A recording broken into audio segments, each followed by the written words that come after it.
Good morning and welcome to the pre-agenda interview for Wednesday, July 2nd, 2025. Will the clerk please read the title of the bill? Bill 1755, Resolution Appointment of Terry Minor Spencer as a member of the Gender Equity Commission with a term to expire April 1st, 2028. Thank you. Ms. Spencer, if you'd be willing to come to the table.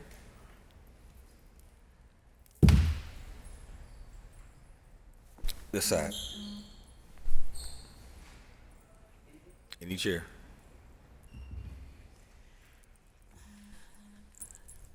And if you would simply introduce yourself and tell us why you're wanting to serve in this capacity. Yes, thank you. I'm Terry Minor Spencer.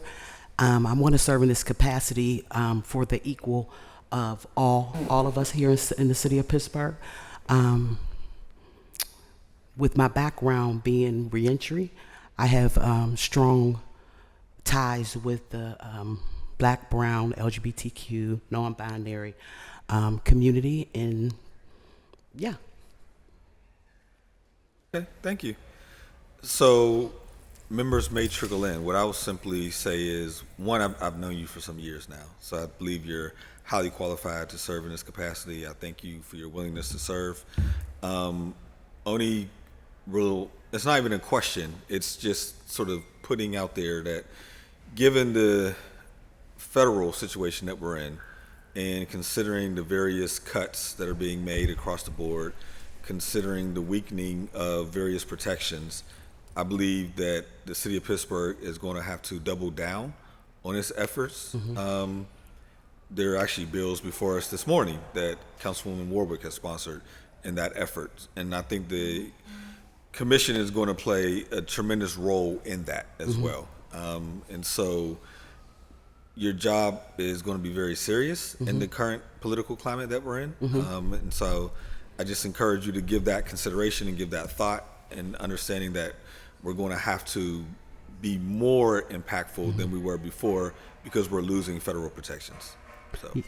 Yes, thank you for that, Councilman Lavelle. I totally agree with you. I totally agree that we do have to double down. Now is not the time to play softball. You know, now is the time to double down and be 1,000% sure of the direction that we're going and the outcomes that we want to see. Fair enough. Is there any members online? There are not. Therefore, having exhausted the business of this pre-agenda meeting, this meeting is adjourned. Thank you. Thank you. Won't you tell me? Save me. Won't you tell me?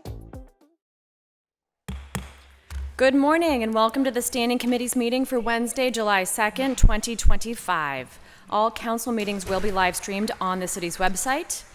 And our first order of business is roll call. Will the clerk please take the roll? Mr. Charland, Mr. Coghill, Ms. Gross, Mr. Lavelle, here. Mr. Mosley, Mrs. Kill-Smith, here. Mrs. Warwick, here. Mr. Wilson, here.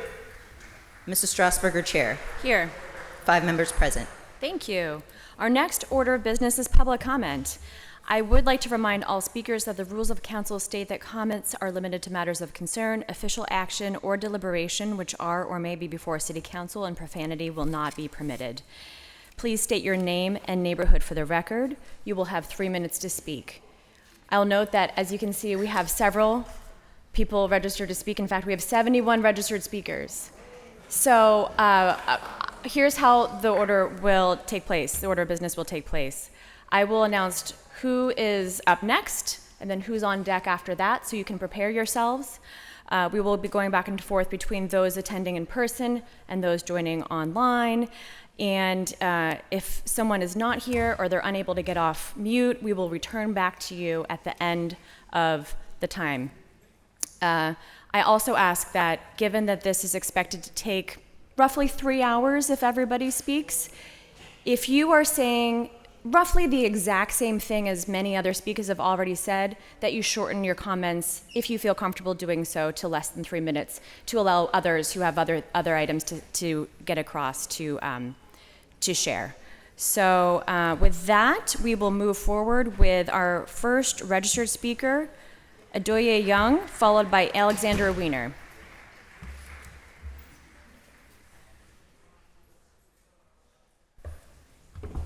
Madam Chair, there may be people who are out there. Right. Is Adoye Young here? Okay, next speaker, we'll return to them. Alexander Weiner.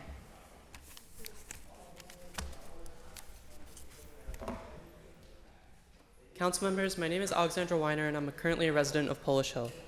Today I'd like to register my support of the Safer Sex Work Ordinance as a trans woman who has done sex work before and not had $25 to $100 in my bank account at all times. Going to ACJ, which is notorious for the torture of trans women with a potential misdemeanor, is torture as punishment for trying to work. This ordinance, while just a start, removes the existential threat of carceral violence from hanging over our heads. I would further encourage you to pass the gender protection ordinances, even though those do not go nearly far enough, nor do they directly respond to the immediate threats facing my community. Providers in this city, including UPMC and Central Outreach, have kicked off hundreds of trans youth from their gender-affirming health care. This is shameful and dire, and I implore you to use all of the power that you have. Similar to abortion, people will access this care, and it's up to council if they want to participate in helping people access that care safely.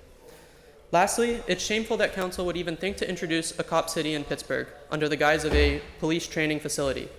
From the G20 to the murder of Antoine Rose, to the brutality enacted by the police at the last student encampment at Pitt, to the incessant harassment of the unhoused, more and militarized police is the last thing that we need in this city and directly counteracts the spirit of the aforementioned ordinances. That $1.8 million that will go to an architecture firm to design the cop city could be used to fund a trans health clinic to give free care to every trans youth in the city multiple times over. It could make sure that unhoused people can live safely in the city. We don't need the unfulfilled promises of a faux progressive mayor or press conferences in support of trans youth. We need action and resources immediately. Thank you. Thank you. We have one order of business that we need to accomplish prior to returning to the next speaker. Can I get a motion to amend the agenda? So moved. Second. All in favor? Aye. Aye. Thank you very much. Agenda is amended. My vote's no. No. 2 noes. So noted. The next Madam Chair, speaker, apologies, A.O. Young is here. A.O. Young, thank you. You are next. I appreciate having the opportunity to speak. My name is Ayodeji Young, Director of Violence Prevention for Zone 4 and Zone 5 for REACH. I've been in violence prevention for over 20 years and have helped protect the lives of thousands of us Pittsburgh residents over the years. I've seen it all over the years, from mediating a long brewing neighborhood feud where someone was killed between Lincoln Place and Greenfield, to getting a call at 6:30 a.m. in the morning from Chief Bickerstaff to assist at the scene of a triple homicide in Homewood, where a 10-year-old youth who played for our youth football organization was one of the victims. While most people were sleeping in the comfort of their homes, myself, along with other community organizations and the Pittsburgh Police, were on the scene at one of the most emotionally charged and wildest scenes that you could possibly imagine. During that time, the bond between ourselves, the community organizations, and the Pittsburgh Police became tighter as we moved forward in doing this violence prevention work. Over the years, we've seen our relationship progress from trying to understand the missions that we're on and what we're trying to do to being at a place that we're at now, to where the numbers clearly show that violence prevention and unorthodox ways of policing our communities actually work. To go against that and to try to find ways to dissect that and tear that apart is against our democratic values, in which mostly everyone, the city, all of our elected officials say that they are, and it goes against just human nature and the need and want to protect people in our communities. When you think about issues that we have from the South Side, where there was a need for 1,000, they said there was 1,000 people in the street, and the police, we didn't have enough police officers and had to call officers in from other places. Even if we had all 800 or 900 Pittsburgh police officers, they would still be outnumbered by the people that were on the South Side. So it really makes no sense that when they throw those numbers out, as if the police, if the police are understaffed and the numbers dictate that crime is going down, then that means something is working with the new strategies that have been put in place.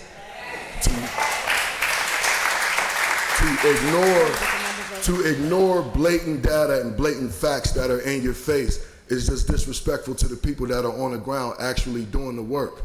And speaking of those incidents and unorthodox ways to handle things, no one ever tried other strategies with bringing in community resources to the South Side and trying to stop some of the things that happen at night, the same way we do for the 4th of July, and the same thing we do for Light Up Night. It's just, to me, I think this is just a prime example of council people not being in touch with the needs of the community and what the community actually wants. It's a lot of faking going on up here. Thank you very much. Thank you very much. Our next speaker is Lindsay Williams, followed by Vic Kostick.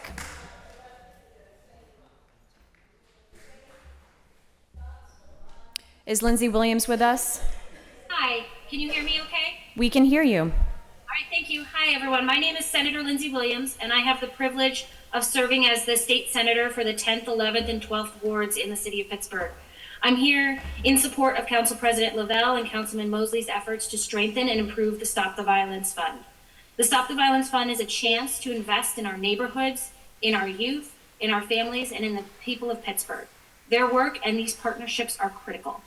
I know that Stop the Violence has provided grants to organizations that I've been fortunate enough to partner with, like the Kingsley Association in my district.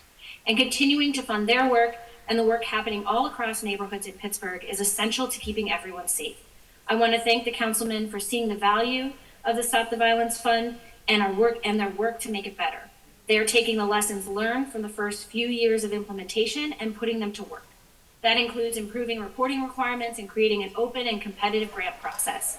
People deserve to know how their tax dollars are being spent and that those dollars are going to improve the quality of their life.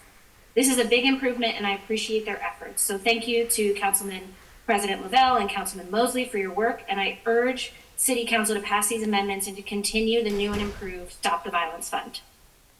Thank you. Thank you, Senator. Next up is Vic Kostick, followed by Kalaya Kauser. I've prepared a statement today in support of proposed ordinance 1974, but also speaking more generally about the proposed ordinances protecting our local LGBTQ community. Sorry, can you state your name and neighborhood for the record? Yes. My name is Vic Kostick, and I am a Hazelwood homeowner, a transgender American, and very proud to call this city my home. I wasn't born here, but my love for Pittsburgh grew like a tree taking root. I bought my house here, I built my life, I built a community, and I can't imagine my life anywhere else. I'm also a member of the local entrepreneurial community. I was instrumental to scaling a local startup, and my work helped secure over $20 million to the Pittsburgh tech industry. I come to you not just as an at-risk member of your community, but as someone whose presence in this city has had tangible economic impact. And yet I, like so many trans people in this country, am asking myself whether I can stay. Many of us are facing pleas from loved ones to leave the country for our safety. I personally know several trans people who lived in this city for years who have already left. They are gone. Unfortunately, the circumstances for trans people in this country get starker every day.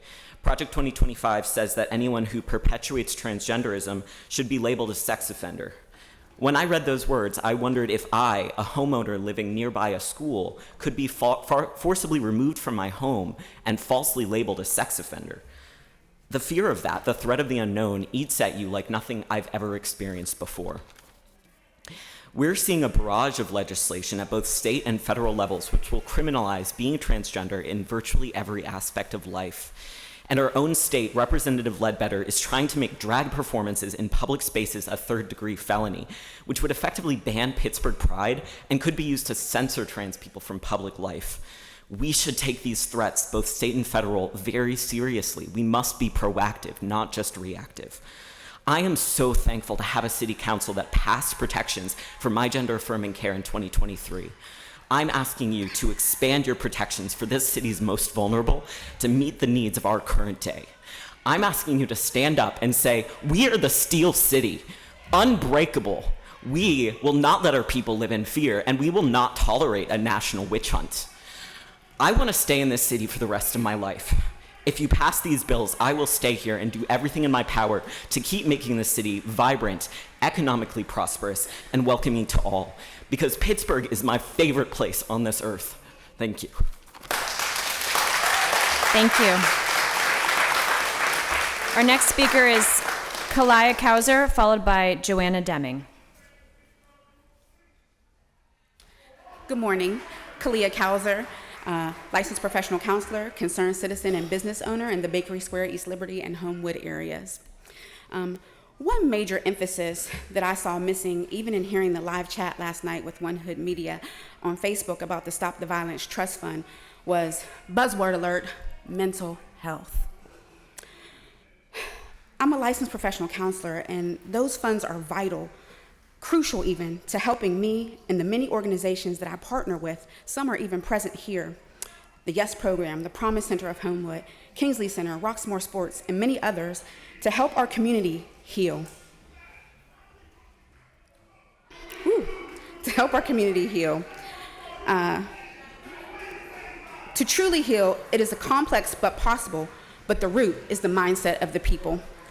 Thank you for the work that you do, and I want to thank you in advance for helping us to have the resources to help our community, especially with the current administration trying to cut resources to help us help our community. I look forward to continuing to partner with you in the healing of our communities, and that is my expert opinion as a licensed professional counselor. Thank you so much for keeping that fund available. Thank you very much. Our next speaker is Joanna Deming, followed by Brittany Murray.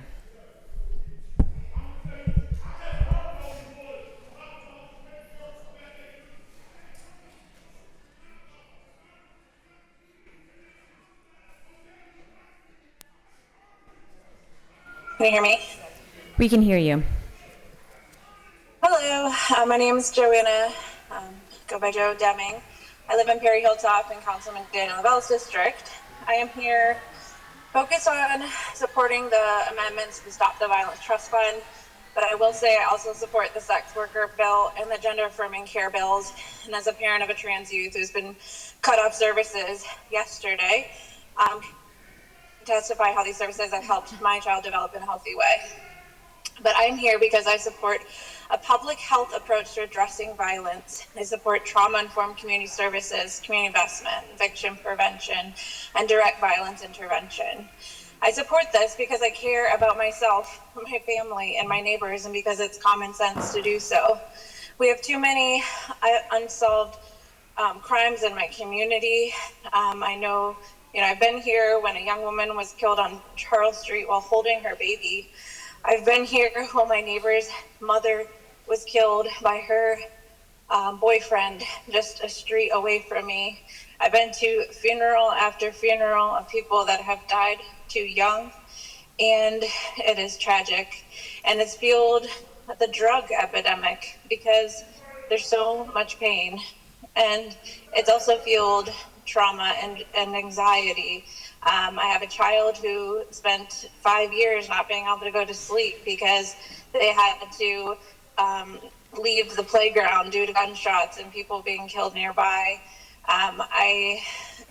It's unacceptable. It's been ignored. It's been criminal processes have been used instead of help, instead of investment. Blame has been used instead of understanding that people impacted by violence are going to either be more impacted and hurt others or continue to be hurt themselves. So I ask that you support these amendments, you strengthen this fund, you continue to invest and be innovative and help our communities. Thank you. Thank you. Our next speaker is Brittany Murray, followed by Rakib.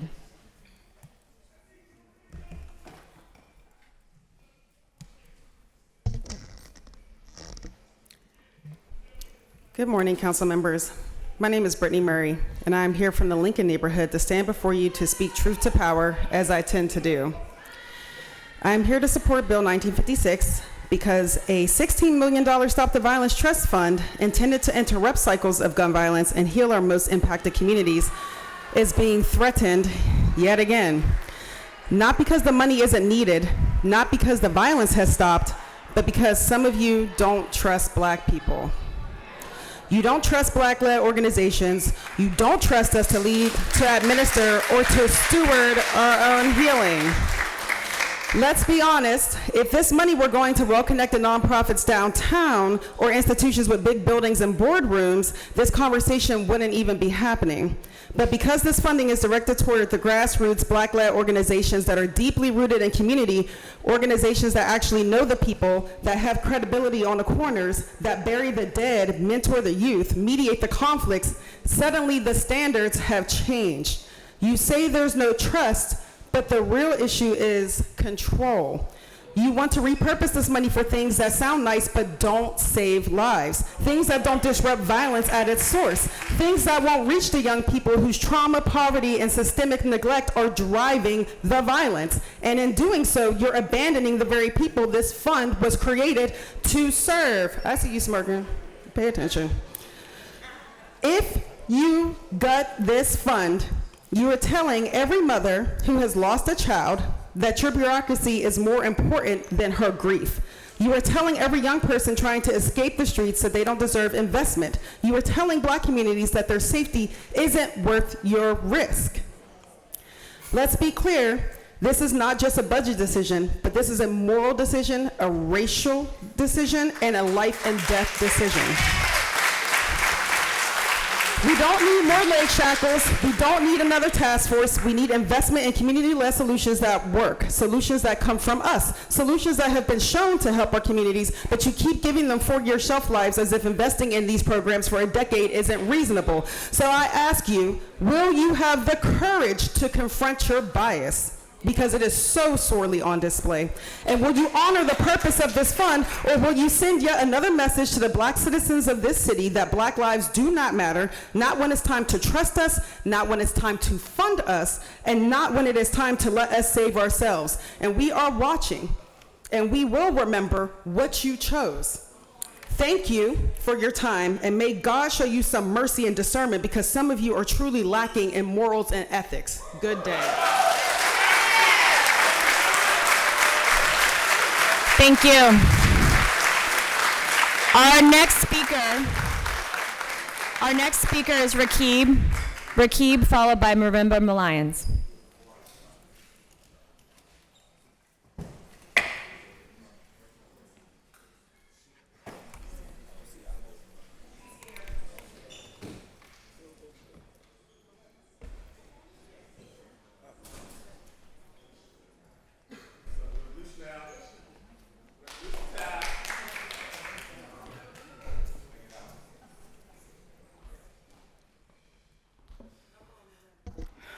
Good morning. My name is Marimba Malayans. I am President and CEO of the Hill Community Development Corporation. And I am here to, as both a Hill District resident and serving in that capacity. Give me 1 second, I have comments, 1 second.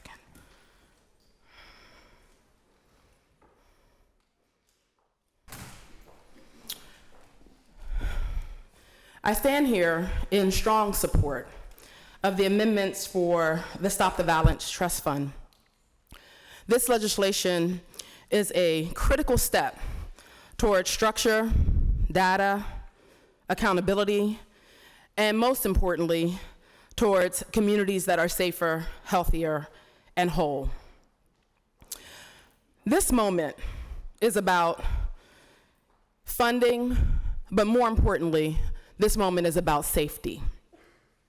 It's about recognizing that our communities face immediate challenges every single day, a violence that is rooted in socioeconomic inequities, but also the broader pressures of a national landscape now, where justice-based governance is being challenged and at times actively dismantled every single day.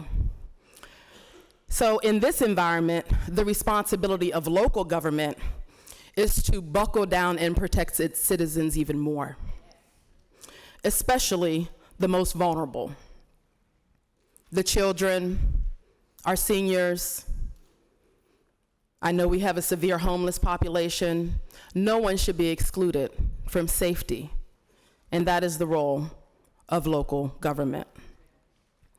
We must ensure that the resources meant to heal and uplift our neighborhoods are not diverted or diminished.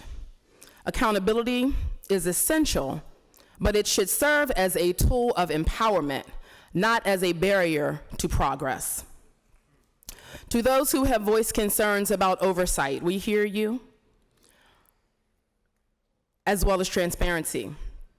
But let's be clear, true accountability means delivering on the promise of safety, opportunity, and justice for all of us.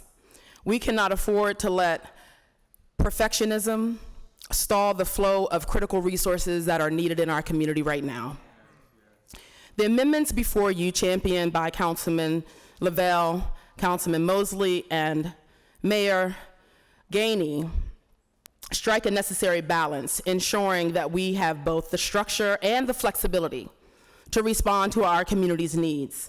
After all, it is the duty of local government to protect and uplift every citizen, especially, again, in times like these. As you cast your vote... Thank you very much. As you cast your vote... Your time has expired. That our eyes are on you. Thank you. Thank you.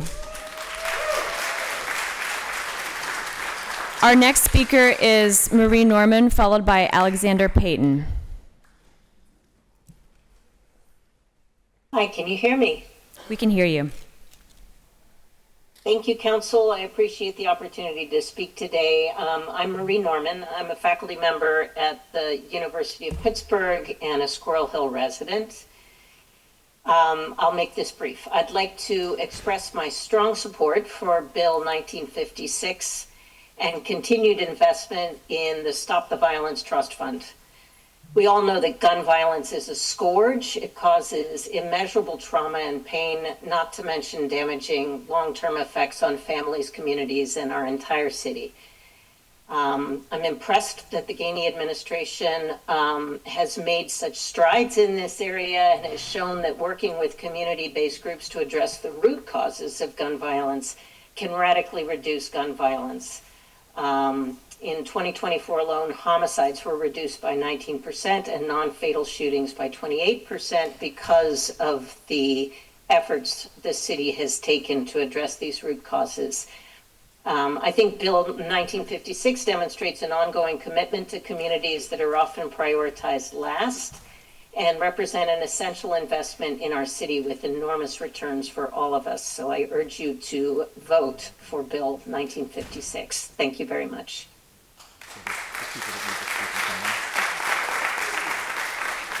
Thank you very much. Our next speaker is Alexander Payton, followed by Tanisha Long. And just so that we can keep the route of the exit clear, if after you've spoken, you wouldn't mind leaving and you can listen in a different way so that those who are outside can have a path in to approach the microphone. Thank you very much. Good morning. My name is Alexander Payton Garfield. I'm representing the Kingsley Association. We are based in one of Allegheny County's designated extreme need communities, but we sit right on the edge bordering moderate and more well-resourced neighborhoods. That placement gives us a unique ability to connect people, organizations, and systems that don't often interact.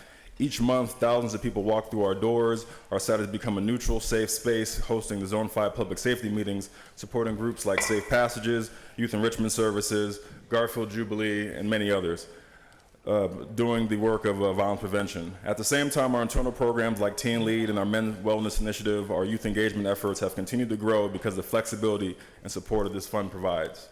We want to express our strong support for the direction this ordinance is heading, especially in the recognition and inclusion of community anchors and the role they play in connecting and stabilizing communities that model a trusted hub that serve as a bridge for youth, families, law enforcement, and service providers.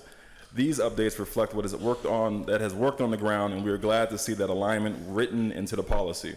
Our Family Center serves as a navigation hub, connecting residents to housing, food, programs, even if Kingsley isn't a direct service provider, and that's how we activate networks, because our work is rooted in the social determinants of health. The Stop the Violence Fund has highlighted these resources in abundance, But in order for the ordinance to succeed, we urge its changes to section 237.2 definitions, and that is to remove the residency requirement for executive leadership, which creates barriers that have nothing to do with commitment or impact. Eliminate the business address restriction. In Pittsburgh, 1 or 2 blocks can place you in a different neighborhood by name, not by need, and it's a technicality that exclude organizations doing real work just outside that invisible line. Expand eligibility to include moderate need areas, especially those bordering the most impacted zones. These are not isolated communities. We see the need to cross boundaries. In fact, some of the most urgent violence shows up in places where well-off and struggling communities are only a street apart. Kingsley sits right on that street, a street that youth from Westinghouse traverse 4 different neighborhoods just to reach the busway, a proximity that gives us a role in bridging what often stays divided. And this fund should support not a technicality of definitions of who qualifies, but regional solutions that reflect how people actually live, move, and actually need help. Let's keep the fund focused, but let's also make sure it's fair, flexible, and rooted in how the city actually works. Thank you. Thank you very much. Our next speaker is Tanisha Long, followed by Nina Barbudo. All right. My name is Tanisha Long. I'm here with the Abolitionist Law Center. I'm also here today as a Pittsburgh community member, organizer, and directly impacted person, asking council to vote yes on these amendments to protect the Stop the Violence Fund. I'm frustrated that common sense legislation requires fierce advocacy. I'm upset that prioritizing reducing violence in our communities is politicized. And I'm unsurprised that one of the most successful initiatives by Pittsburgh's first Black mayor is under attack. The Stop the Violence program is doing exactly what we asked, stopping the violence. By not voting yes on these amendments, you are punishing success, and we know why. By not voting yes on these amendments, you are creating programs to campaign on, problems to campaign on, at the expense of communities and community members who will be impacted by violence. I recognize patterns in defunding community programs that reduce crime and violence, and then wondering why these communities are struggling is the American way. But it doesn't have to be the Pittsburgh way. We know that we keep us safe because we can't trust anyone else to do it. That's why the money from the Stop the Violence Fund goes to community organizations and community members who know where the work needs to be done.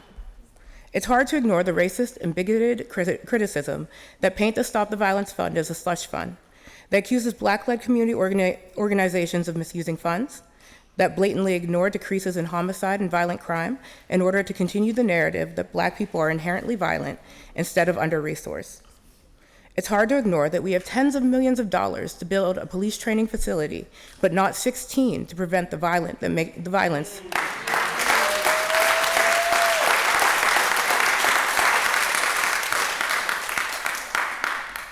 but not 16 to prevent the violence that makes you feel the need to have police to begin with. I visit these kids in jail. I know what happens when their communities are not given the funds and the resources to keep them out of jail. I know that there is a funding to prison pipeline, and it begins in council. We should not have to bury our friends, families, and community members in the name of upholding white supremacy and making sure that your favorites remain electable.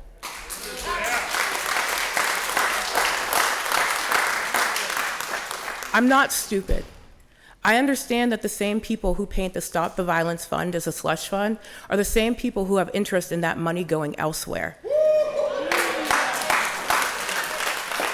And I'm not stupid, and I recognize that you will find bureaucratic ways to keep money out of Black communities so that you can continue to paint the narrative that these communities weren't meant to thrive, so that you can turn houses into highways, so that you can find reasons to remove us from our Pittsburgh community. So I am asking council to vote yes on these amendments to protect this crucial funding for the Stop the Violence Fund. Thank you.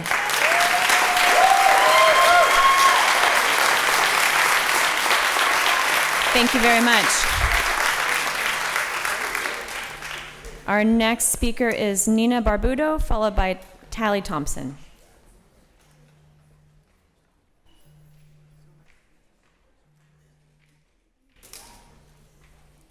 Is Nina Barbudo with us? We'll return to them if they're available. Tally Thompson, followed by Cynthia James.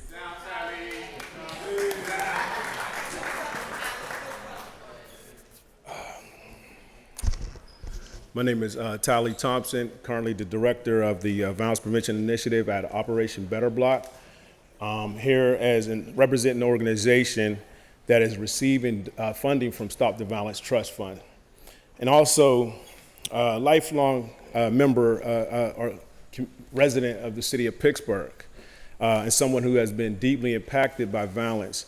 For folks that know my story, in 1964, my grandmother was murdered on the north side to gun violence.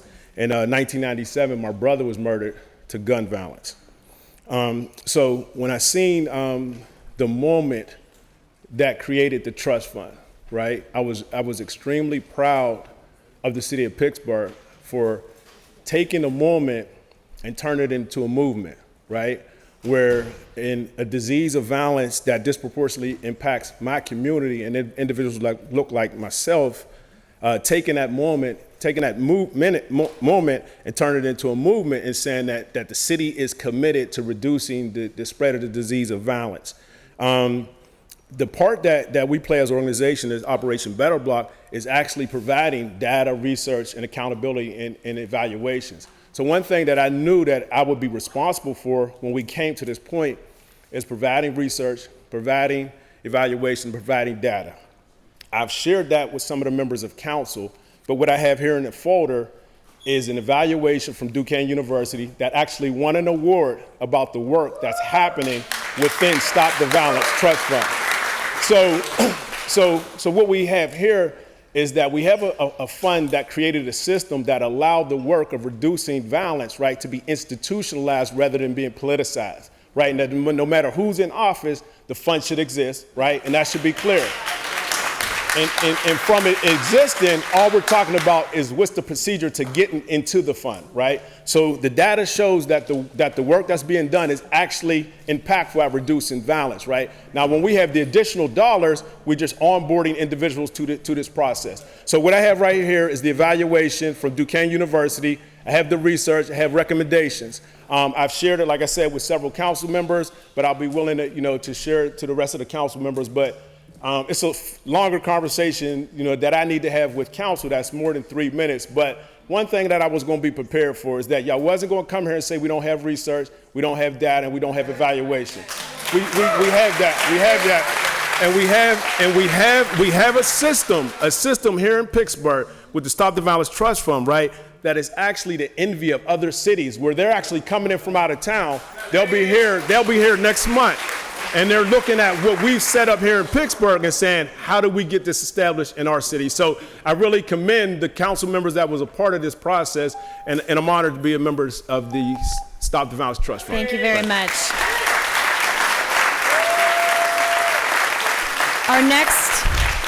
Our next speaker is Cynthia James, followed by Pastor Michael Dow. Good morning.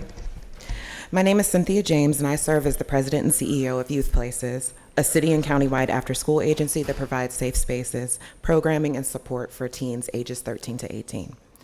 I'm here today to urge your continued support of the Stop the Violence Fund, a vital resource that helps organizations across this city prevent, disrupt, and intervene in the root causes of violence in our communities. Too often, conversations around violence narrow in on gun violence alone. But violence does not begin with a trigger being pulled. It escalates from conditions that we allow to persist. Violence is a continuum, and community-based organizations are often the first and most times only responders across the entire spectrum. We cannot ignore that chronic disinvestment, poor educational outcomes, housing instability, food instability, lack of access to health care, unemployment, and of course, systemic oppressive inequality are all acts of violence. These are conditions that destabilize families, disconnect youth, and ultimately make space for more visible and tragic forms of violence to persist. Organizations across Pittsburgh, large and small, are interrupting those conditions every single day. They are the early responders on the front lines, addressing trauma, restoring trust, and providing meaningful alternatives. And the Stop the Violence Fund ensures we can meet these challenges from multiple angles with culturally competent and community-centered solutions. To reduce or eliminate this fund is to punish the very people who show up daily, often underpaid, under-resourced, and under-recognized, to do the work the city cannot do alone. It sends the message that our city is willing to let the weight of this crisis fall on the backs of nonprofit workers and communities who are already stretched thin. I stand before you not only as an executive at a nonprofit, but as a lifelong Pittsburgh resident, raised in Belsuver, who lives in the West End and still living in this city, asking you to see this fund as an investment in our collective well-being. Because when you support community partners, you are supporting prevention, safety, and healing, and a better Pittsburgh for all of us. Thank you very much. Our next speaker is Pastor Michael Dow, followed by Dr. Dennis Floyd Jones.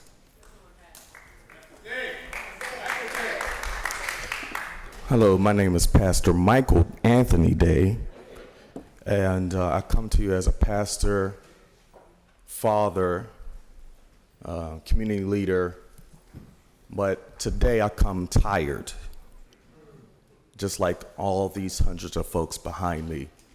We are here not because we want to come bringing you numbers.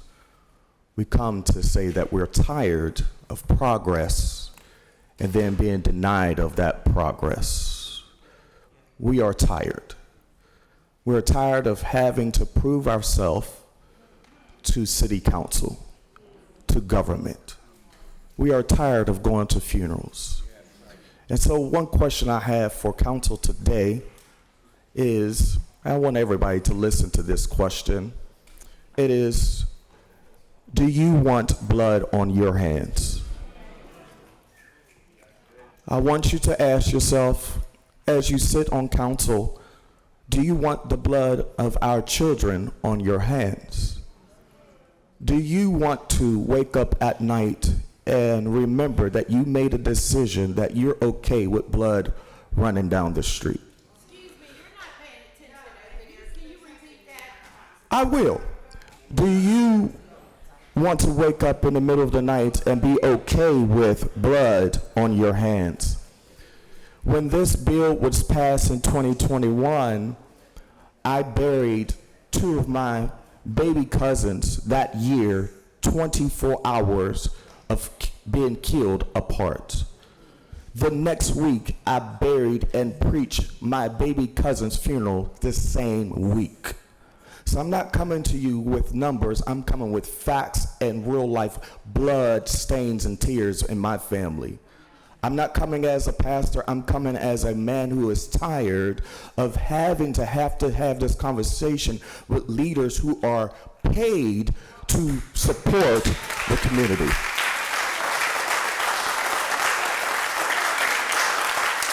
I am standing behind and in front and in partnership with all these amazing residents of this great city to urge you and to demand you to say yes to this bill so that, here it is, that we can continue to keep the blood of our young people off the streets. Thank you.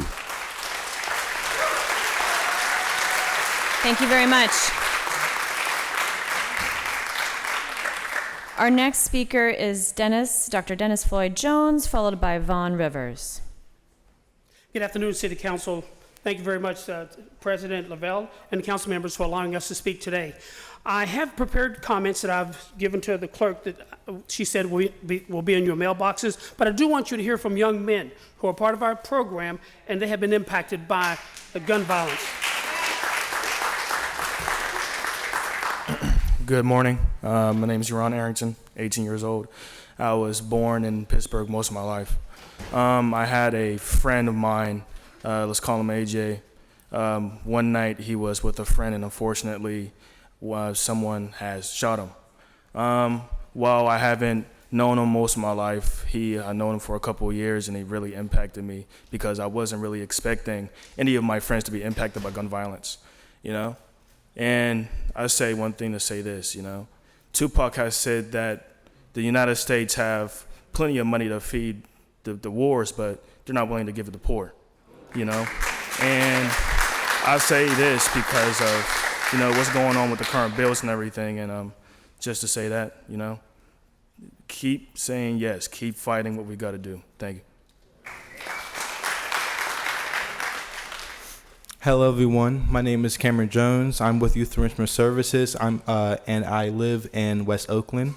Within Youth Enrichment Services, there's a research subgroup that's dubbed Youth Civic Leadership Academy. And within that research group, the students are tasked with creating sustainable change that they view in the city of Pittsburgh. Within my particular research participation, I looked into the school to prison pipeline and learned of punitive punishment. And within punitive punishment, we allow students to feel like they cannot have a voice, they cannot speak up for what they believe is right. In understanding that punitive punishment is a systemic issue, I've learned about restorative justice and how we can instill that within our communities. Youth Enrichment Services itself is not a simple think tank, however. Through partnering with my mentor, we created a program that wove the beliefs of restorative justice within the broader city of Pittsburgh. We took 15 youth within the city of Pittsburgh down to the Center of Healing and taught them about what it means to be trauma-informed and how to create sustainable change within their communities. With Stop the Violence Fund, Youth Enrichment Services, along with other nonprofits in the city of Pittsburgh, begin to wove this belief within our youth. To believe in your future is to trust in your present, to learn from your past. Thank you.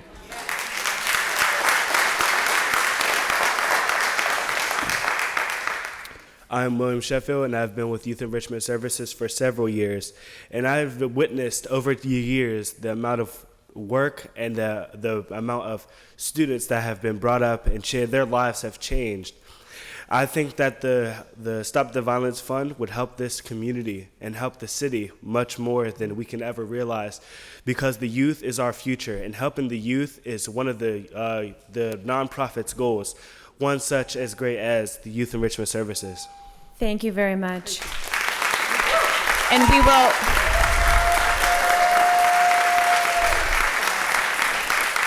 will all be able to view the written testimony in full that we receive in our mailboxes as well. Our next speaker is Vaughn Rivers, followed by Jordan Schoenberger.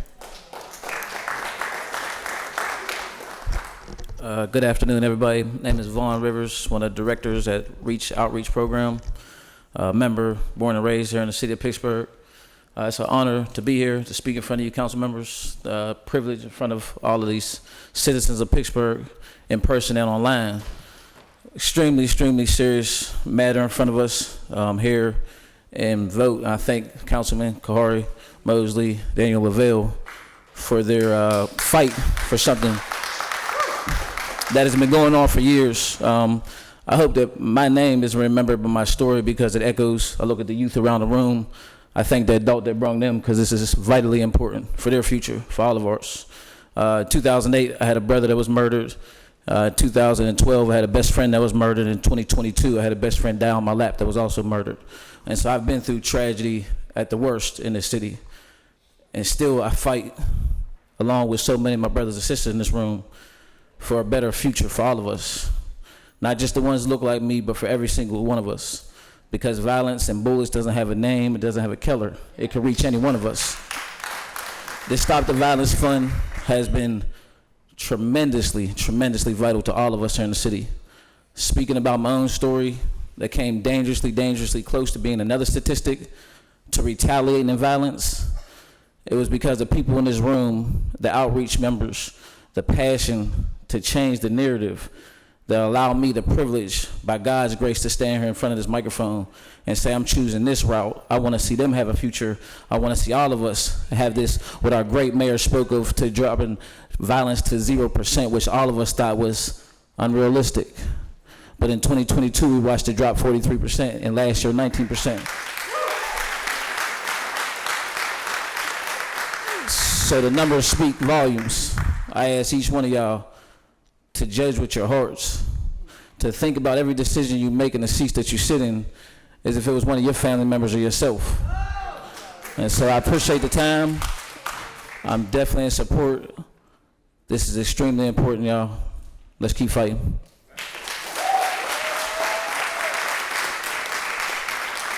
Thank you very much. Our next speaker is Jordan Schoenberger, followed by Brandy Fisher.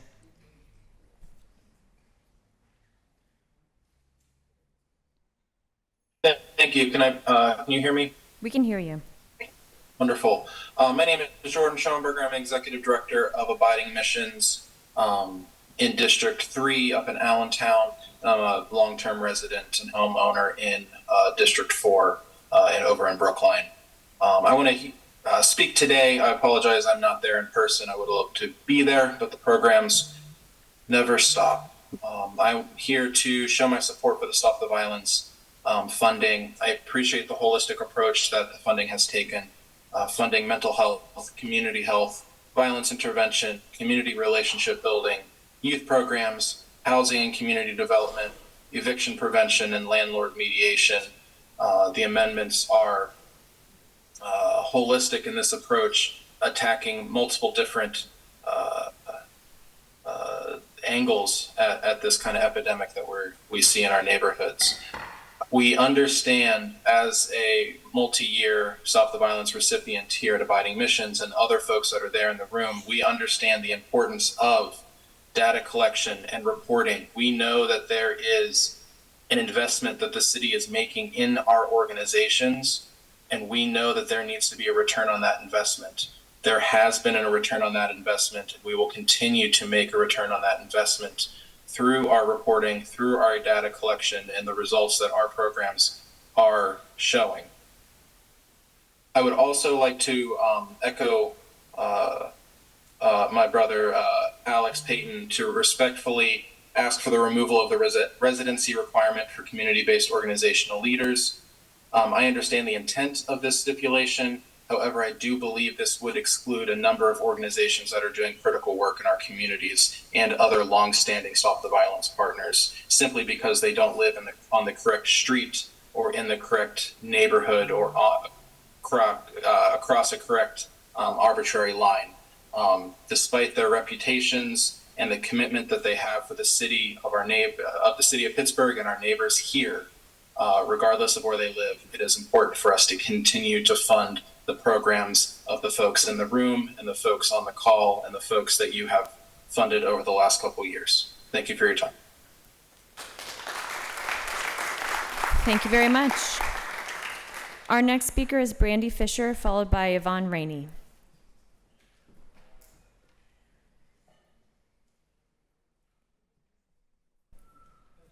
Do we have Brandy Fisher with us? I don't see.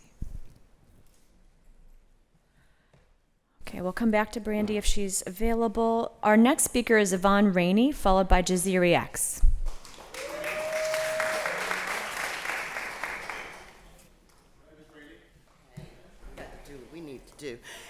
Good morning.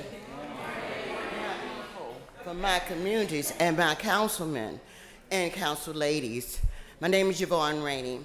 I'm a community activist for social justice and change.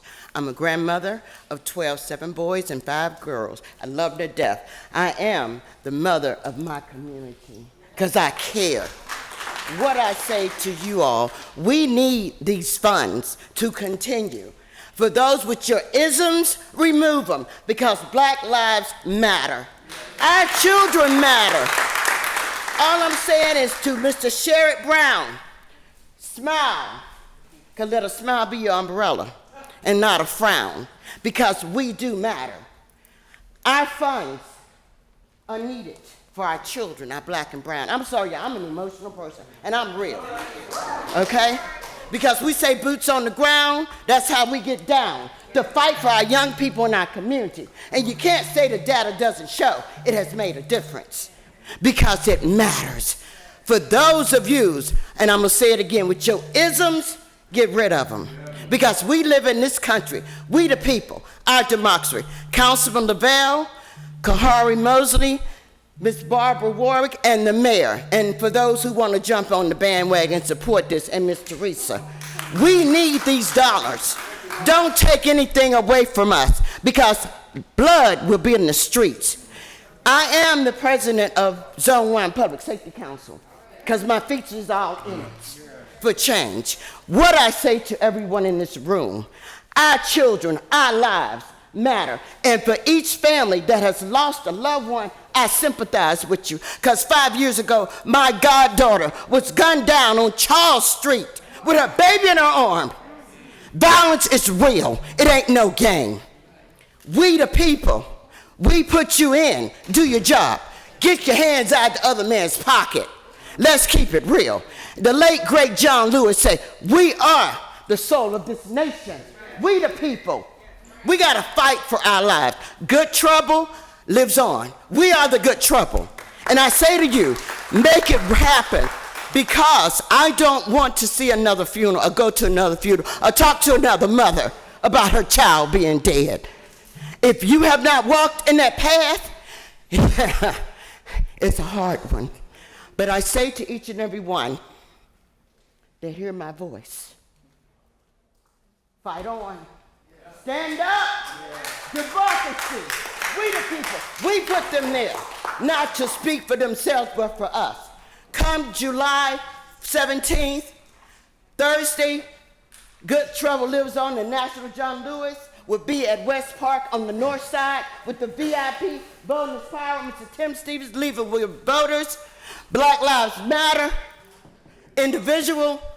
We are in this together. And I thank you all. Thank you ain't you got to very tell me, much. honey. You ain't got to tell me, because I can see. I thank you.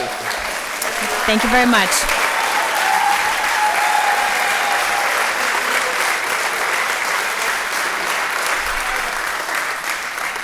I feel like I can go home now. My name is Jasiri X. I'm co-founder and CEO of One Hood Media. One Hood has been a grantee for the Stop the Violence Fund.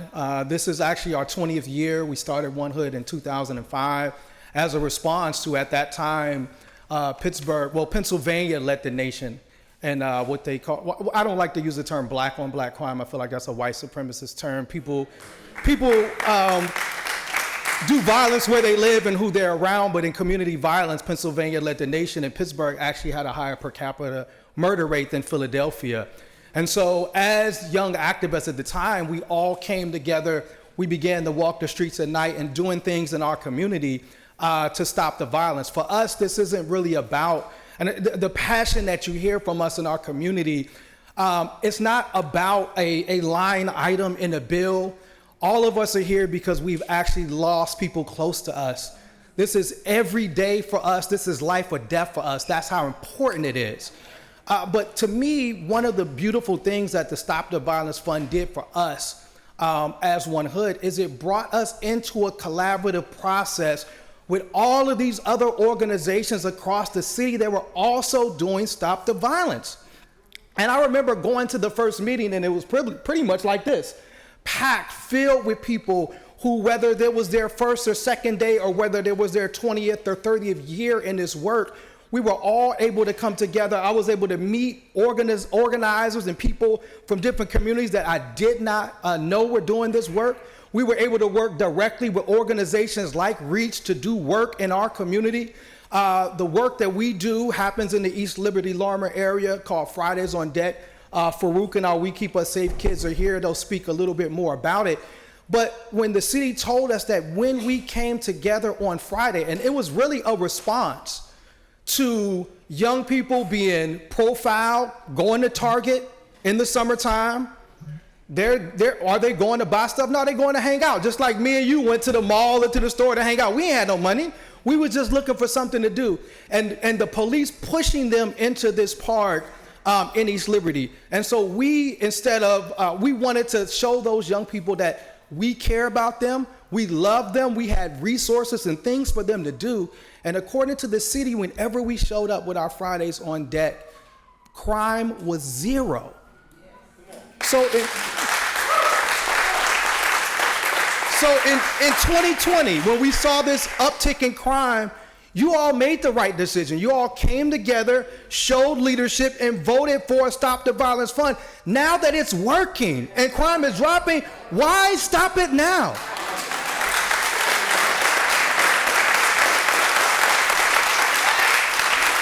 The next meeting should be double the investment of the Stop the Violence Fund, but we'll get to that after you vote yes today. Peace, y'all.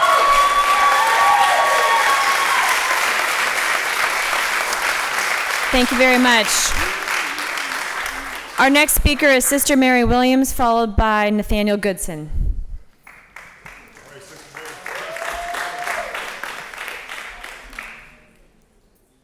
I had to bring my cheat sheet.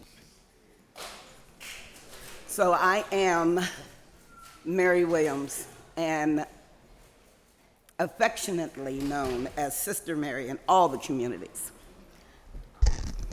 I'm a shorty. Save a Life Today Pittsburgh and the Parent Place Community Resource Centers are my babies. I am their founder and director. Save a Life Today Pittsburgh, it would take me forever to tell you everything we do, but I need to tell you the important things that we do. We have a 12-week parenting course, Stop the Violence Empowerment course, to teach the parents in a very brutal way that we are the problem. Then give them structure to fix it.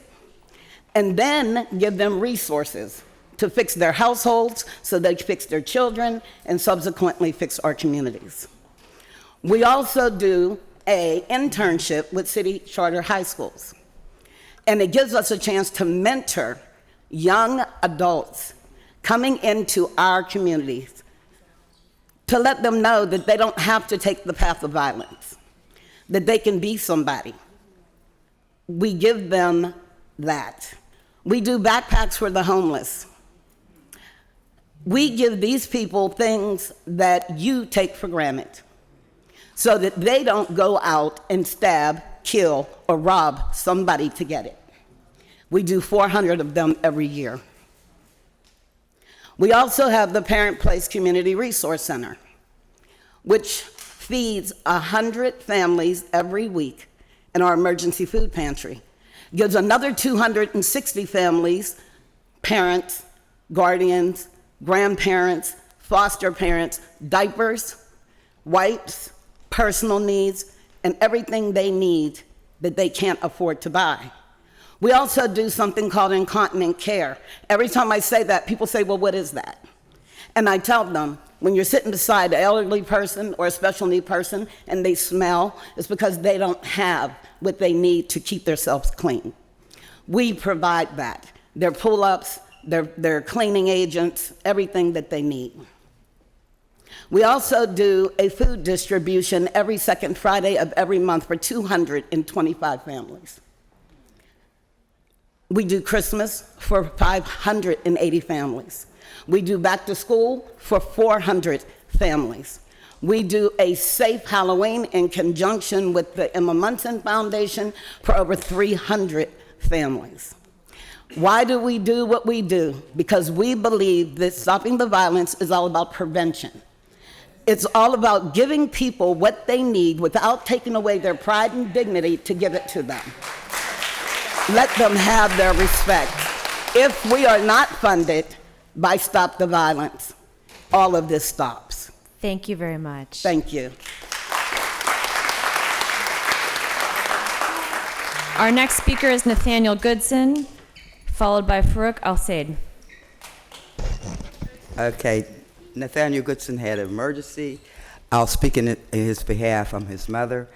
I have not a written speech, but I'll speak from my heart. I'm originally from Homewood, so that's why I came back and invest in Homewood with my son. He is the Promise Center of Homewood on Hamilton Avenue. And what we do is work with the kids after school, and we also have the summer program. And I wish I would have had the opportunity to give the councilmen and women the statistics we have on our children that we have behind us and how we've worked with them. I hear everybody, even the woman that spoke on mental health, we have implemented that in our program. When you talk about children and stopping the violence, you first got to feed them, you got to clothe them, you got to give them a place to stay. And that's what we do. We comfort them, and whatever they need, we try to help them with it. We have started even with some of their parents. We have the mental health program also to help some of their parents. I might run over time like she did, but we got a lot to say. And I'd like to present our statistics to you and give the opportunity some of the others have. So the money need to go to nonprofit organizations for after school and summer program, because some of these parents can't pay for the summer program, and we took it on. So we need funding too. And I'll let one of our children speak.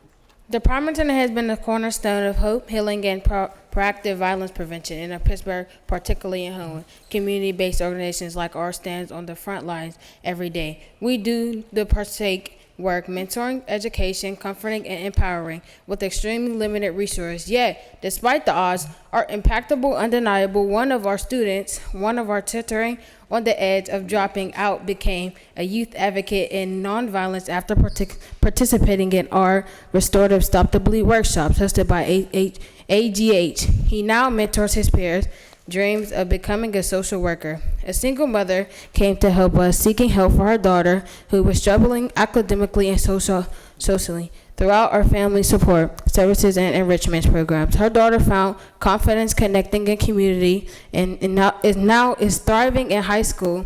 After implementing our summer leadership program, we saw a measurable decline in the neighborhood incidents involving youth during those months. The kids weren't just kept busy, they were empowering to lead. These aren't isolated miracles, they're the results of constant internal community care. They're representable. What's possible when you invest in organizations built on trust, proximity, and passion. But here's the truth. If we don't secure the funding necessary to keep our doors open, these stories will stop. The children we'll serve will lose their safe spaces, and their parents will lose virtual lifelines. The consequences will echo far back our block. The Promise Center is not simply an option, it is necessary. It is prevent model of community. Thank you very much. If you would like to submit written testimony, you're welcome to, and we will read it. Our next speaker is Farouk Al-Said, followed by Danielle Graham Robinson.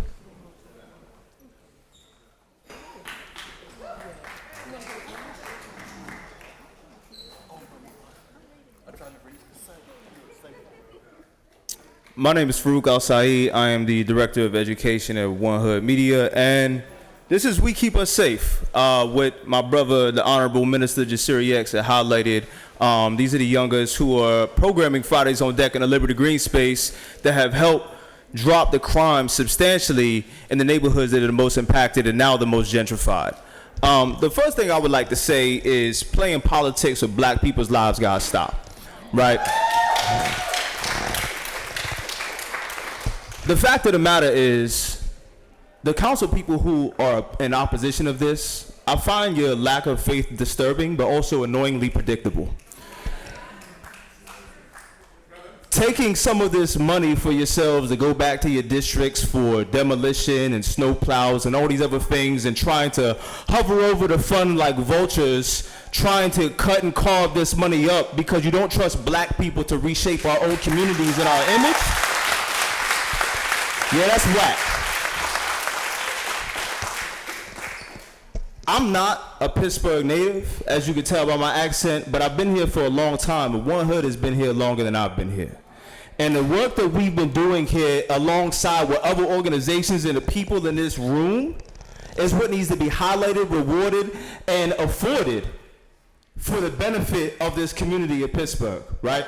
These young people behind me, sometimes I get jealous because when I was 17, I didn't have these opportunities, right? I didn't have community organizations like Reach or One Hood or some of these other prominent organizations in here looking after the young people, right? I didn't have someone in charge of my future or my betterment.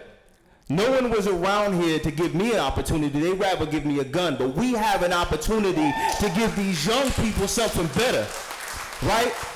And you feel because they've been gerrymandered or something of the sort that their district isn't as valuable as someplace else that's more affluence. So you're trying to cast away their future because of a postal code? I thought we live in a city that was stronger than hate. Isn't that what the hashtag say? But just like some members of city council, the WPXI comment section will have you believe otherwise. If community leaders have to live within the city limits to get funding, why don't the police have to live here to talk to us?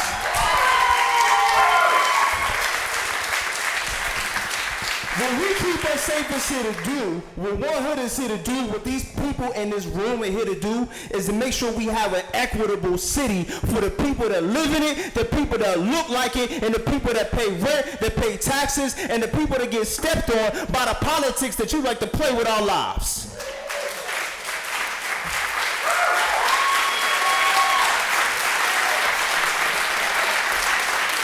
Thank you very much.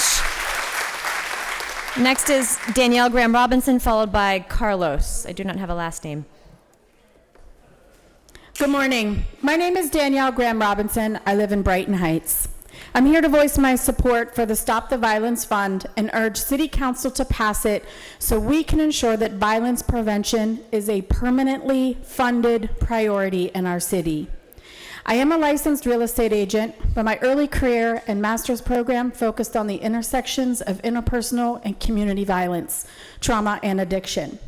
As a violence prevention educator for the Center for Victims in the early 2000s, I was acutely aware of the impacts of gun violence on our communities decades ago and was part of many creative efforts to help people most impacted by it. I've helped implement drum circles, victim statement art projects, and interactive exhibits in the lobby of this very building that highlighted the impact of violence on youth from around our city. None of these problems are new, and neither is the distrust for grassroots organizations who are helping people heal. But meaningful funding to invest in communities that are hit the hardest by violence, specifically gun violence, is new. A protected Stop the Violence Fund provides a framework to improve upon the structure, transparency, and accountability of how funds are used and will be needed regardless of who leads this city in years to come. Denying the protection of this fund sends a clear message that you either don't understand the problems, are not close enough to the pain, or more importantly, that you simply don't care. Since 2015, my husband and I have had SWAT in our backyard with shotguns pointed at a shooting suspect who lived directly behind us. A neighbor's son apprehended by SWAT for selling guns from his house 3 doors down the street from us, after they crashed through the front door with a flash grenade, traumatizing his younger siblings and our entire block at 6 o'clock in the morning.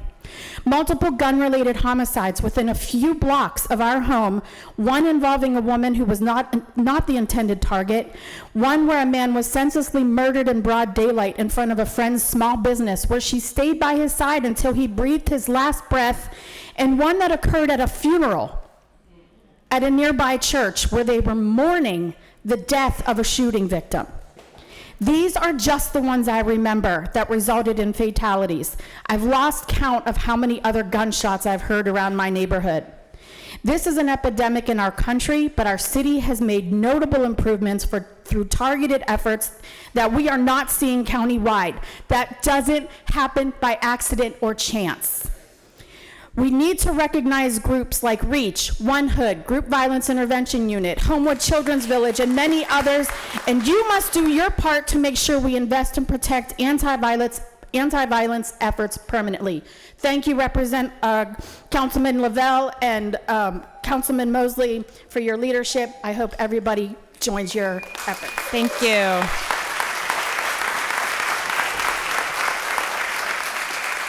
Our next speaker is Carlos, followed by Ikahana Halmakina.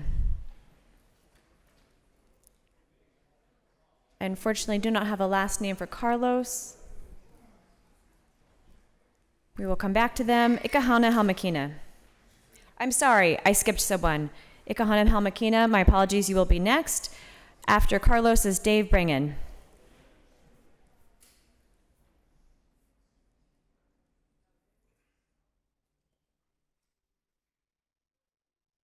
Is Dave Bringen online?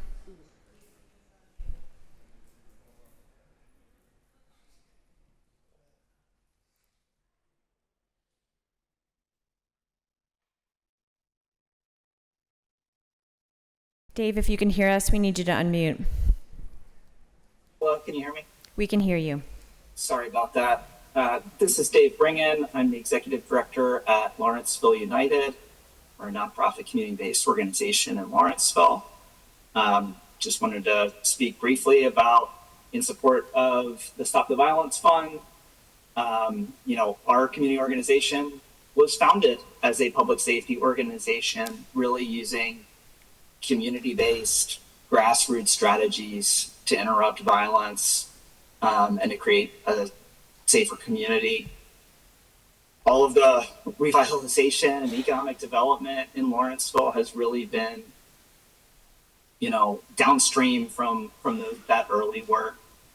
So I think the Stop the Violence Fund is the right strategy to be using, investing in community-based grassroots organizations that have deep connections to their neighborhoods and can work to alleviate public safety concerns at their root cause. So I think it's great, and we should totally be supporting it. Lawrenceville today is a much safer community because of all of that early work that went into that work. Every community should benefit from that. And we also benefit from other communities, like all of the violence that we've experienced in Lawrenceville in recent years, like crime and violence do not know neighborhood boundaries. And a lot of what we've seen in terms of homicides in the neighborhood and other violent crimes started in other neighborhoods and wound up in Lawrenceville having traveled. So this benefits everybody by investing in this. So I think it's the smart strategy. Thank you. Thank you. Our next speaker is Ikahana Hamakina, followed by Teresa Nightingale.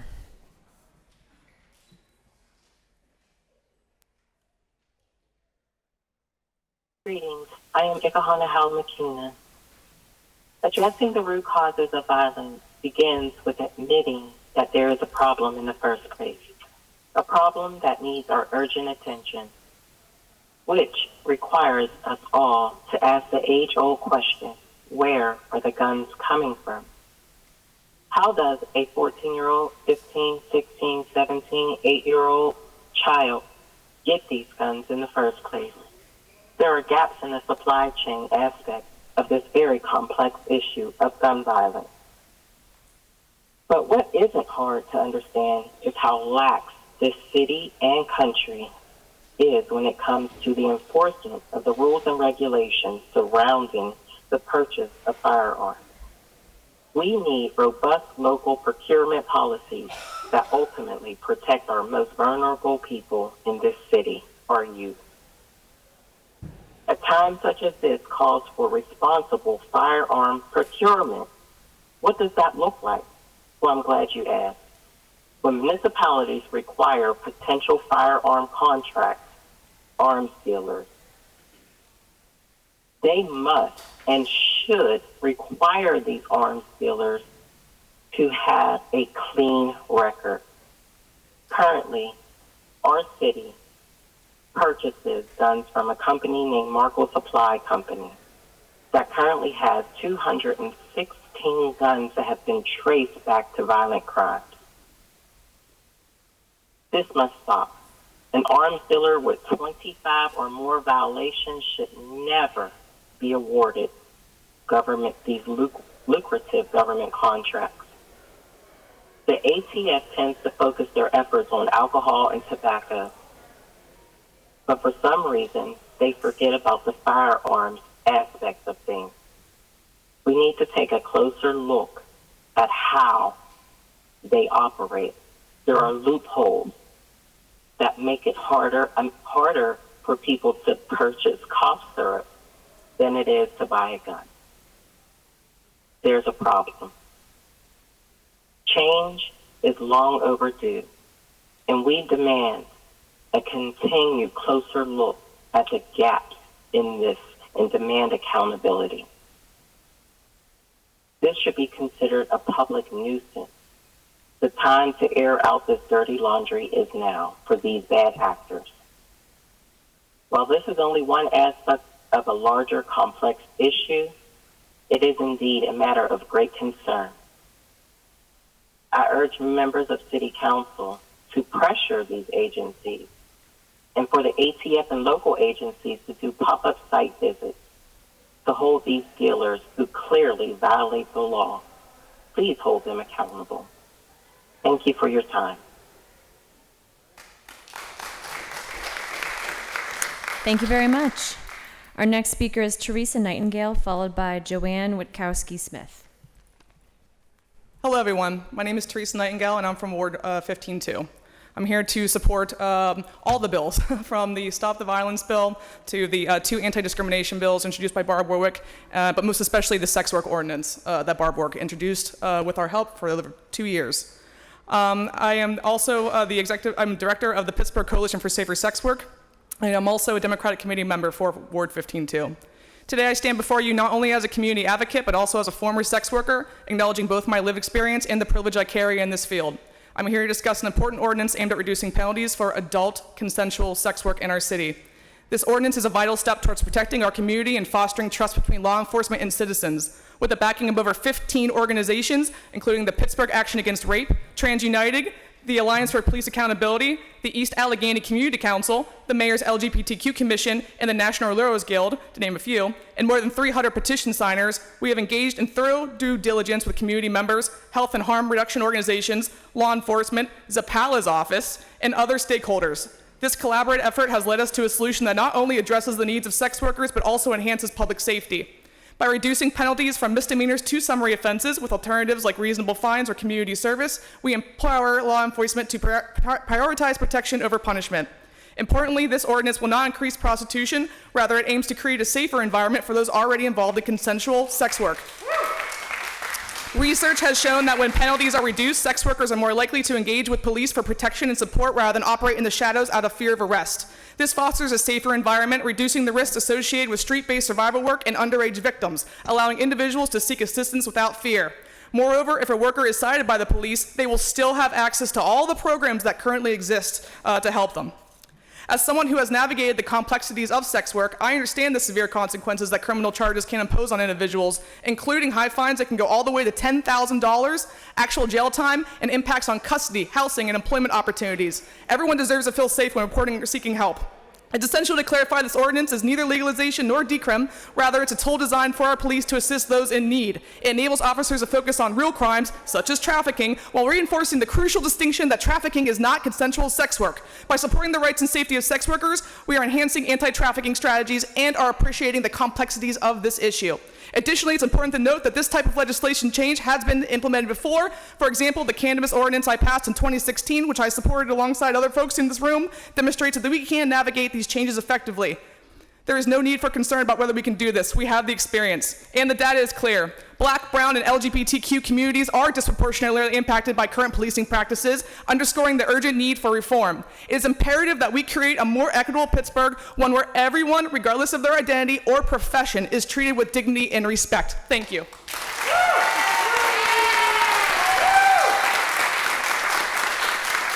Thank you very much. Our next speaker is Joanne Witkowski-Smith, followed by Maggie Oates. Good morning. My name is Joanne Witkowski-Smith. I am a former commissioner with the City of Pittsburgh Youth Commission. My term was back in 2007 and 2011. My family resides in the 31st Ward, and I'm here to support Stop the Violence funding, of course. And I'm also here to talk about the ordinance regarding prostitution and sex work. I would like to say that I am just amazed and just blessed that we are all discussing all of these important issues. I've been a crime victim advocate. I'm a rape and crisis counselor for many years. I started my advocacy when my children were very little toddlers, and I took them to the local park, and there was glass, syringes. We didn't have the amazing vital programs that we do now, from the amazing programs that we've created, for after-school programs, for sports programs. I'm tired too. Some speakers that spoke before me. I've been doing this for 35 years to do violence prevention and education. in schools and community programs. When I became a community leader for 10 years, we were struggling to get food banks into programs. We were struggling for after-school programs to get, permits. When I implemented food banks in the basement of churches and, funding for football programs and youth sports, we actually had to educate community leaders and those in faith-based organizations because they would say, Joanne, we don't want those people here. Well, I'm sorry, but we want to assure that everyone is treated with dignity and respect and a human right to be safe. So, and back in the day, under Mayor Murphy's administration, I was a consultant. And I used to have to drive around, and what I did, part of my responsibility was to drive around and assess every program that utilized funding. So I drove around in my car, dropped my kids off to preschool, drove around in my car, and if a program was receiving funding, saying they served youth, like 75 youth, and what they were doing, when I got there, the doors were closed, there were no computers, there were no programs, there was no sports equipment, nothing. You're not getting additional funding in the future. We have to have accountability. We need to have more education and prevention. We are blessed in our region to have social services that are amazing. We need more education. Law enforcement, judicial training, and I encourage everyone to reach out to other, we do have work groups for child trafficking and sexual exploitation. Thank you very much. Take care. Our next speaker is Maggie Oates, followed by Barbara Wingler. Hello, my name's Maggie. I want to start by telling you a story and then sharing some numbers that help illustrate why the Safer Sex Work bill we're talking about today is so important.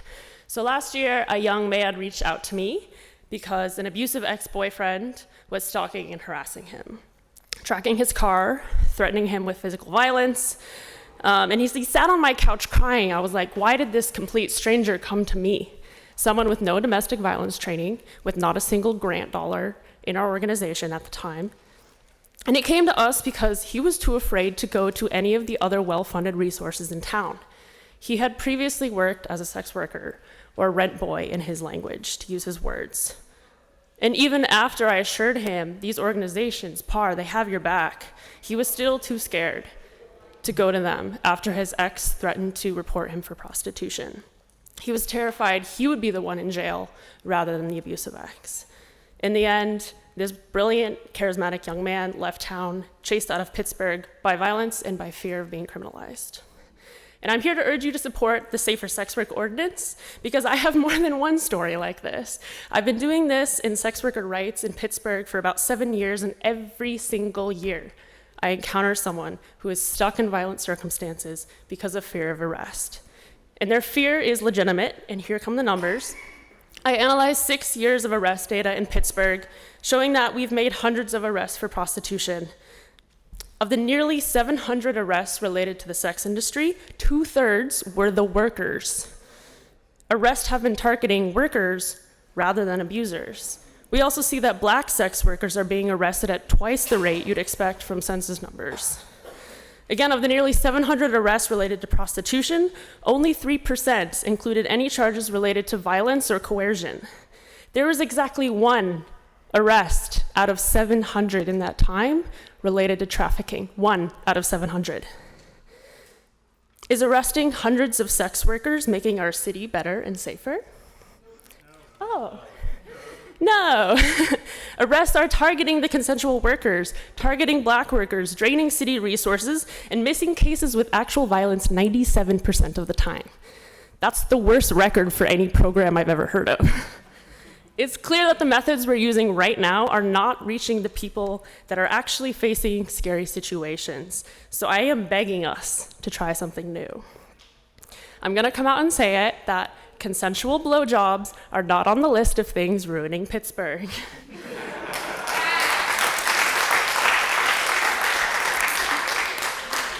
For most people in this industry, sex work is just work. Blowjobs are just a job. And there's hundreds of violence prevention advocates in this room.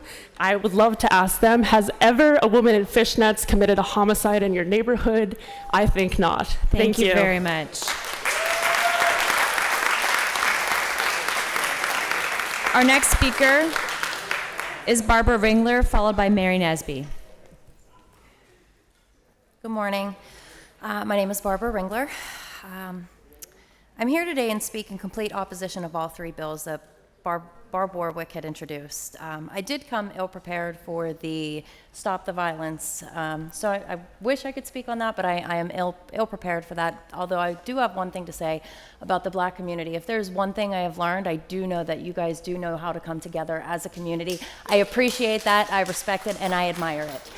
So back to the bills. The first bill to decriminalize prostitution is a gift to predators. These lifestyles destroy mental health, self-worth, and any hope for stability. This bill doesn't protect victims, it protects the pimps and traffickers who profit off of them.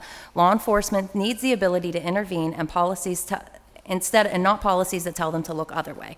Second, this so-called gender-affirming shield bill is a direct attack on parental rights and legal accountability. These procedures are not medically necessary, especially for minors, and yet this bill would allow children to make life-altering, irreversible decisions behind a wall of legal protection across the country. More and more people are speaking out about the regret that they feel after rushing into surgeries and hormones that they didn't fully understand. These aren't just stories, they're warnings, and we are ignoring them. Third, the bill to make Pittsburgh a sanctuary city for abortion access is not about health care. It's about making a political statement at the expense of our values. It invites abortion tourism, dismisses the weight of these decisions, and reduces human life to a partisan talking point. And here's the contradiction. Pennsylvania allows 2 counts of homicide if a pregnant woman is murdered under its crimes against the Unborn Child Act. So how is it that an unborn child is legally recognized as a second victim in one case, but in another has no representation, no protection, and no chance of life if the mother so chooses to end it herself? It's all a bit ridiculous when we have state laws that protect the lives of unborn babies in some circumstances, while bills like this aim to erase their value entirely. City Council's duty is to its residents, not to positioning Pittsburgh as a test site for extreme policies. We are a city struggling with addiction, crime, and broken systems. These bills don't address any of that. They create chaos, more confusion, and more division. I advise you to reject all three. It seems that recent ethical concerns, spending controversies, and political gridlock dominating City Council, introducing some new conservative voices could restore balance, demand accountability, and bring fresh solutions to the table. Now I ask you, everybody here is laughing about that, but the majority of you are in here because you don't want them to defund you. Please take a look at those that are willing to defund this. Everyone sitting on here, I apologize, everyone.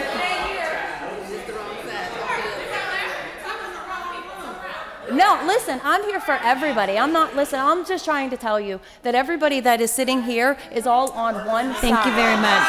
You're good. Our next speaker is Mary Nesby, followed by Devin Telefero. Hello and thank you. My name is Mary Nesby. I am the Vice President of Homestead Borough Council. I am a community advocate and a 20-plus year violence prevention. I am here to represent the collective work that we do across the city as well as Allegheny County. And I say this to you, Council. How many more Black and brown children must die before you act like their lives matter? We're living through a crisis that's stealing lives in real time. Families are being shattered, communities are grieving. The very vibration of life is being plucked away string by string. This is not living, this is dying. And yet, this work is working. Gun violence intervention is saving lives. The shootings and homicides are going down. The data proves it, the stories confirm it, and the people feel it. We're not asking for favors. We're not begging for handouts. We are showing you what real public safety looks like. It's time to destroy the lies that this fund is charity. This is not a handout. This is an ecosystem. This is prevention, healing, trust. This is public safety infrastructure. You don't call it a handout when you pay a contractor to fix a collapsed bridge. So why is it when preparing the broken heart of our communities, it becomes negotiable? These organizations are public safety partners. They're doing what the system has abandoned. They're taking guns off the streets, mediating conflict, reuniting families, and saving lives before violence interrupts. It's working. And we are no longer in the 80s or 90s. This is the 21st century.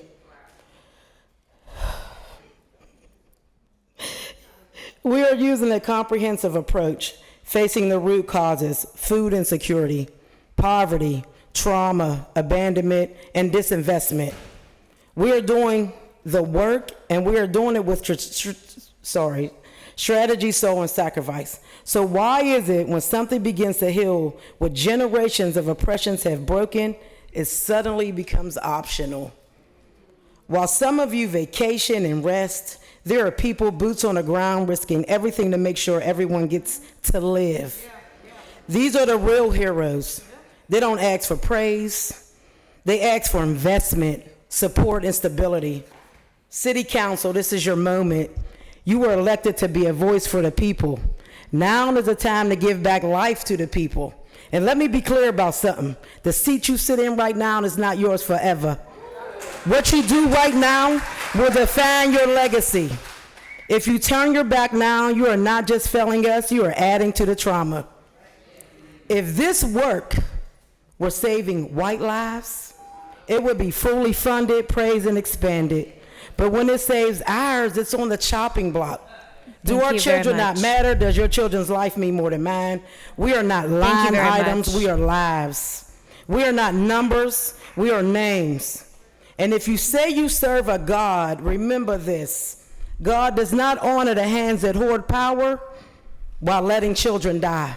Thank you very much. Let this message ring in your ear the next time the budget table is set. We want our children to live, to laugh, to grow up.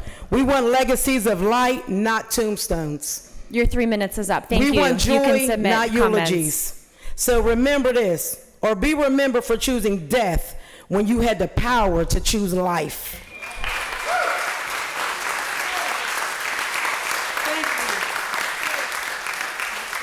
Our next speaker is Devin Talaferro, followed by Tanika Harris.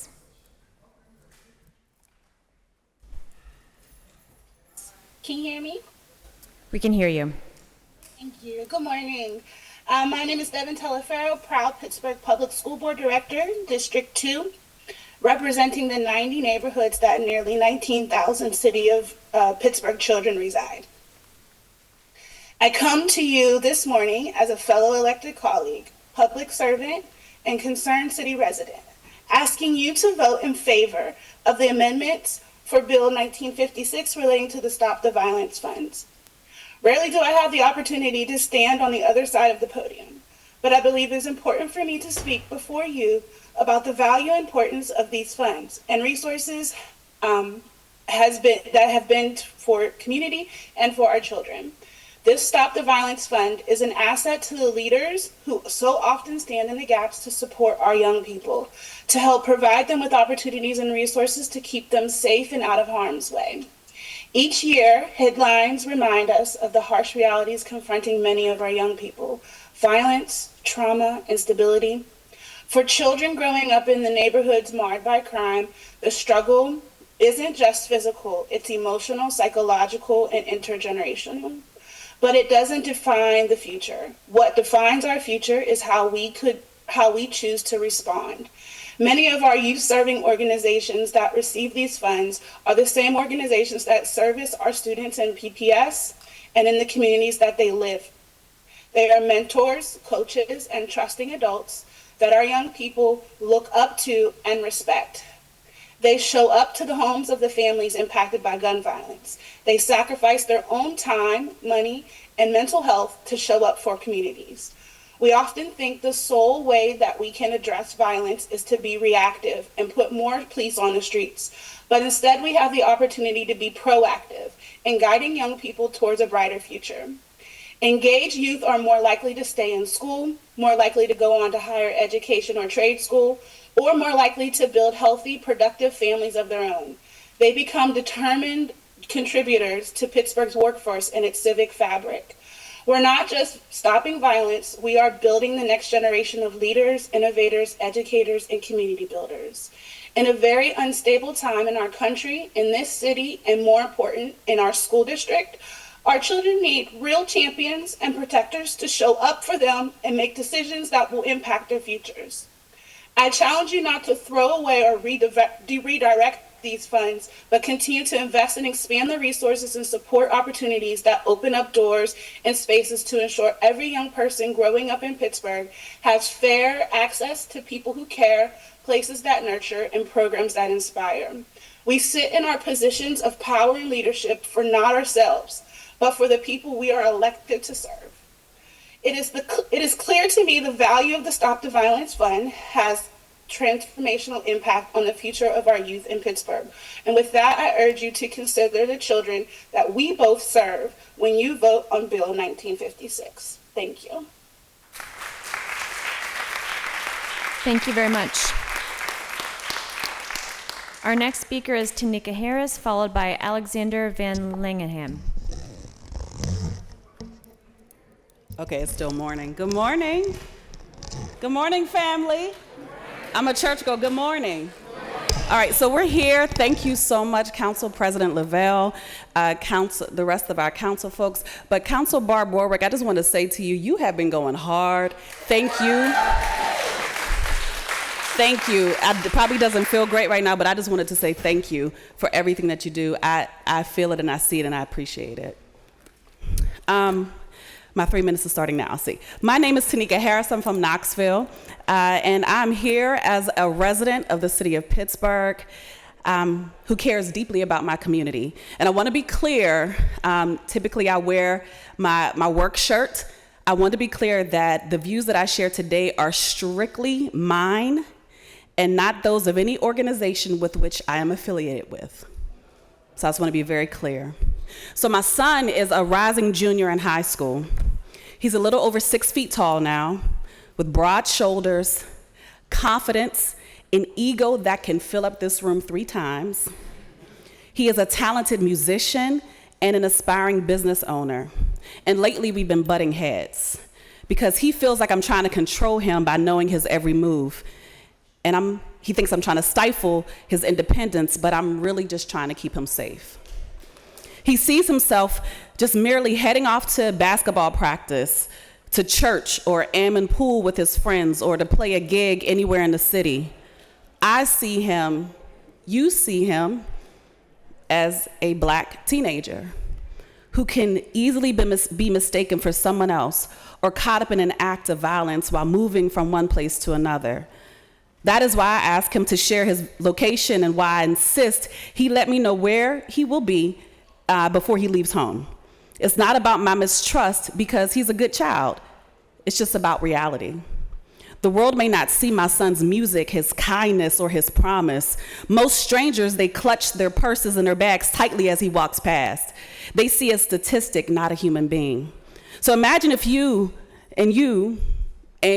had the opportunity to meet my son and discover who he really is rather than viewing him through the lens of fear or suspicion. That is why Bill 1956 is so important and why it matters to so many of us here. This bill helps provide critical resources to neighborhood groups and community organizations that work tirelessly to keep young people like my son safe. It means more trained mediators who step in before conflict escalates.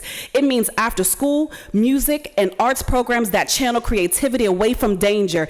It means mentoring, economic opportunities, and housing stability so families can be removed from crisis situations. This fight is personal for me and for so many families across Pittsburgh. And it's also a shared responsibility. So when you vote yes to Bill 1956, you affirm that every child, regardless of height, skin color, or zip code, deserves to grow up in safety and possibility. Thank you. Thank you very much.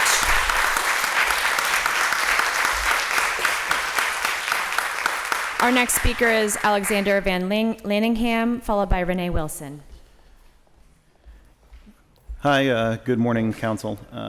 You've heard from a lot of really incredible speakers today, mostly on Bill 1956, which I'm fully in support of. And I'll also start by saying further, the last thing that is needed in this world probably is another white man with a microphone. So I'm going to do my best regardless. I'm here today to urge this Council specifically to reject one proposal, Resolution 1967, the proposal to fund $1.8 million for the funding of a project for what is essentially Pittsburgh's version of Cop City.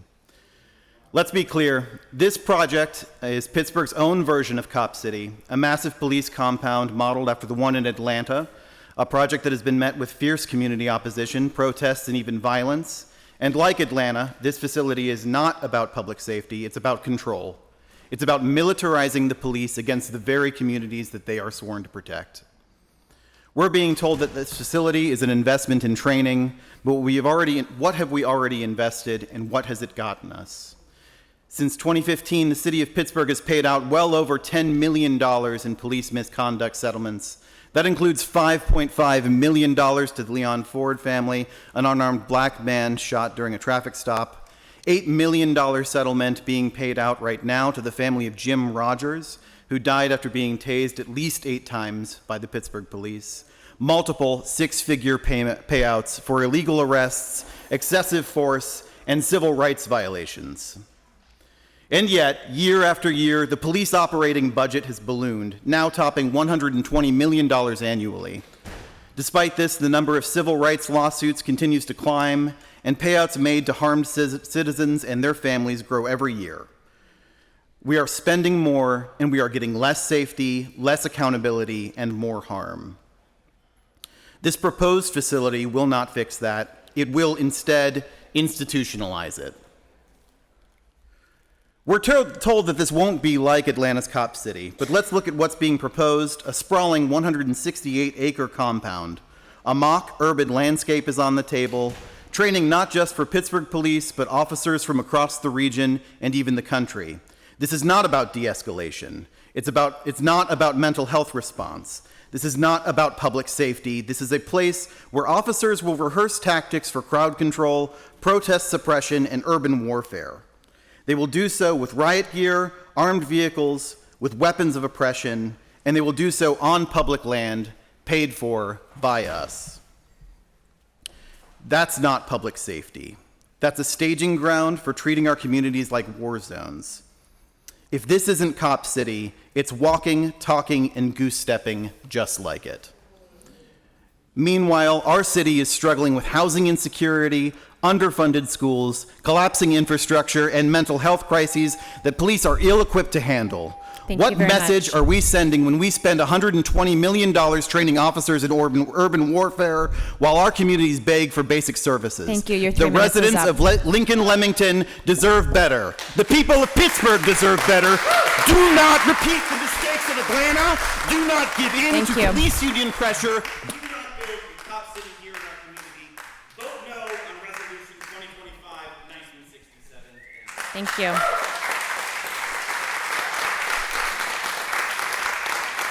Our next speaker is Renee Wilson, followed by Harmony Gray.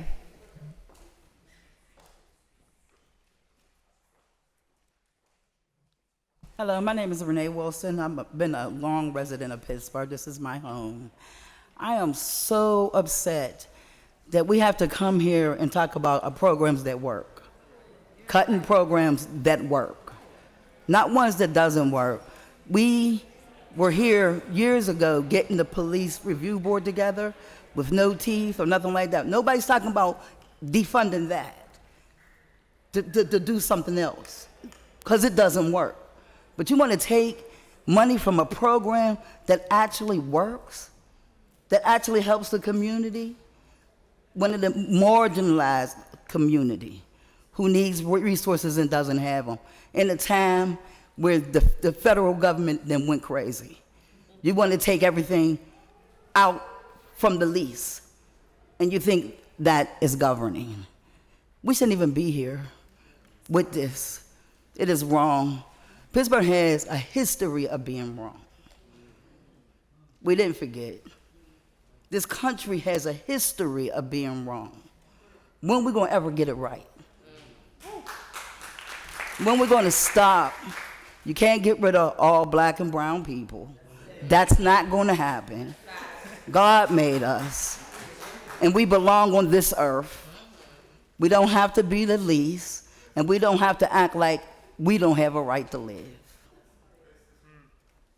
So I hope you do the right thing, because if you don't, I guarantee you, we will fight this city tooth and nail to get everybody out of this council who do the wrong thing. Watch. Thank you very much. Our next speaker is Harmony Gray, followed by Nicole Gallagher.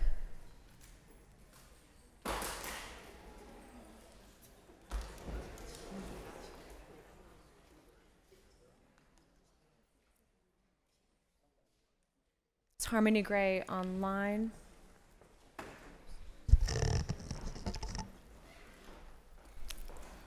I'm gonna help Harmony Gray out here get her paper up.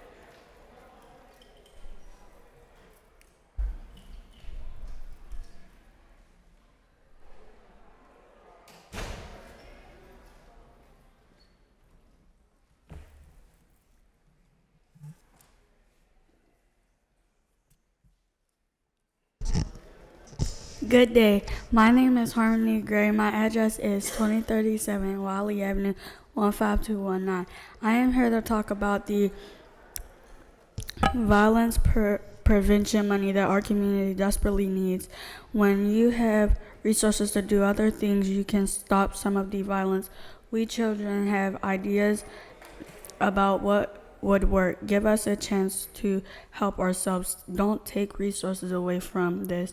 The money was put here for this purpose. I hope City Council thinks about the children in the community. Thank you very much.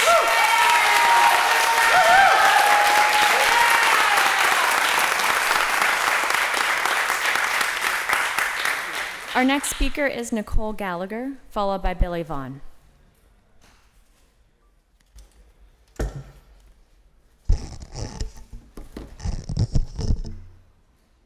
Hi, good morning. My name is Nicole Gallagher. I live in Spring Hill. I am here to support Councilperson Barb Warwick's recent legislation protecting LGBTQIA+ residents from criminalization, prohibiting identity-based discrimination in medical care, and supporting safer sex work, though I also support the Stop the Violence Fund. As a step-parent to a trans teen, I cannot imagine what it would be like if she were not able to access the medical care that supports her living a healthy life, or if she lost the ability to use the restroom that corresponds with her gender identity. It would be devastating and completely unsafe. This is a life and death matter for our children, our loved ones, and our community. I wish that was an exaggeration, but it's literally not. As for sex work, which is consensual adult work, it has existed since the beginning of time, all over the world, through all kinds of people. I'm sure that when Pittsburgh was nothing but Fort Pitt, there was sex work here. Our laws have done nothing to stop sex work or make society safer. They've done nothing but harm sex workers, in fact, preventing them from accessing invaluable human resources and turning to the authorities in times of need. Essentially, our laws have made an already potentially dangerous job more dangerous.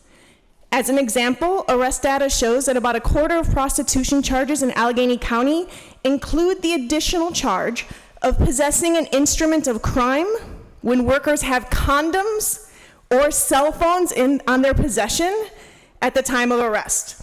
So sex workers are choosing to leave behind condoms and cell phones when they're working. I don't know how anyone can think that that promotes safety and health in our city, but it does not. And again, we're talking about life and death matters. So members of council, I'm asking you to please support these 3 pieces of legislation. Please help create a safer Pittsburgh. Thank you. Thank you very much.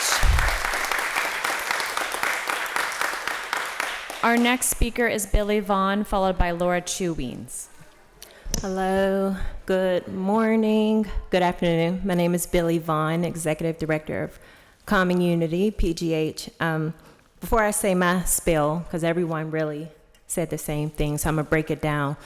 I don't even know who's opposing this. I support it, but I really don't need to know because there is violence in each and every one of your districts. So it always looks like, because we as a people, we're showing up for everybody. We're showing up for Squirrel Hill. We're showing up for Mount Washington. We're showing up for Sheridan. We're showing up for everybody.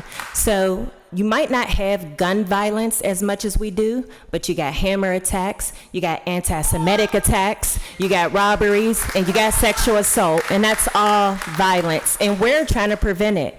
So this bill really supports all of us. And right now, what's happening on the south side, Bob, if there was some sort of service that can help you with what's going on East Carson Street, we the ones that are on the ground, we would be the ones that be able to tell those young folks to get from down there and help you. So I don't even know why. Right now, you need us more than anything. So I just want to say, the Stop the Violence Trust Fund is not just a budget line, it is a lifeline. It's the difference between a funeral and a graduation, between a young person losing hope and finding the path forward. These funds support programs that catch people before they fall. They build trust, they build healing, and most important, they save lives. Some officials want to take this money and use it somewhere else, but let me ask this, what's more important in life? What's more valuable than peace in our neighborhoods? If we strip these resources away, we're not just shifting dollars, we're breaking promises. Promises made to communities that have waited too long for real investment. I speak not just for myself, but for every mother who wants their children to come home safe, for elders who want to sit on their porch without fear. This fund gives us that chance. Don't take it away. Please protect the Stop the Violence Trust Fund. Stand with your community. Stand for peace. Thank you. Thank you very much. Our next speaker is Laura Chu Weens, followed by Seth Davis.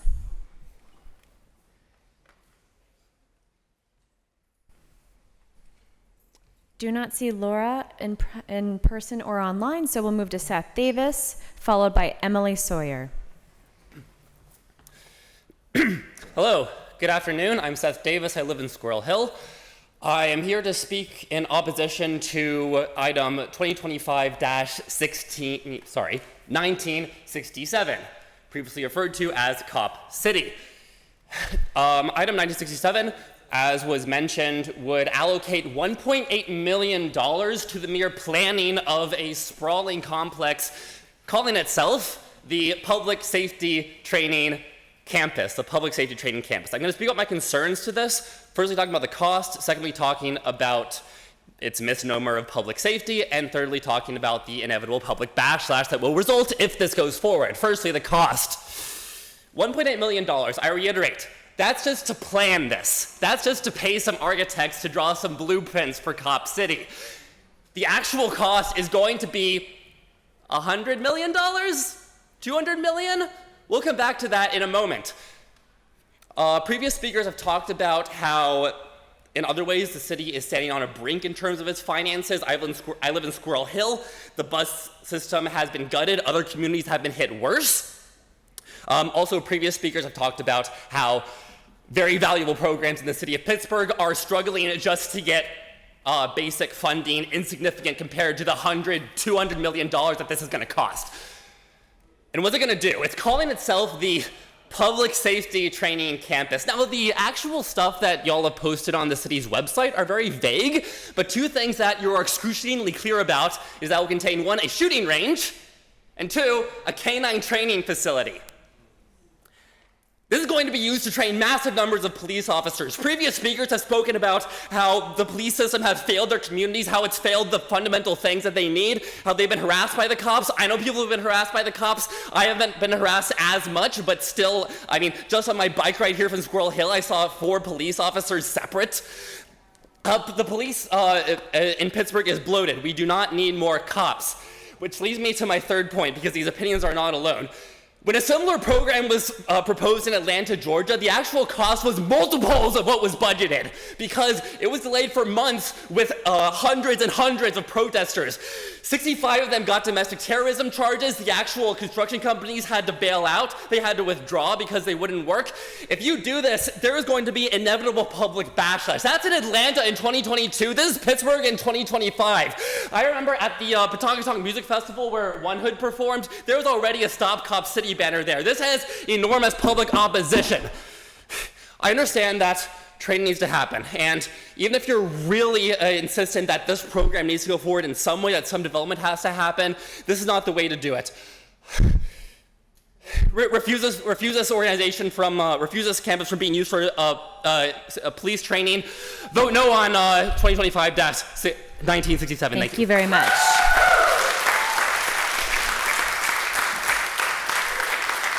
Our next speaker is Emily Sawyer, followed by Rodney Potiet.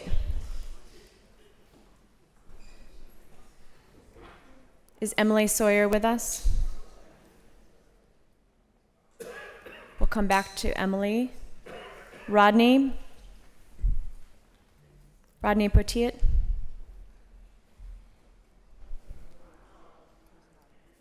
We will come back. Desiree Gloria Taylor. Are we joined by Desiree? Raymond Robinson.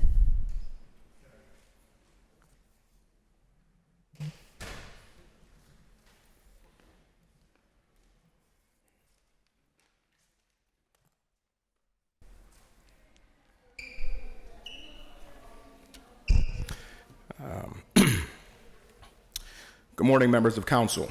My name is Raymond Robinson. I live in Brighton Heights, and I work in Homewood. My career has been dedicated to understanding and addressing the complex issue of youth violence. From my studies in criminology at IUP to my work at Schumann Juvenile Detention Center and as an administrator at a Child Protective Services agency, I have witnessed firsthand the profound challenges that young people face. My involvement with the Zone 1 and Zone 5 Public Safety Councils has further deepened my commitment to community safety. Currently, I work with the Homewood Children's Village, a community-based organization and Stop the Violence grant recipient on the front lines of this critical work. It is with this perspective that I urge City Council to support Bill 1956 and the amendments to the Stop the Violence Fund. The public safety needs that led to the creation of the Stop the Violence Fund in 2020 remain pressing. The initial goal of supporting violence prevention efforts across our city is as valid and necessary today as it was then. As mentioned earlier, or publicly, our city proudly reported no juvenile homicides in 2024, a testament to the concerted efforts of many, including the Department of Public Safety and the program supported by the Stop the Violence Fund. But violence prevention is a long-term endeavor. Directly attributing a reduction in violence solely to one program can be challenging. However, we can assess efforts aimed at mitigating risk factors, that's those elements that increase the likelihood of violence, and promoting protective factors, those that decrease the likelihood of violence. The work of HCV and other Stop the Violence recipients focuses on these factors, which are strongly associated with the reduced likelihood of youth becoming a victim or perpetrator of violence. Developing high self-esteem, improving academic performance, and creating attachments to positive peers and caring adults are some of the factors that help youth steer clear of violence. This is the work community-based organizations do with youth across the city. The decreasing violent crime rates seen over the last couple of years are encouraging, but when the 15,000 plus youth served by the Stop the Violence Fund stay in school, go on to college, find gainful employment, we can expect to see the incidence of violent crimes reduce even more. At the Homewood Children's Village, we serve hundreds of youth every year. The Stop the Violence funding has helped us do this important work, but it's only a portion of what we need to carry out our mission. The Stop the Violence Fund is unique, as we heard earlier, and needs to be protected. Securing this type of funding for our work and the many other organizations across the city is imperative. By investing in programs that foster these protective factors and mitigate risk factors, we are building a foundation for peace, not just reacting to violence. Continuing to strengthen the Stop the Violence program through this amendment will ensure that organizations like Homewood Children's Village can persist in their vital work, nurturing a generation of Pittsburghers who are equipped to thrive, contribute positively to their communities, and lead lives free from violence. This is an investment in our youth, an investment in our communities, and an investment in a more peaceful Pittsburgh for all. Thank you all. Thank you very much. Our next speaker is Knight Monroe, followed by Keon Goldsmith.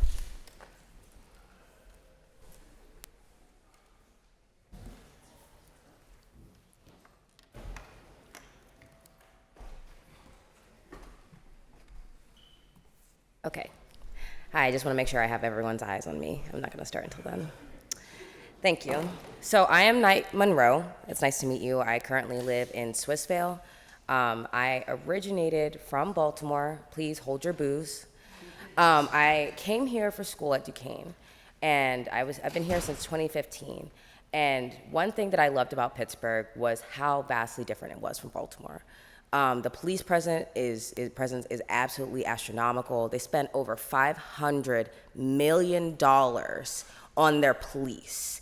And I was not aware about Cop City until I came in today. And I'm here for Barb Warwick's, what she proposed in all three of her dockets. But I'm adding this onto something that I'm against. I'm so against this Cop City. Because coming from Baltimore, I see how the police is. I know the infrastructure, the fact that there were more jail cells than there were school systems, and the fact that Pittsburgh is way smaller than Baltimore makes it that people in Pittsburgh are more vulnerable because you have a smaller city, and I don't want to see that happen. I love Pittsburgh. I specifically moved here to be away from Baltimore, and I'll be damned if this city turns into it, specifically the reason why I left. And the end to gun violence is super important. That's not even negotiable, because the thing is, Pittsburgh is losing people in the city left and right. I've seen people that have lived here, who grew up here, and have decided I cannot live in the city anymore because it is not safe for me as a black person. It's not safe for me as a trans person. It's not safe for me as a sex worker after how many decades. And my thing is, for council people, I really need you to think about, especially if you were born in the 60s, your parents, your mother, more than likely was a sex worker.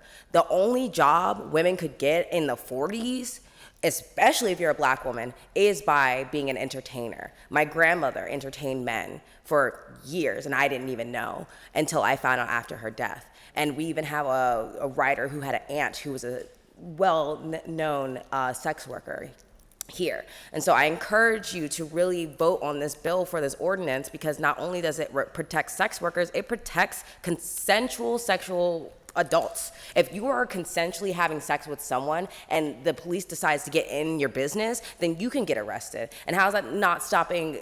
If you can get arrested as an everyday person, imagine what it's like to be a sex worker being arrested. And it's absolutely ridiculous. And we need to make sure that the city is safe. And Swoon, the sex workers owning our narrative, that's the president, the program I'm president of, we make sure that we have resources that from other communities in the city, so that it's not just you're worried about putting money into this, we also have their safety in mind. And this is very important. And I implore you to actually take it seriously, because people's lives are at stake, especially sex workers, especially trans people, especially people of color, black people, and immigrants right now. And so please think about this. Thank you very much. Our next speaker is Keon Goldsmith, followed by Reverend Robert Tedder.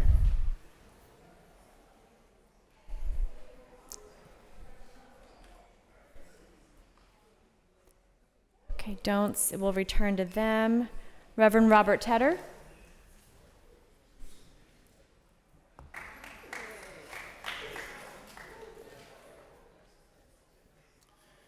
Good afternoon. I am Reverend Robert Tedder. I am a Master of Social Work for 35 years, also the Director of Children and Family Initiatives at Project Destiny, an organization that for 20 years has worked to improve the quality of life for children, youth, families, and 18 neighborhoods that comprise Pittsburgh's North Side. We have 4 sites, including an early childhood training learning center at CCAC, a community resource center in Manchester, out-of-school time program facilities in Brighton Heights, and a hub for community health workers and resource coordinators in the California Kirkbride neighborhoods. I'm here to support the proposed amendments to Bill 1956 and go on record against attempts to stop transfers to the Stop the Violence Fund and reallocate resources to other needs. Let me share some well-documented information that we all probably agree with. Neighborhoods where there is a high level of poverty and unemployment and low economic opportunity have the highest level of violent crime. Other factors include weak community structures, limited police presence, substance abuse, and social inequality. Secondly, community-based organizations across the country have been most effective in addressing violent crime. Studies show that increased presence of CBOs is associated with lower rates of violent crime, including murder and property crime. Community-based organizations play a vital role in reducing violent crime by fostering community cohesion, providing targeted support, promoting collaboration, as well as other crime prevention efforts. Their impact is particularly significant in disadvantaged neighborhoods where they can address the root causes of violence and create safer and more resilient communities. With that being said, why do we need to be here to debate the distribution of $16 million to community organizations that are already doing the work? That is a rhetorical question. We probably already know the answer. Project Destiny has been the recipient of much needed grant funding. We are an example of a provider of targeted services that lead to violence and other issues. And so we are employing everyone here today to help us to continue the work that is so much needed so we can continue to prevent and not just intervene in violence. Thank you very much. Thank you so much. Our next speaker is Michelle Lee Buzzard, followed by Marisol Valentin.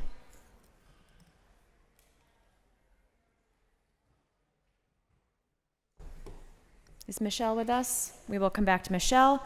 Marisol Valentin.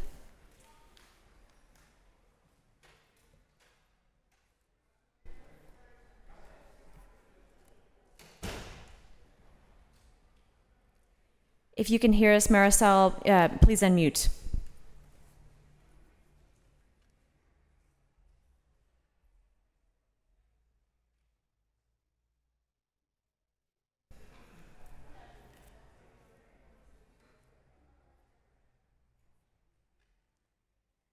Okay, we will come back to Marisol. Move to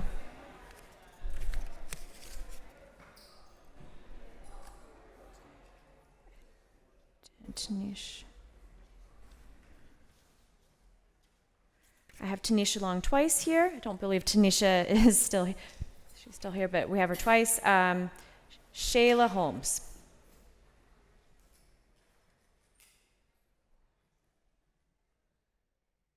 Good afternoon, Council. My name is Shayla Holmes. I'm the Program Manager of Cure Violence East. We're a violence prevention organization. I'm here also representing BPEP and Coalition Against Violence, as I worked alongside Mr. Tim Stevens for years. I'm also here as a mother. I'm also here as a grieving community member who has lost many friends and loved ones to violence. Can you all join me in saying violence is preventable? One more time, violence is preventable. Violence is preventable. This is the statement that I made in Harrisburg back in 2023 on the Capitol steps. This is also a statement that I still truly believe in, that violence is preventable. Daniel Underwood, Evan Pryor, Brett Tolliver, Tali Tolliver, Shauna Howard, Shadea Johnson, and my first love, Andre Brody, are just a few of the names of loved ones that I've lost personally to gun violence. I got into this work back in 2013 after losing my first love, Andre, who was senselessly killed by a former friend. Prior to this, I worked in real estate, so this is completely different from what I was doing. But I knew that because I lost so many people and they no longer had a voice, that I wanted to be the voice for them. I wanted to be the voice for our communities that have to face violence senselessly every single day, because I truly believe that violence is preventable. And it's funds like the Stop the Violence Fund that will continue to do the work that we are out here doing. Boots on the ground. I work with staff of about 16 people who go out every day in East Hills, Homewood, Penn Hills, and Wilkinsburg, and fight to interrupt, intervene, and stop violence, not just gun violence. I come to you also as a survivor of domestic and sexual abuse. So again, there are many forms of violence. And this Stop the Violence Fund will again continue to stop the violence. Violence is a disease.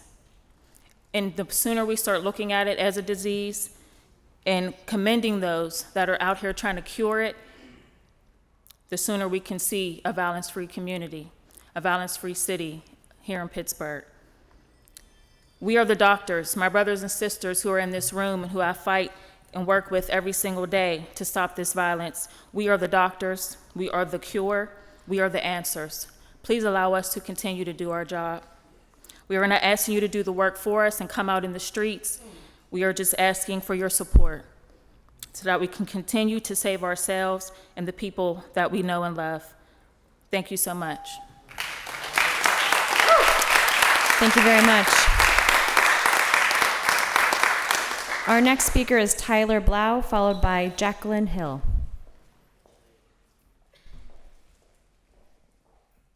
Is Tyler with us? Don't see Tyler. We will return to Tyler. Jacqueline Hill.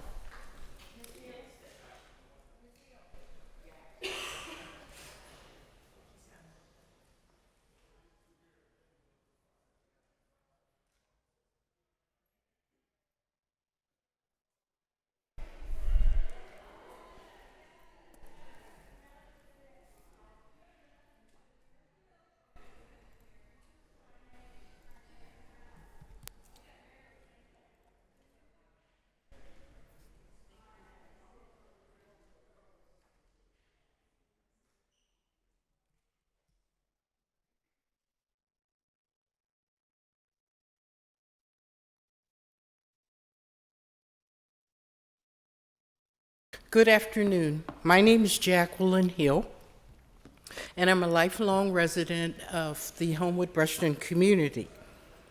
And I would like to use my time today to bring attention to the section of the big, beautiful bill on guns. The bill would loosen regulations on gun silencers, certain types of rifles, shotguns, advancing a long-time priority of the gun industry.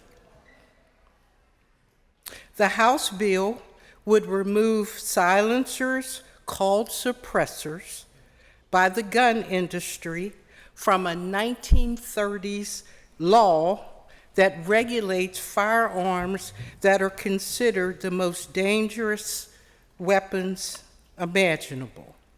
It would eliminate a $200 tax and remove a layer of background checks. The Senate has kept the portion on silencers in its version of the bill and expanded upon it, adding short-barreled or sawed-off rifles and shotguns. Republicans who have long supported These changes, along with the gun industry, say the tax infringes upon the Second Amendment rights.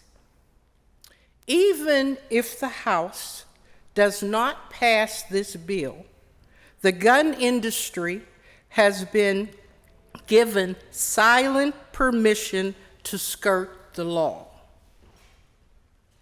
This administration will not pursue any infractions against gun shops, gun show sellers, and others in the industry because they support flooding American streets with dangerous weapons, some of military grade. They are attempting to codify it in law. The Black community is currently flooded with guns killing innocent children and innocent bystanders. The need to have adequate levels of resources to combat this crisis is greater than ever. All the funds the city has spent on, all the money the city has spent on spot shooters and other technology will be rendered useless with these silencers on the streets. We all know that the violence prevention groups on the ground providing one-on-one interactions, resources, and support is the solution. Thank you very much. You can submit your comments to us and we will read it. Thank you. Thank you. Our next speaker is David Williamson, followed by Lori McDonald.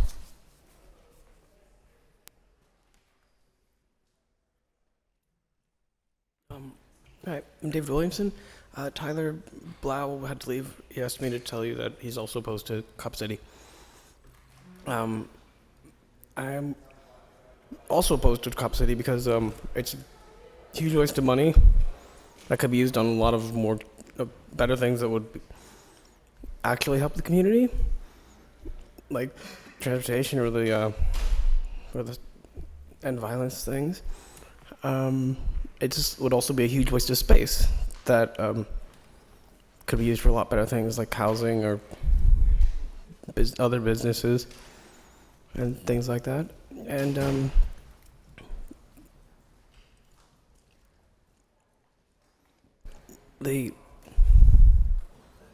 increasing the number of cops wouldn't solve the problems because they're not doing anything anyway.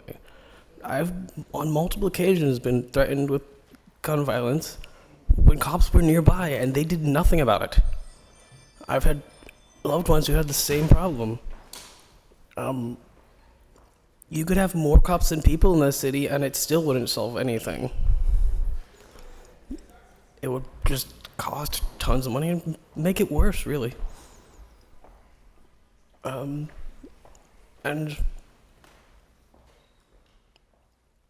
yeah, that's pretty much the main gist of that. Also, protect trans kids and Black lives and Deloitte Polizei. Thank you. Thank you very much. Our next speaker is Lori McDonald, followed by Linda Critcher. Is Lori with us? We'll come back to Lori. Linda Critcher.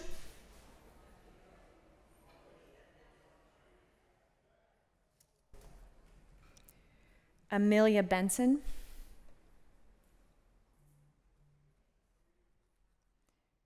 Christina Huang.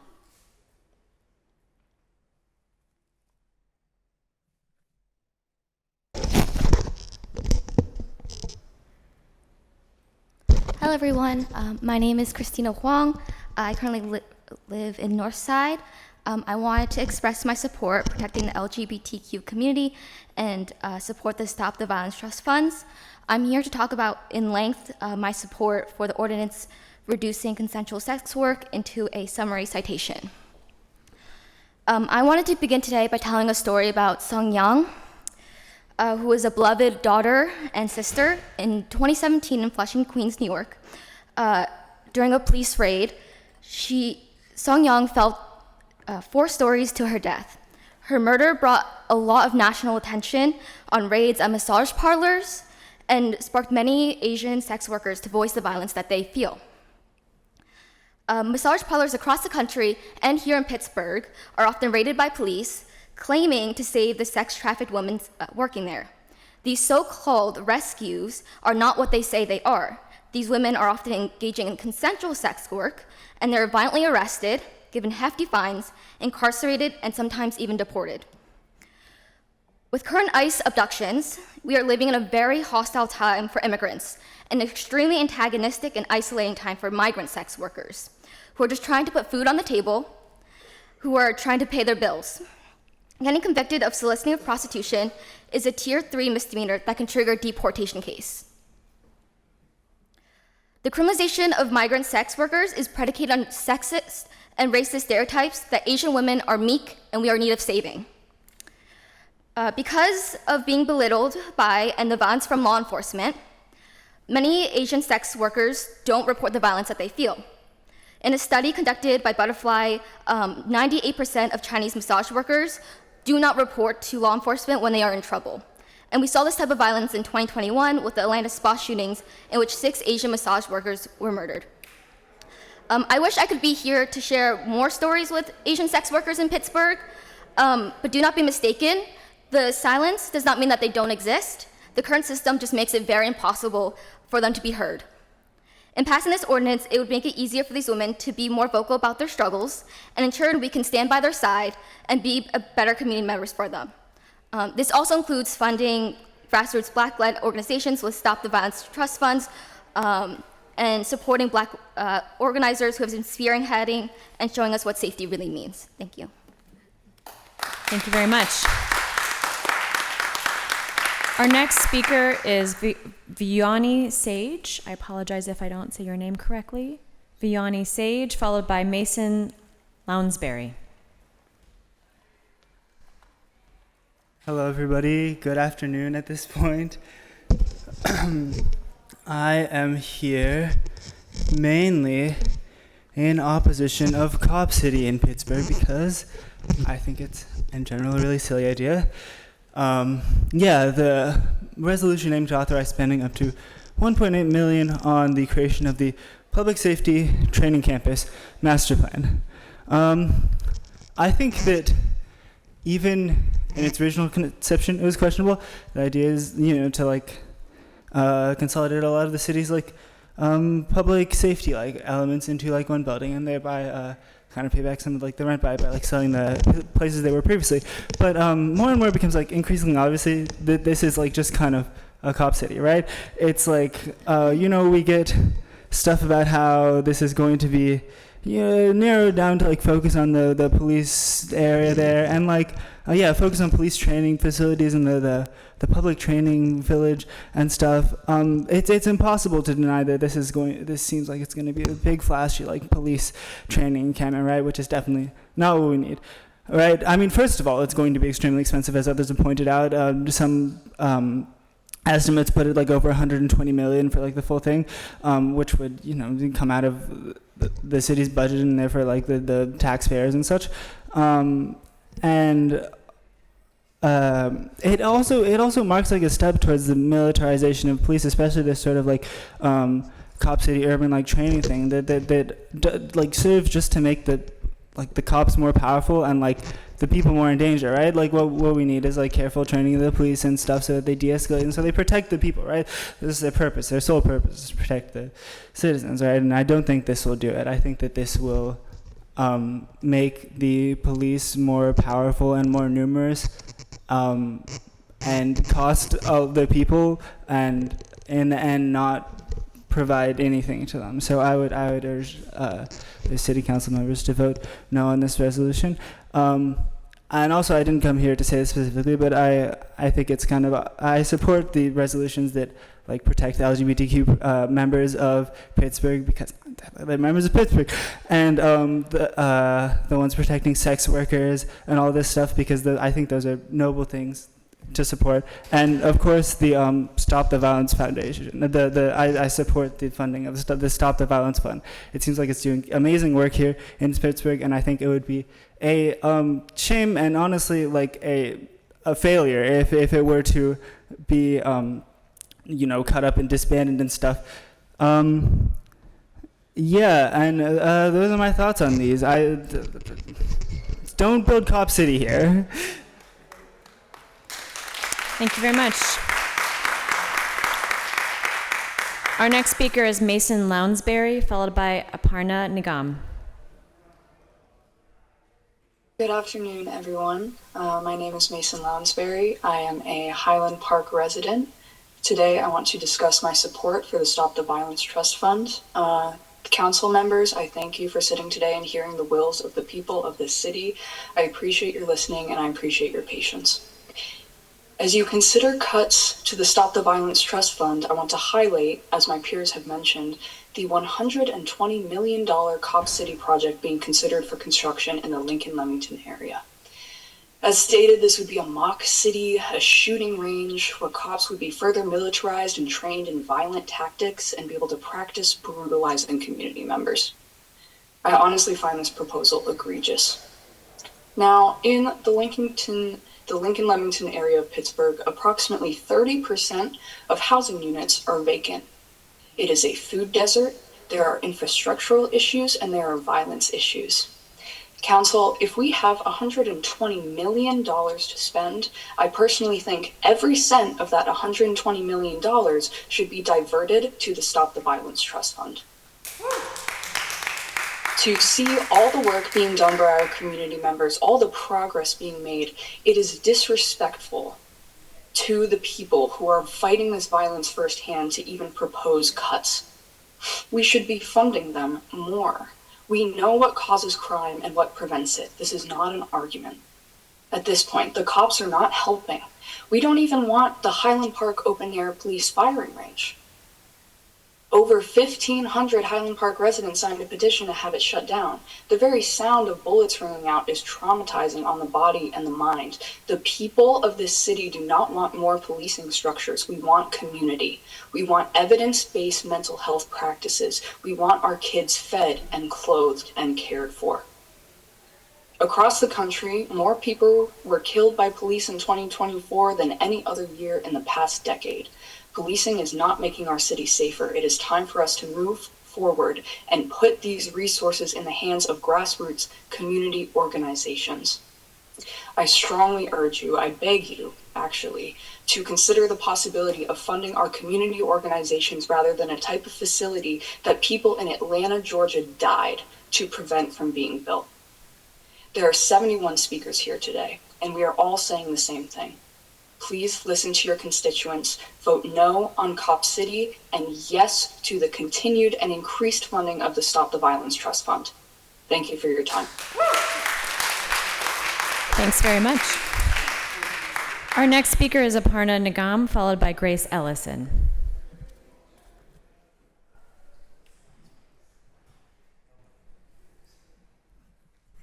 I don't see an Aparna Nigam. Grace Ellison.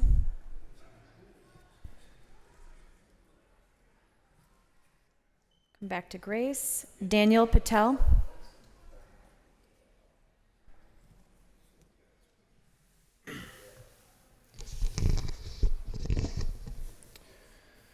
My name is Daniel Patel. Thank you for the opportunity to speak. I support the proposed amendments and ongoing funding for the Stop the Violence program, but I'm here to speak against the proposed $120 million Cop City.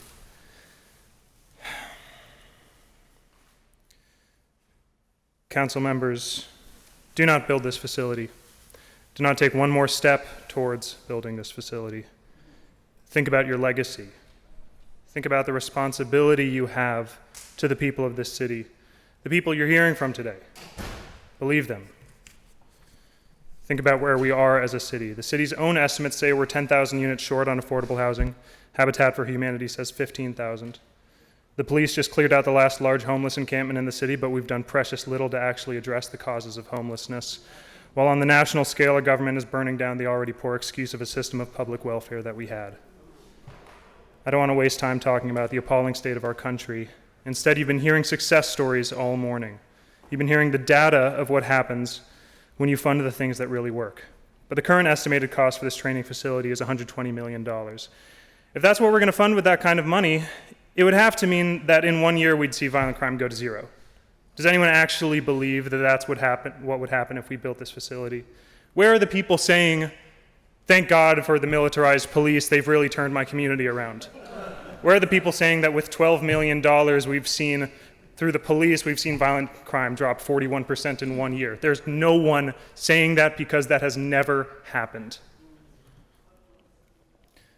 So tell me, is spending at least $120 million to train more cops to police, oppress, and terrorize our neighbors the answer to this situation? And yes, I mean terrorize, and I hope you have all read the Abolitionist Law Center's report titled Apartheid Policing in Pittsburgh.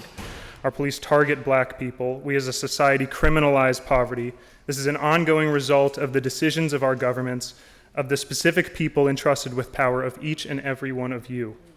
So is $120 million, and mark my words, it would be more. Is that spent on increasing policing in our city the answer? Is raising taxes to pay for it the answer while cutting services like PRT and demonizing the Stop the Violence Trust Fund, saying that it's not a good use of our money? No.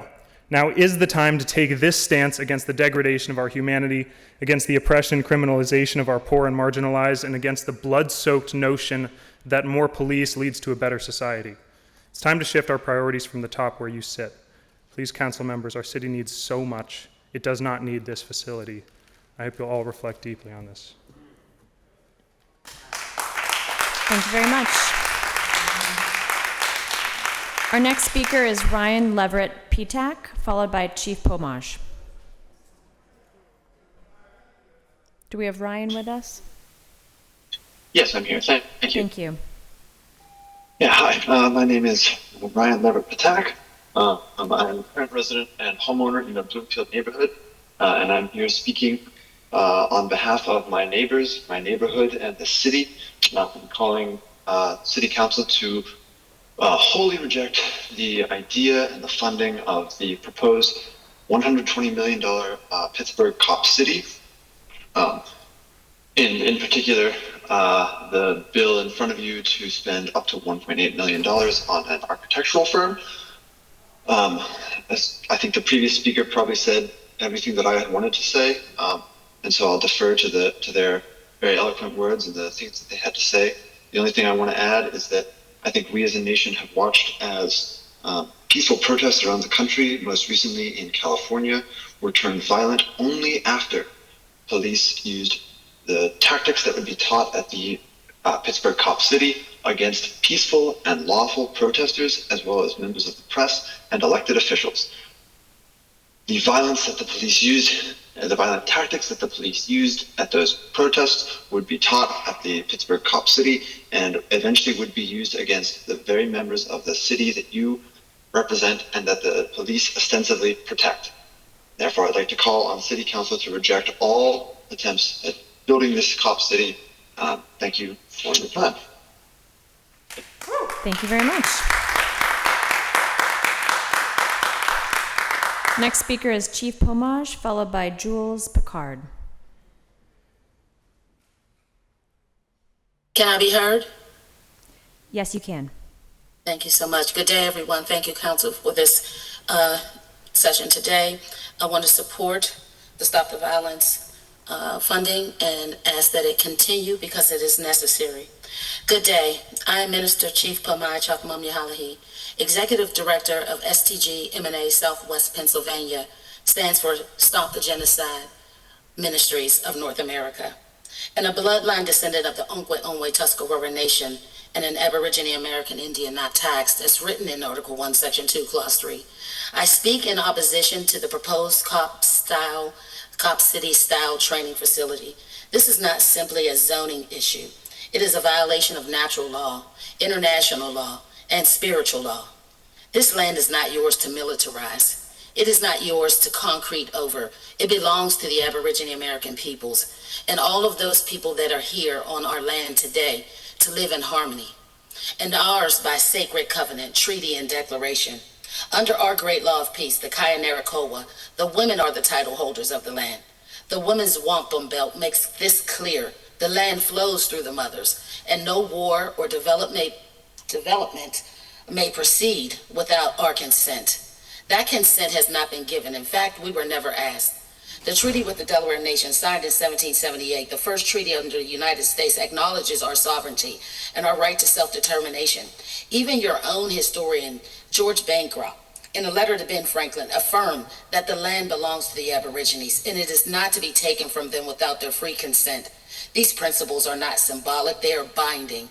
And yet here we are again, with bulldozers, barbed wire, and budgets for police welfare, warfare.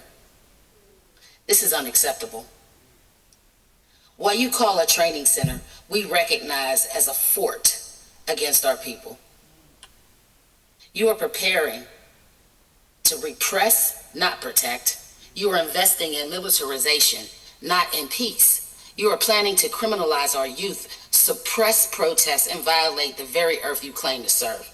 We reject this. If you truly want to stop violence, invest in healing, returning the land to its sacred people, fund ceremony, respect the matriarchs, restore the balance. The path is not more force, it is more accountability, more truth, more consent. This project cannot move forward without breaking every law that matters. International laws, the American Declaration on the Rights of Indigenous People, the great law that governs this land before your city ever existed. Without our free, prior, and informed consent, this facility is unlawful. We say no to Cop City, no to occupation, and yes to land back, peace, and the original laws of this land. And support and protect and defend our babies. Keep this funding available also, so that they can continue to do the good work that they do in our communities, and fund Aboriginal organizations that work with our people too as well. Naya Waya, thank you. Thank you very much.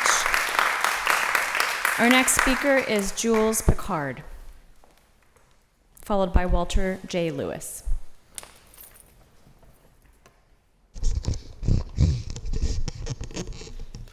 Hello, my name is Jules Picard. I am from Wilkinsburg, and I would like to first say that my agreeance with continuing to stop the violence and supporting them. I also am definitely against the Cop City initiative, but I'm actually here to speak about the sex work ordinance.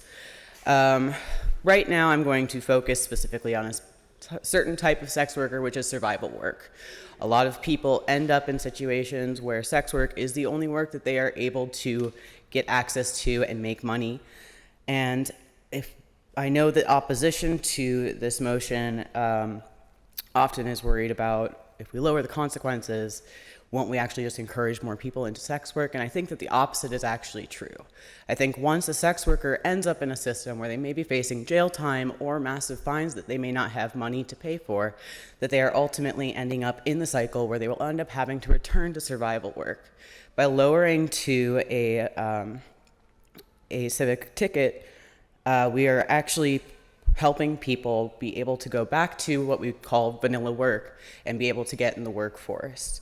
So I think that the more we are able to support people in that, the more that we are able to keep people safe. And that's all I'd like to say for today. Thanks very much. Our next speaker is Walter J. Lewis, followed by our final registered speaker, Ellen McCracken. Good afternoon, Council. Thank you for the opportunity to speak to you. My name is Walter Lewis. I live in Homewood. I'm the president and CEO of the Homewood Children's Village. Raymond, my colleague, spoke earlier a little bit about our work, so I'm going to focus my remarks more just as a citizen, right? So I'm a Homewood resident. I'm a husband. I'm a father of 4. I'm a homeowner, and I've chosen to raise my family in the community that I work and serve in. I've lost friends, loved ones, students to violence, particularly gun violence. And in 2020, I lost my little cousin. He was grown up by then, but I still remember him as my little cousin, to gun violence. He was gunned down in New York City just after getting out of prison. We had talked a lot about him turning his life around. He was super excited about the things he was going to do. He was going to write books. He was going to do all of this stuff. He was going to look out for his little brother. But it was only a matter of months when he got out of prison before he was gunned down.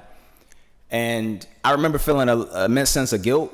You know, I'm here in Pittsburgh and I'm doing a lot of work here. And sometimes even in my own family, I'm not able to be as present. And I think about the resources that he did not have. And I felt a lot of guilt. But in 2020, I had a lot of hope when I think about the work that Councilman Lavelle, former Councilman Burgess, did to really initiate the Stop the Violence Trust Fund. And that this council voted overwhelmingly to support the establishment of. And it gave me a sense of real hope. Because in a time where people were, you know, very upset and talking about defunding the police and all these other strategies, we took a different approach to say we need all of this to work together in concert and to really take a public health approach to preventing violence. And so that's exactly what we've done. And I'm excited to be a part of that through the work that I do through the Homewood Children's Village, where we work a lot in terms of prevention, working with young people, trying to keep them from ever being involved in these types of situations. But it really is about that infrastructure that we're building. And I really want to emphasize that because I think that's the most important part. It is not just about the funding and the dollars. It is about this infrastructure. It is about this approach that we're taking that says violence prevention is not just about police and putting more police on the streets, because we know that does not prevent the kinds of things that we're talking about. But it is about the mental health resources, the interrupters, and all of these folks that we've been able to get involved through these funds. And it's about this network and these connections. I've been able to get connected with organizers and individuals doing different work in different parts of the ecosystem because of this fund and this funding. So to me, yes, support the fund, continue to invest in the fund, but more importantly, continue to invest in this holistic strategy to actually reduce violence in our city. Thank you. Thank you very much. Our final registered speaker before we move on to others who will speak as non-registered speakers is Ellen McCracken.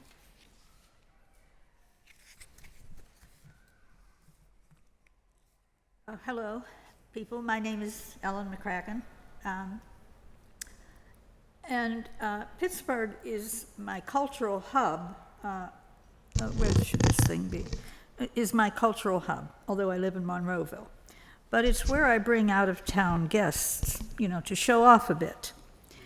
I have some umbrella questions for anyone who has the answers about sex work, which I don't really know much about. Is it true anything you penalize, you want less, and anything you incentivize, you want more? Is it true Pittsburgh plans to exchange most livable city options for more legalized sex traffic? Is it true Pittsburgh is legalizing prostitution as a marketing incentive for hosting the 2026 NFL draft? The ads could read something like the following: come to Pittsburgh, check out a few sports events and our legalized prostitution options. Or, Pittsburgh could be your next best move. Pittsburgh has it all: prostitution, gambling, and mega criminal career options.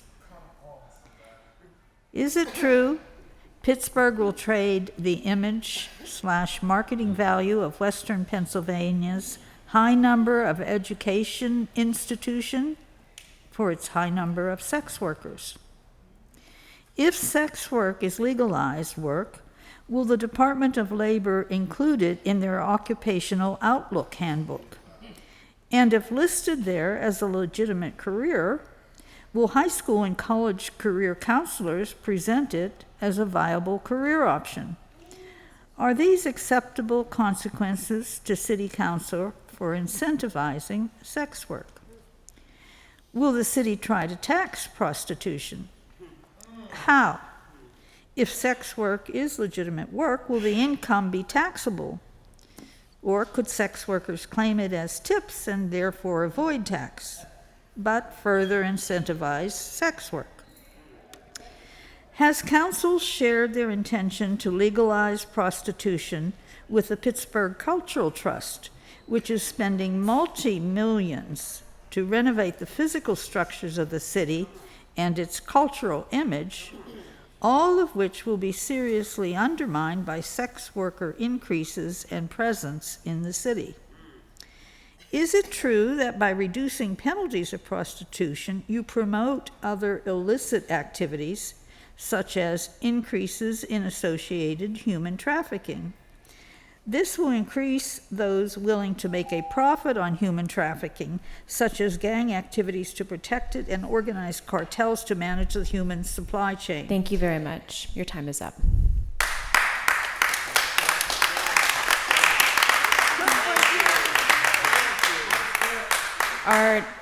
I will return to a few people who were not here during registered speakers, so I'll read off the names fairly quickly, but if you're here, please speak up. Rakib. Nina Barbudo. I don't know the answers. Brandy Fisher. Carlos. Laura Chu Weens. Emily Sawyer. Rodney Potiat. Desiree Gloria Taylor.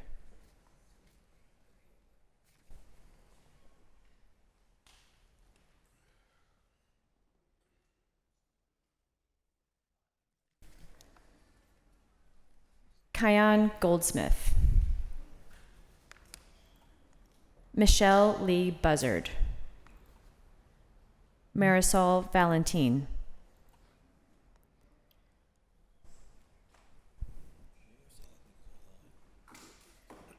Marisol, we'll come back to you to see if you can unmute yourself.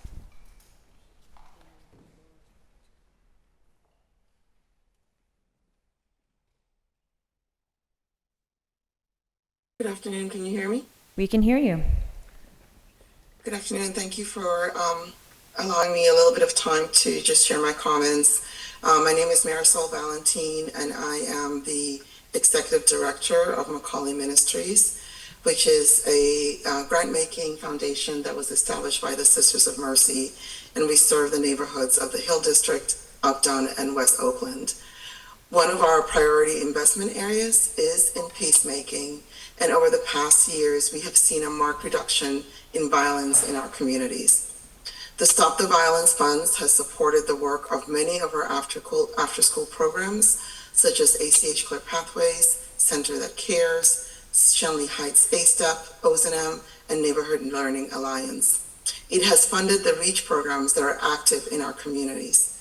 Before these funds, our residents, such as Reverend Grayson, would walk the streets following each shooting, but did not have a network of support to tie those impacted by violence to counseling, social services, and legal services. Today, thanks to the Stop the Violence funds, we are beginning to have a robust support network. In fact, current Zone 2 statistics show 0 homicides in the Hill District year to date. It does not make sense to disinvest from something that is working. Please continue to fund the Stop the Violence funds. It is accountable, it is working, and it is the right thing to do. Thank you. Thank you.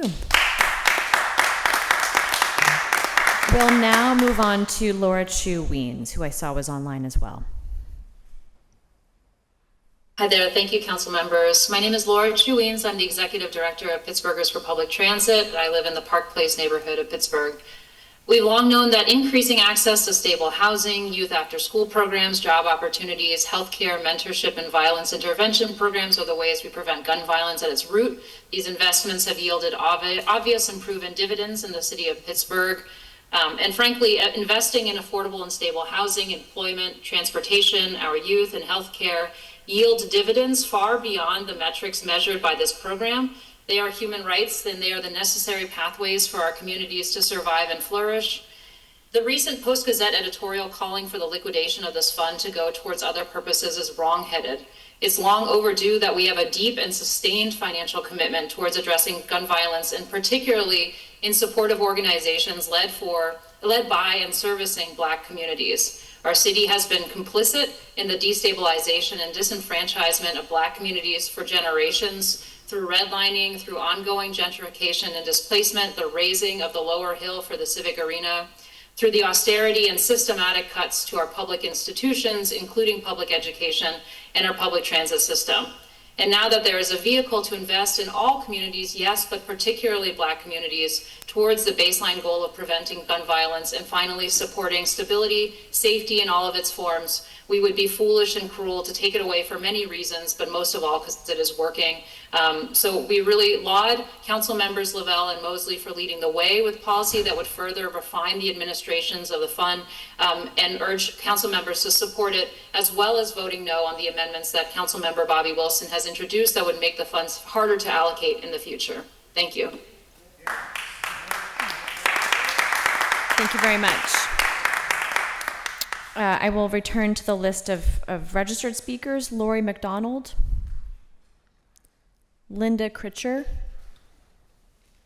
Amelia C. Benson, Aparna Nigam, Grace Ellison. Okay, now having exhausted our list of registered speakers, we will now take comments from those in the audience wishing to speak. And if you'd like to form a line down the center, we'll take you as you approach the podium. Please state your name and neighborhood for the record. Yes, good afternoon. My name is Amanda Nietrauer. I reside in the Sheridan neighborhood in District 2. It is a neighborhood that is known for being under-resourced and lacking the basic community resources and structures and spaces so prominent in other neighborhoods in the city. I'm a homeowner, I'm a wife, caregiver to my mother with Alzheimer's, and a mother to two beautiful boys, ages 5 and 3.5.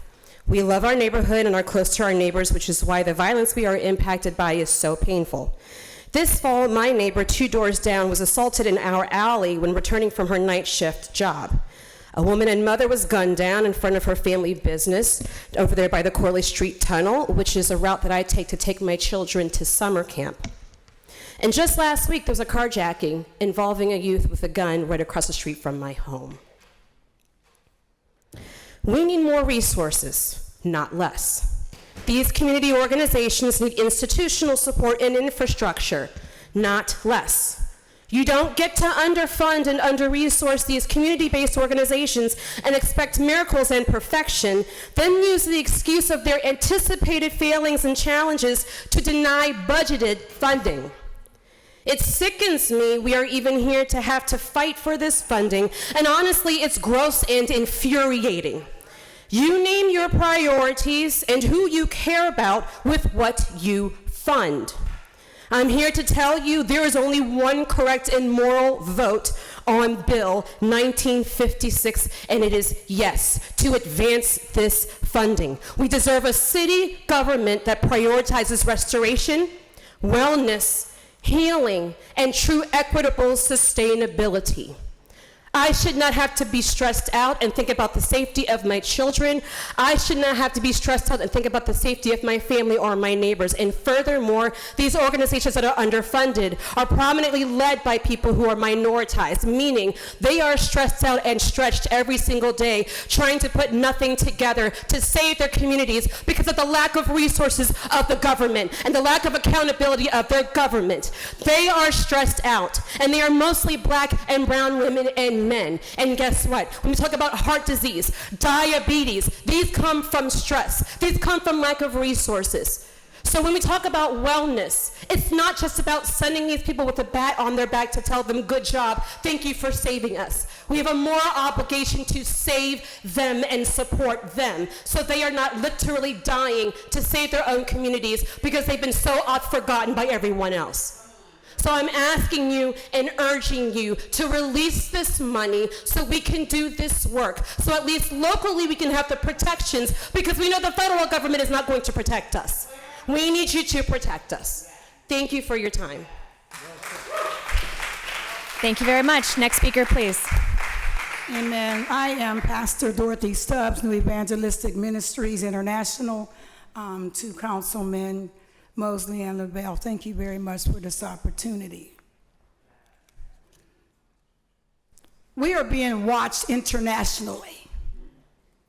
They are watching us fight the funding that the mayor proactively put in place. These other cities and states are trying to get what we have already accomplished. So we're being watched that they're trying to get what we have already in place. So I have to ask, if it's not broke, what is there to fix? I would have to also ask you respectfully that if this is canceled for Stop the Violence Fund, what do you propose to do to replace it? Will you put the work in? I'd have to also say, to cut it short, there's a misunderstanding that this is a black thing. Because violence is not a color. It's not a rich or poor. It's in your community as well. And here it is. I work with black and white traumatized babies that will not come out of their room traumatized. Social anxiety. They have no social skills. Now, you may be okay with the baby's computers and their phones raising them, but we're the ones that boots on the ground, helping them with their depression and their trauma. So the trauma affects all of us. When you're in the parking lot, somebody that's angry that wants your purse, we help them with that anger. Hurt people hurt other people. Hear me today. So this is not just about blacks, it's about all of us. Your babies are affected as well. Get that part. Violence is in your neighborhood too. It might be low key, might not be talked about, but it will be exposed. It affects all of us. Here it is. It's not a head decision, it's a heart decision. Where's your heart? Will you be a part of the problem or the solution? And that's it. But here it is. Understand, it's not a black thing. You're affected as well. Thank you very much. Thank you very much. Next speaker, please. I'm Tim Stevens. I'm here as chairman of BPAP, the Black Political Empowerment Project, 2201 Wiley Avenue in the historic Hill District. I've been here for the entire testimony. I don't need to repeat a whole lot of what you've heard because you've heard a lot. You've heard a lot of passion. You heard a lot of pain.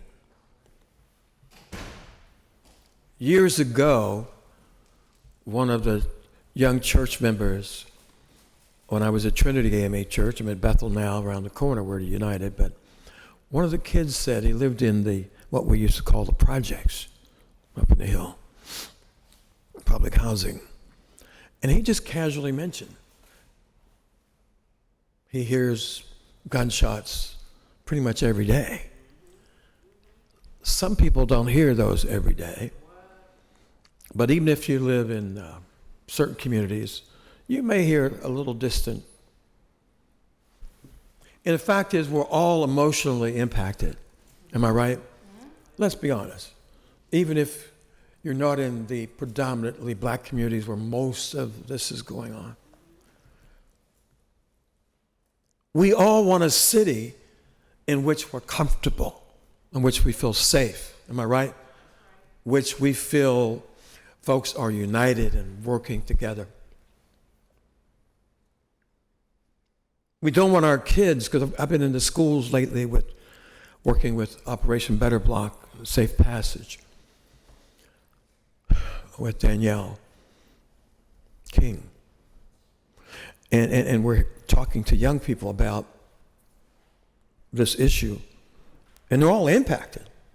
Because almost every kid that you talk to in a school knows at least one child, if not 5 or 6, some more than that, who have been killed by violence. So I'm asking that what has been working, allow it to continue to work. Continue those resources. If anything, expand those resources so it can be even more effective. Because the numbers are going down. We're beginning to feel a little more safe in Pittsburgh. And our goal is, my request is from the Black Political Empowerment Project, is that you all vote yes, and you all look and see if you can even support this further. You've heard heartfelt words today. Don't let those heartfelt words fall on deaf ears. That would be a shame. That would be a crime. Support the movement that has begun and has shown results. Thank you. Thank you. Next speaker, please.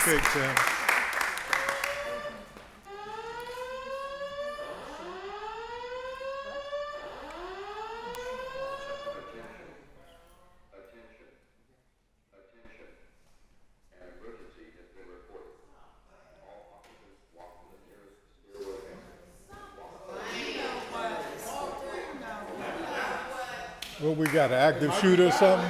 What, we got, an active shooter or something?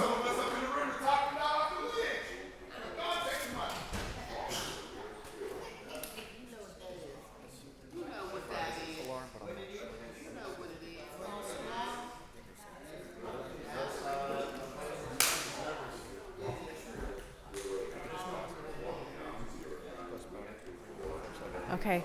We are checking to see if this is a fire alarm, and we are going to recess the meeting until we get further clarification. Motion to recess. All those in favor? Aye. Won't you tell me? Save me. Won't you tell me? Good afternoon. Welcome to the reconvening of the Standing Committee's meeting for Wednesday, July 2nd, 2025. Thank you all for your patience as we took a relatively short recess due to a fire alarm. We will pick up where we left off with our next speaker. Thank you. Yes, my name is English Burton. I'm a co-founder and deputy director of Northside Partnership Project Community Resource Mall. We are a Northside-based organization that is made up, we are a collaborative organization that is made up of 9 small Northside-based 501c3 organizations. And the common thread that brought us all together is that we all have strong components that deal with violence intervention and prevention. I just want to say, I ain't got a whole lot to say, but I just need to say that I've heard everybody, and I want to thank everybody that spoke before me, But when we talk about violence intervention and prevention, I could be the poster kid for that. I'm 75 years old, and in another life, the first part of my life, I was an extremely violent kind of guy.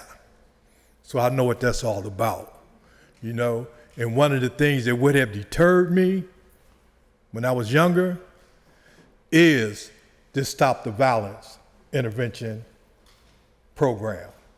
That's the kind of stuff that would have deterred me. I look around and stuff, right? And I've been in the street. I've been out of the street 30 years, but I went back in the street 25 years ago to deal with some of the extreme violence that was happening on the north side with the gangs and things like that, So, I can really and truly say that, I got a bird's eye view, man, on what it takes to deal with this kind of stuff, One of the things, that, I really need to emphasize is the fact that, I heard some people talk about, the cop shop and all that. And I ain't advocating for more police and stuff, right? But I can say this, that, in the African-American community and stuff, right, we need to do better. We definitely need to do better with communicating, man, with law enforcement. Because, as community activists and things like that, we don't have no power to arrest nobody, man, when them bad actors come our way, So we have to, man, you understand what I'm saying, be engaged, man, with law enforcement, And I hear it all the time. I don't want to be no snitch. I don't want to be this or that. No, not until something happens to somebody in your family. Then you want all the information. And you don't care where you get it from, So the bottom line is this, is that, my organization, see something, say something, this is real talk. You understand what I'm saying? And what it's about is this. It's about, engaging the community to come together, you understand what I'm saying? So they will feel protected when they do have to engage with law enforcement. You understand what I'm saying? We have to, man, become more engaged with law enforcement, man, because we can't handle this by ourselves, and neither can they. Thank you very much. Next speaker, please. Good afternoon. My name is Ace Pippins. I'm the program manager at A Given Heart Community Center, which is on the hilltop in the Allentown section of Pittsburgh.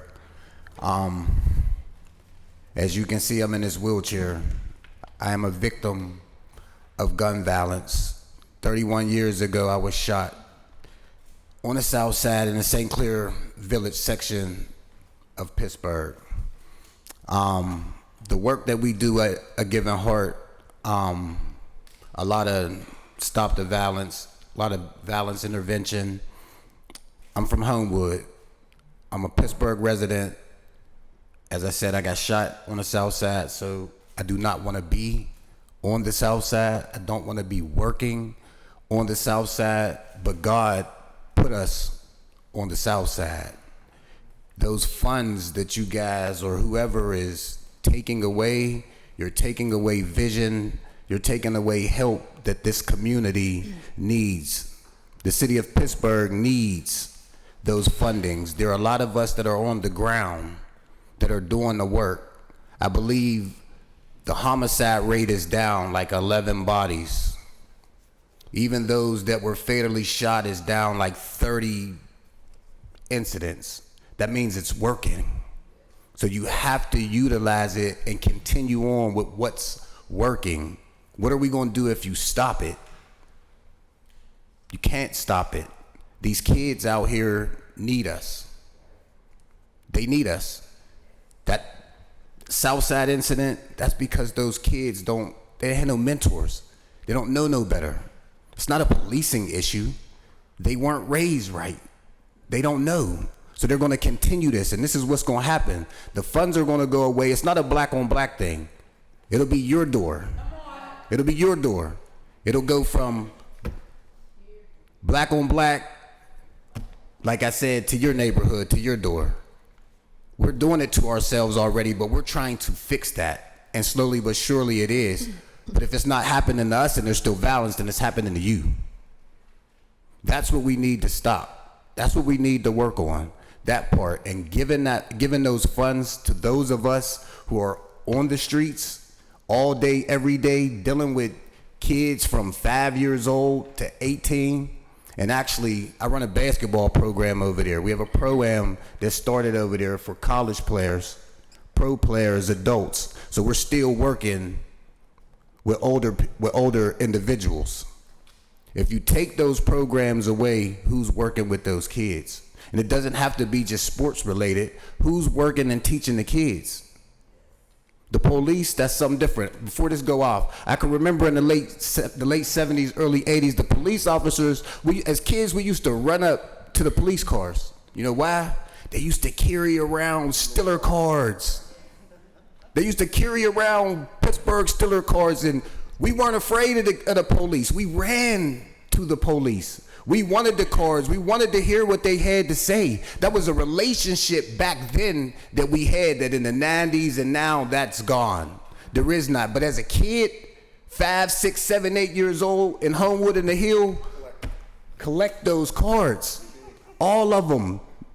Like, we have to get back to that. And you have to use this fund. That's what it was here for. That's what it was put in place for. And the work that's been done, it's working. Thank so you don't very take much. nothing back from it. It's working. Thank you. Thank you.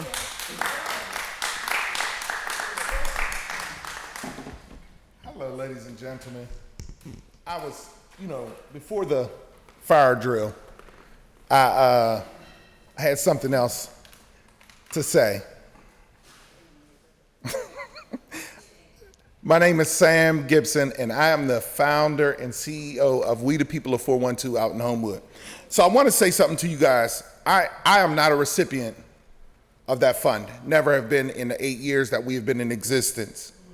But I do want to say something that I need you all to be clear about. I'm here because, and I'm going to give you all some stories. 2 weeks ago, about 11:30 at night, I got a phone call from another organization, it's a nonprofit, but their doors was closed, but the girl was working. We went up to Brushton, and there was a baby she thought was dead in the bed, and one walked down the street. I didn't see none of you all at the place. Not one was I able to call on, not one was I able to say, hey, come up here. We stood there for about 3 hours till we found what the mama was. The police came, checked the baby. Thank God the situation was different. Let me give you all another scenario. This is July. In June, it was 11 people who we gave overdose prevention to. We got people running up and down the street, mental health issues. In my organization, our organization, we stand in the way so you nine can do what it is that you all do. On the day of election, we're out there serving for you all to sit in these seats, these very seats. Yes. I'm going to take you all back because I think this is personal. This is personal. For whatever apparent reason, everybody's pissing on each other in these two offices, this one and down the hall. You all need to be ashamed of you yourselves. This is personal. So let me bring it to you all's front door. I want you all to remember April 2023.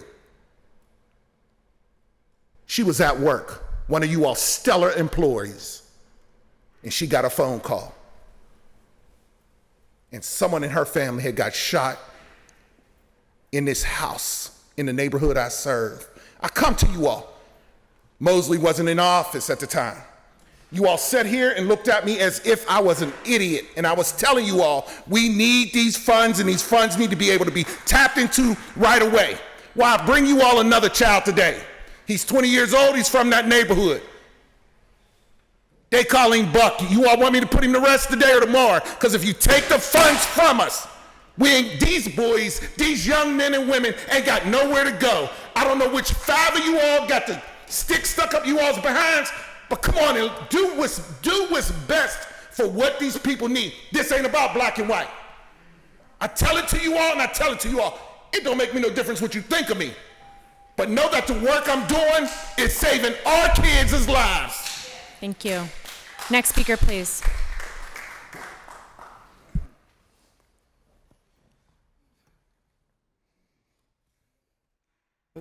Hello, everybody. Council, good afternoon. Dalen Davis, I am a resident of the Allentown neighborhood in the city of Pittsburgh. I want to thank Councilman Mosley and President Lavelle for introducing these amendments. I am here in support of the Stop the Violence Fund. You know, locally, we all try to feel like we're neighbors, try to put things in place to protect our neighbors. That's exactly what this fund does. It directly connects to community members who are at their most vulnerable moments. At the federal level, we see it's just chaos. Cuts, Medicaid, Medicare. We see a federal government that's willing to cut the Civil Rights Division to hold police departments accountable for when they kill people in the street and not having any more dissent decrees. The city of Pittsburgh, not that long ago, was under a dissent decree. It's specifically for this purpose, interactions with our police department. We've come out of it and there has been some improvements. Yes, we are in a position, as I would agree with Councilman Anthony Coghill, that we need more police officers. But that should not be at the expense of our kids in the city of Pittsburgh.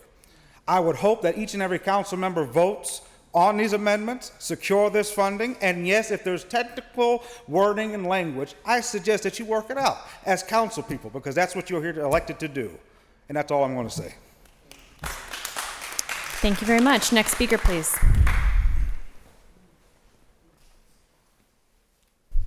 Had to take the jacket off and it was a little hot outside. My name is Jordan Gilliam. I am coming representing not only the Gilliam family, but also a lot of the organizations that are on the ground, boots on the ground, standing there and stepping up and standing with our youth. I've been very privileged to see a lot of you all out there at these community events, seeing the impact of a lot of these peacemakers, these peacekeepers, these street outreach teams making a true impact. I came a little bit late today, and I could barely get into this room, and I don't know how often that happens. Obviously, I'm not here all the time, but I think about how powerful that is. I saw in this room not perfect people. Not all of it, everybody's perfect. Some people a little bit, a little cleaner than others. But I saw a lot of people that through your investment through the Stop the Violence Fund have been empowered And they've also been able to be a beacon to the youth that they serve, that there's investments that the city is willing to make sure that those kind of people, their purpose, that their care is amplified. And I think that's really interesting. And I was surprised that this was all, there was even conversations around this funding being removed. And I appreciate, Anthony Coghill, Bob Charlin pulling me to the side and saying hello, and whether it was direct support or not, just being there. I think together, when we come together, there's a bridging of the gap between initiatives, between neighborhoods, between generations that is happening now. And there are definite things that can be fixed. There's definite ways we can come together. There's a million things that need funded. But when we see something that's working and we're looking at direct data and statistics that reflect those numbers, we have to, as a city, step forth and support that in whatever way that means. And so I'm here to offer, my services in whatever that could mean, as I am a consultant for the Forbes Funds now, working on doing asset analysis of all the nonprofits, not just part of Greater Pittsburgh Nonprofit Partnership, but in this region. And so I have a unique lens on this data and unique relationships, whether it's me or other people that I work with. And so yes, this is an opportunity for us to come together. Yes, things are chaotic with the federal government. Things are wishy-washy with maybe state and county agencies at different times. And the city of Pittsburgh being a beacon of light, being something that, yes, they are looking at us, and us being able to step up in the moment to be that great beacon, I think that's an amazing thing that we're all gonna look back on this moment and be very proud to be a part of. So I thank you guys in advance for your support. I look forward to looking you all in your eyes when we're out there on the streets with our kids, with our communities, seeing the impact of what this Stop the Violence Fund is going to do for the city of Pittsburgh. Thank you all. Thank you. Next speaker, please. Hi, I'll start whenever. Please proceed. My name is Randall Taylor. I'm from the East Liberty neighborhood, and of course, I was aware of the could have been very, very tragic incident we had right across from where I live at. It's very shocking. Look out the window and see 40, 50, 60 police cars in your neighborhood. So I have in good faith that nobody's talking about really cutting the Stop the Violence Fund, and but I do think it needs to be accountable, and because these dollars are precious. So there are people who may put in for dollars and really think they can do the work and have the personnel to do the work, but they don't. So these dollars are very precious. So we should definitely make sure that people are held accountable for every dollar. So what I want to speak about, because I started my career in the community working with young people in the 1990s, and many of us know gangs running around. Actually, kids couldn't go to different neighborhoods, and there were things that were done to stop that. We don't have a gang problem in the city of Pittsburgh in 2025 because people did a lot of work, foundations invested a lot of money, and believe it or not, law enforcement was very much a partner in ending. And yes, we were seeing massive amount of people and children dying. So what I want you to keep in mind as we talk about committees and things in the future. I spoke one time with Carl Redwood, who's his great father, who worked in the 1940s in Pittsburgh around gangs and violence. And I said, what did your dad do to prevent young people in those situations? You put children in a positive environment around positive people with a positive message. And that's exactly what I did in the 90s, and it works. And so, keep that in mind. Positive people, positive environment, positive message, because prevention works. So when you're looking at some of these groups, see what they're doing around prevention. Yeah, we need the violence interrupters, but it's prevention. You've got to work before that child picks up a gun. And so what I think that we have to do, and it's sad, this isn't the 1950s where kids are at the malt shop. We don't have that any longer. These children are afraid. They want to be around other kids. That's a natural thing. But sometimes they're afraid. So unfortunately, we as adults have to begin to create positive environments for these kids. Whether it's something in the school, whether it's a dance we throw in the school, because believe it or not, though children want to be around other children, they feel safer when adults are in the room. And that's, so again, as we look forward, just always remember, we have a prevention program. These kids want to come together. That's why they're meeting up in East Liberty, which I've seen. You look over, there's 50 kids in that Garland Park. because they're looking for some place, because kids want to be around each other, but they know it's not safe because unfortunately we got these guns everywhere. So I just want people to keep in mind as you go forward, please, please, prevention works. That's the answer. Thank you. Next speaker, please. My name is Yvonne F. Brown. I live at 715 Mercer Street. It's been a long day, but I wanted to take and change it up a little bit for Miss Smith. Miss Smith, didn't I tell you yesterday that I had made up a song for you councilmen? I hear an agent, she can sing pretty good. I don't sing that well, but I did make up a song, and it says, now who can I turn to when members are not listening? They're on their tablets, their computer, and their phone like they're at their home alone. They're not listening to us. Now that was just to add a little something, because I wanted to say this. When they're talking about these groups, now, I lived up in Elmore Square, and that's where my daughter also lived. But that one hood, because I remember Miss Smith, you said, I don't know what they're doing any good or whatever. But up in Elmore Square, I came out. There's Mr. Gray with that group. He died. But the young men would actually come around and actually listen. See, we can do a whole lot of talking, but if ain't nobody listening, but them young kids would actually listen to them men, where they won't listen to yins, because you're not part of the community and you might not even look like us. So don't look like us and tell us what we're supposed to do. Let me use the example. They're talking about how they closed the store, the store up in the Center Avenue. Okay, they said they stopped the store. Then you had a white man that has a program in a wheelchair to come to tell us what to do in our community. Okay, they're supposed to get their food outside the store. They're not to come in at all. And I got really upset because I'm looking at this. Who was stealing? They said that there's camera, that there was their employees, them employees they brought into the community. Because when we went into the store, they followed us. My resident, a neighbor resident who has 2 master's degrees, was talking about how they followed her around. You followed all the black people while we were in the store, but your employees was taking it out in boxes. It's supposed to be on camera that they were shipping the food out in boxes. So when you think about what we should do in our community, why don't you listen to us? We live there. We experience this. Listen, I've been coming for years, and when they were talking about the police and the guns and stuff, the police let my son die. My son was on the floor. His head busted open and was saying he only had 1 lung. You know what bothers me about that? He had 2. He knew he was gonna die. When they left him on the floor, they said, if this troublemaker starts any more trouble, call us back. When they called him back about 45 minutes, when the paramedics came, the police tried to stop him, said he's dead. And one paramedics wrote that it was a policeman that said they had to insist upon working on my son. They didn't even want them to even work on him. He was dying.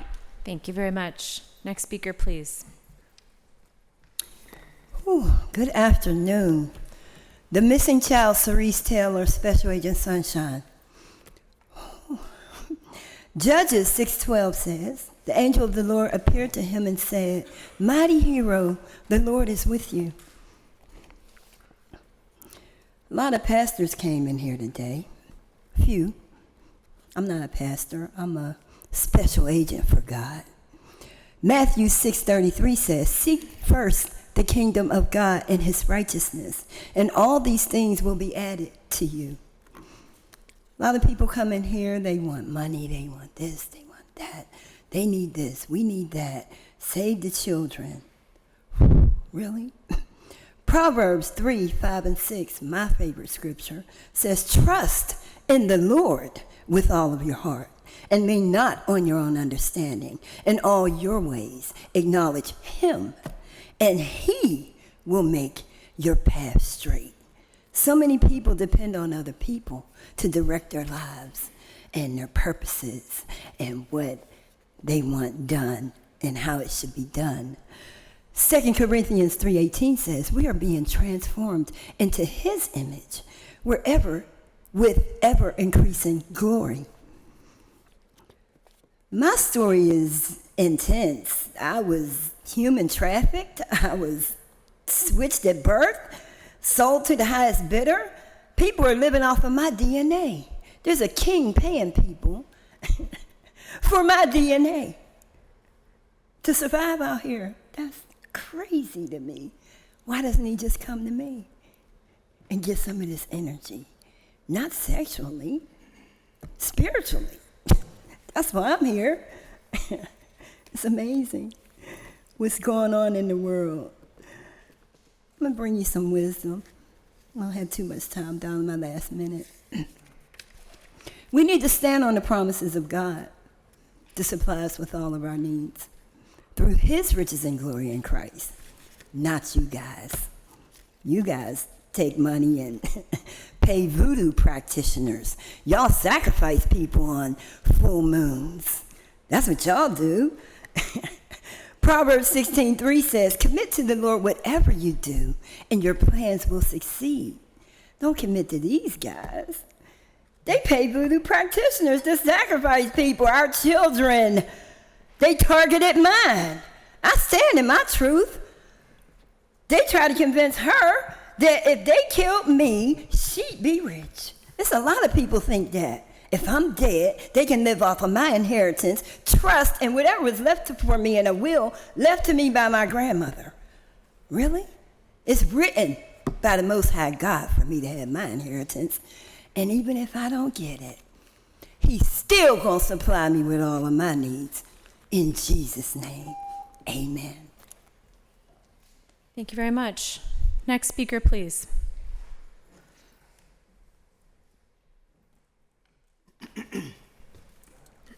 Well, good afternoon, Council. And I say, Council, my friends, and I mean that sincerely. My name is Melvin Herbert Eel, and I'm a resident of East Hills, and I'm here to encourage you to vote yes to protect the Stop the Violence Trust Fund. Bill 1956. 6 years after I was born in Pittsburgh Hospital in East Liberty, I lost my great-nephew in 2010 to gun violence out in Homewood. There was an AK-47 shooting, a mistaken identity. I was in my place of worship and I heard all these gunshots. Little did I know later on, that was my great-nephew who was killed. I'm here to say to you, the first time I walked into this chamber, I was a junior in high school at Westinghouse High School. The reason I came in here in 1968 was I was part of the youth council of Mayor Joseph Barr at that time. Sat right in these seats where you're sitting today. Come back down here 3 years ago, was able to work in the administration of Mayor Ed Gainey as his senior community advisor. One of the most pleasurable things I had to do while I was here, had an opportunity to work with all of you. That's why I call you my friends. I got to know you in a different capacity than most folks. So I'm here to appeal to your fair and just side of you, which I've seen. All of you, not just one of you. And your fair and just side says to me, vote yes to protect Stop the Violence Trust Fund. Because together we stand, divided we fall. We need unity among you to make sure this fund continues, investment continues, because it's important not only for the generations now, the generations in the future. The only Savior of the world is love. And Jesus, son of Mary, came to manifest that love to men. That same love needs to be manifested through you in this vote, in anything that you do. Because what you do today is going to really be what I say future generations will benefit from. So continue to vote yes. The investment is necessary. And I know by now some of your minds have already made up to vote no. But I'm asking you to unwind your mind and look at the importance of what you're getting ready to do. That's more important than anything in this world. So again, it's a pleasure to be here today. Never thought I'd come down and speak to you from this podium. But I'm saying to you as someone who has worked with you, have talked with you, have been in position to honor folks from your community, got to know you, you have hearts, you have minds, and you also have passion. So please, vote yes and do what is right, do what is fair, and most importantly, do what is just. Thank you. Thank you very much. Next speaker, please. Are there any further speakers? Well, I want to thank you all for staying till the very end, coming back into the building to stay for the very end of this, and to those who might not still be here but came down to speak, we appreciate and value your voice. We will now move on to the Standing Committee's agenda, and there has been a request to start with Public Works and Infrastructure Committee chaired by Councilwoman Warwick. Bill number 1966, resolution authorizing the taking, appropriating, and condemning by the City of Pittsburgh of certain easements necessary for the completion of temporary construction work for sidewalk construction and associated miscellaneous work for public transportation purposes through eminent domain, and further authorizing the payment of just compensation and necessary and incidental acquisition costs related thereto for the Smithfield Street reconstruction project in an amount not to exceed $50,000, reimbursable at 80%. Motion to approve? Second. Discussion? Seeing none, all those in favor of Bill 1966, please indicate by saying aye. Aye. Aye. Affirmative recommendation. Bill 1967. Bill 1967, resolution authorizing the mayor and the director of the Department of Public Works to enter into an agreement or agreements with Henningsen, Durham, and Richardson of Pennsylvania Architects and Engineers, P.C. for costs associated with the master plan of a public safety training campus and providing for the payment of the cost thereof not to exceed $1,800,000 over a 2-year period. Motion to approve, discussion. Second. Second with discussion, Councilperson Warwick. Would we like to have, Deputy Director, or sorry, Deputy Mayor? We went to Public Works first. This is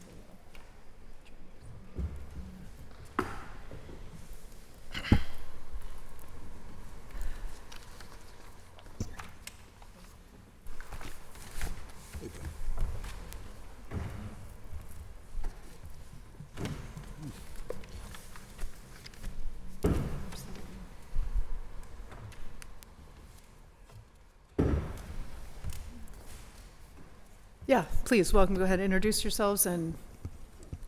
Good afternoon. Jake Pollack, Deputy Mayor and Director of the Office of Management and Budget. Bill Crean, Deputy Director of Public Works.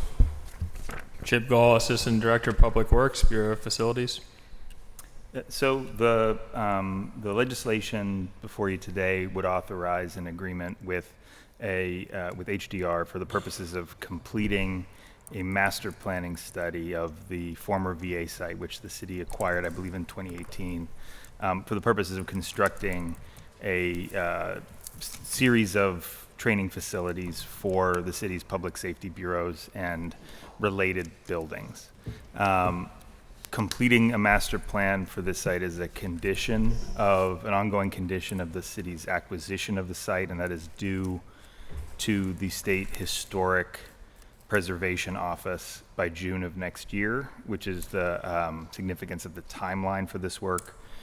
We had sought funding to authorize this work to begin last year. That was ultimately not approved in the 2024 budget. When we sought it again in the 2025 budget, it was approved, and so with that approval, we conducted a request for proposals for firms to take on the work and have selected a vendor, which is why we're bringing this legislation to you today.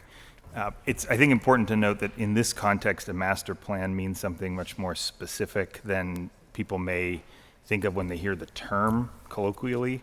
It is basically a site study that assesses the existing buildings, of which there are many on the site, and their condition, the locations of existing infrastructure and underground utility infrastructure, and how that would fit the purposes of the proposed uses. And so it's a necessary foundation to any even preliminary design work to construct a facility. We wouldn't be able to advance any project here without this. So it's not a planning exercise or something that's done to produce conceptual renderings, as you sometimes think of when you hear the term master plan. Finally, I just want to note, because it was addressed somewhat in public comment, concerns were raised about the overall scope of the work and fears about a concentration of public safety operating facilities in one location, and comparisons made to a facility of that nature being built in Atlanta. I believe those concerns mostly reflect the previous vision for the site, which did include a relocation of police headquarters, the Special Deployment Division, the Zone 5 police station to the site alongside training facilities. All of those uses have been removed from this proposal, in part to address those concerns, and in part because we've learned from the experiences of other places that those types of concentrations present their own challenges. So the proposal that we are pursuing a master plan for would focus almost exclusively on training. It would replace existing training assets that we have elsewhere in the city now. Some of them are in aging and poor condition, like the Fire Training Academy. The burn tower there is in poor condition. It is in a floodplain that it needs to be removed from. And then the classrooms there are in trailers, temporary trailers. It would replace classroom space for police that we lease from CCAC, so we would be replacing a leased ongoing cost with our own facility. And it would provide space for EMS training through the Freedom House Academy, which currently is happening in EMS headquarters. You know, the students or trainees are sitting on the ground for classes, so it would provide more adequate facilities for them. There are other components, including an indoor firing range, and other enhancements to our existing training offerings that are included, but we are not seeking to construct operating facilities for the police at this location. So that's a summary. We're all happy to take questions from there. So what is the projected total budget to build this, to renovate the space into this? There's just under $84 million allocated to this project in the 5-year plan. As with any undertaking of this scale, that the total cost will become clearer as this process progresses. So, for example, this master planning effort will identify potential costs related to utilities, for example, that may increase or decrease that cost. So we would refine the cost estimate as these preliminary evaluation phases are completed. But at present, the 5-year plan includes just under $84 million anticipated for the site, and that means that those costs are incorporated into our debt service projections and thus the operating proposals over that window of time. So that money that $84 million is paid for in the current proposed budget. So I guess just from my perspective, I am not supportive of this today. So we have heard so much talk of the need for ambulance, and I'm sympathetic to the Freedom House folks, not having space and sitting on the floor. I've seen photos of that, but I feel like, I think each of those classes is maybe tops 20 people or so, at least at the moment. So I feel like we could find a place for them to be. And I don't know, just with the amount of, and I understand this isn't necessarily coming from you or from OMB, but with just at this table of concern about our budget situation and the need for ambulances, just sort of like the core needs of public safety. It seems to me that 1.8 million could go toward, even just ambulances, for example, as opposed to just a plan for an 84 million. And we know that we have lean years coming ahead, and this sounds like a very nice to have, perhaps, right? And I do understand the concerns that folks are bringing of sort of it being like a training facility. I think what people are imagining is sort of like a mini city where you learn how to kick down doors and do all those things, sort of SWAT team style training. And so I'm sympathetic to the desire that we not create that. I'm not sure I understand. So this condition of the State Historic Preservation Office. I don't know, I could let you address that. Sure. I've heard some, what's been explained to me has not been particularly compelling, but I'll let you explain that. The General Services Administration of the federal government made a condition of the sale of the VA site to the city that we provide a master plan to the State Historic Preservation Office by June of 2026. I was not here for the negotiation of that agreement, so I can't speak to the particulars as to why it was important to the federal GSA that we provide a plan to the State Historic Preservation Office. I know that it relates to the preservation of historic elements of the site itself, but what the relation between those two agencies was, or their work together, I can't answer for you. But I do know that if we do not provide a master plan to the State Historic Preservation Office 12 months from now, then we risk losing the site or the federal government seeking payment for the value of the site, because we purchased it for $1 under these conditions. So again, that in part is that is a critical dimension of why we believe the timing here is important, to not advance a master planning effort now risks not having one in place to meet that requirement. And what is the value of the site? Sort of the as-is value of the site? It was tax exempt previously, so it hasn't been assessed or appraised. I don't know the answer to that, other than, of course, it's obviously more than $1. So we don't know what we would be asked to pay. Right. I mean, again, so these are all, and also, I mean, again, not take a little bit of a shot at our city planning department, but I wonder what their role could be in here. Again, it's just 1.8 million for me, and I'll let other members, because I don't have too much more to say. It feels like a lot of money for a plan that is, a little unclear that we really need. I mean, I'm just not convinced on what the negative impact is of not having the plan. Just to just the point, it's not the type of plan that city planning produces. It is an engineering assessment of the existing and potentially needed underground utilities and structural condition of buildings. Not the kind of thing that there is staff within city government capable of producing. Chip, I don't know if you want to add to that.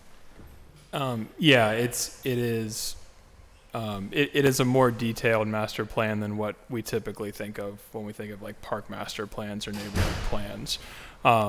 Condition assessment of the buildings, also the site, which includes, among other things, underground storage tanks that we need to assess, hazardous materials in the site and buildings, the utility coordination piece, as well as the feasibility of the different programming elements, both training, administrative, and storage needs, all the above. So it is a much more technical study and plan that we're contracting to be developed than what we typically engage with for master planning.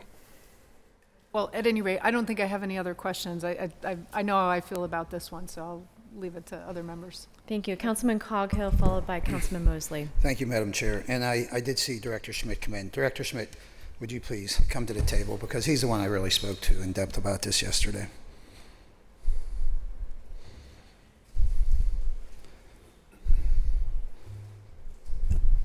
Hi, Lee Schmidt, Public Safety Director.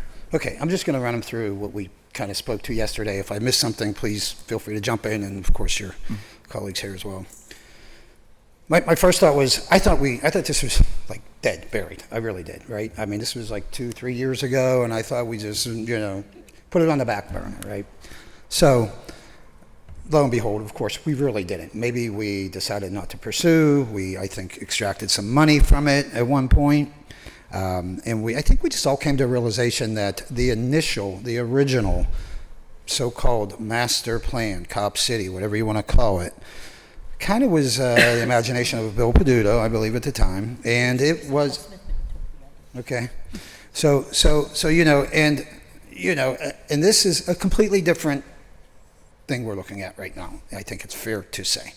So I think we all kind of abandoned that because I think it was well over $100 million, $120 million, I think, an estimated cost as to what we initially foresaw there. Whoever saw that, I can't remember exactly who. You know, a training facility is never a bad idea, right? But yeah, it was an extraordinary lot of money. You know, we had the federal government gifting us the land, and that's all fine and good. But if it's going to cost us $200 million to, you know, get this thing up and running, we just don't have the money, right? So I think, so I was surprised when this came back in our lap. I'm like, what? Then it was explained to me, yeah, I guess it never really did go away. We didn't give the property back. We didn't do anything of that nature. We did kind of put it on the back burner, which it still is, I guess, until now we have to produce this plan in order to keep this property, right? If we want to produce or develop this property for training facilities in the future, we're going to lose it if we don't put this plan forward. I know $1.8 million is a lot of money, and especially at this time. However, my thought is, we got a training facility for the firefighters we can't even use. They have to go to North Park to burn, right? We have to go outside of the city. Inadequate training facilities for Pittsburgh police all the way around. EMS, same way. We talked about the Freedom House.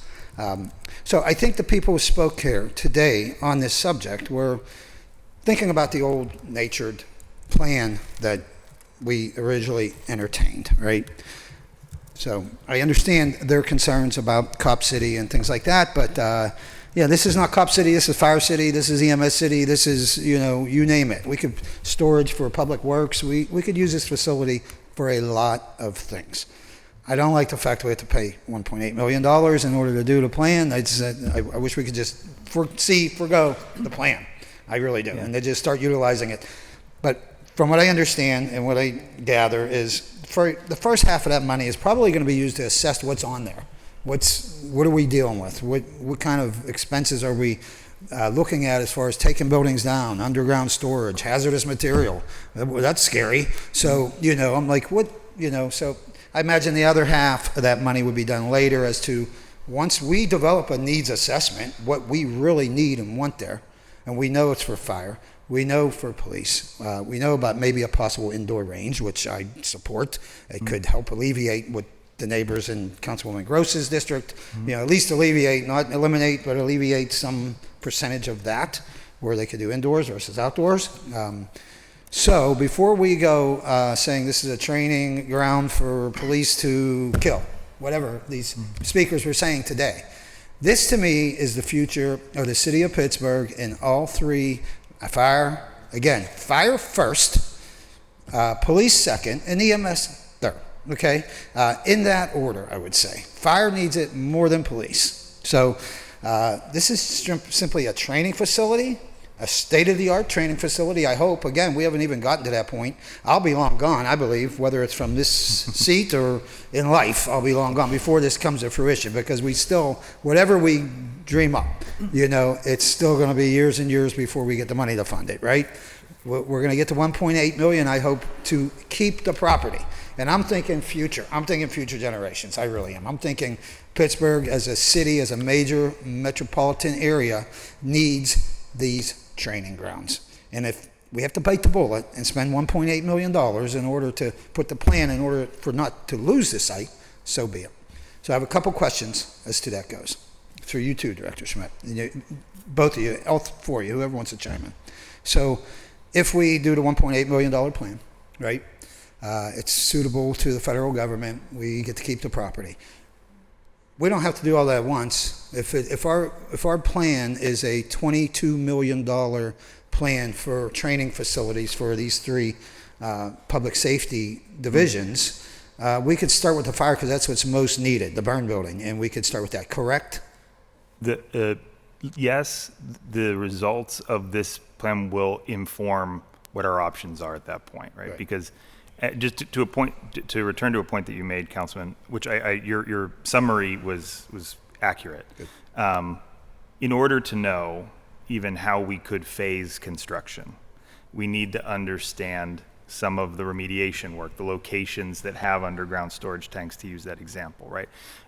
You know, there are, I hope, I'll speak only for myself, I hope that as you yourself sort of laid out, that we could pursue a phasing that allows us to build facilities, at least some of the facilities that fire needs first, because the need there is the most urgent and timely.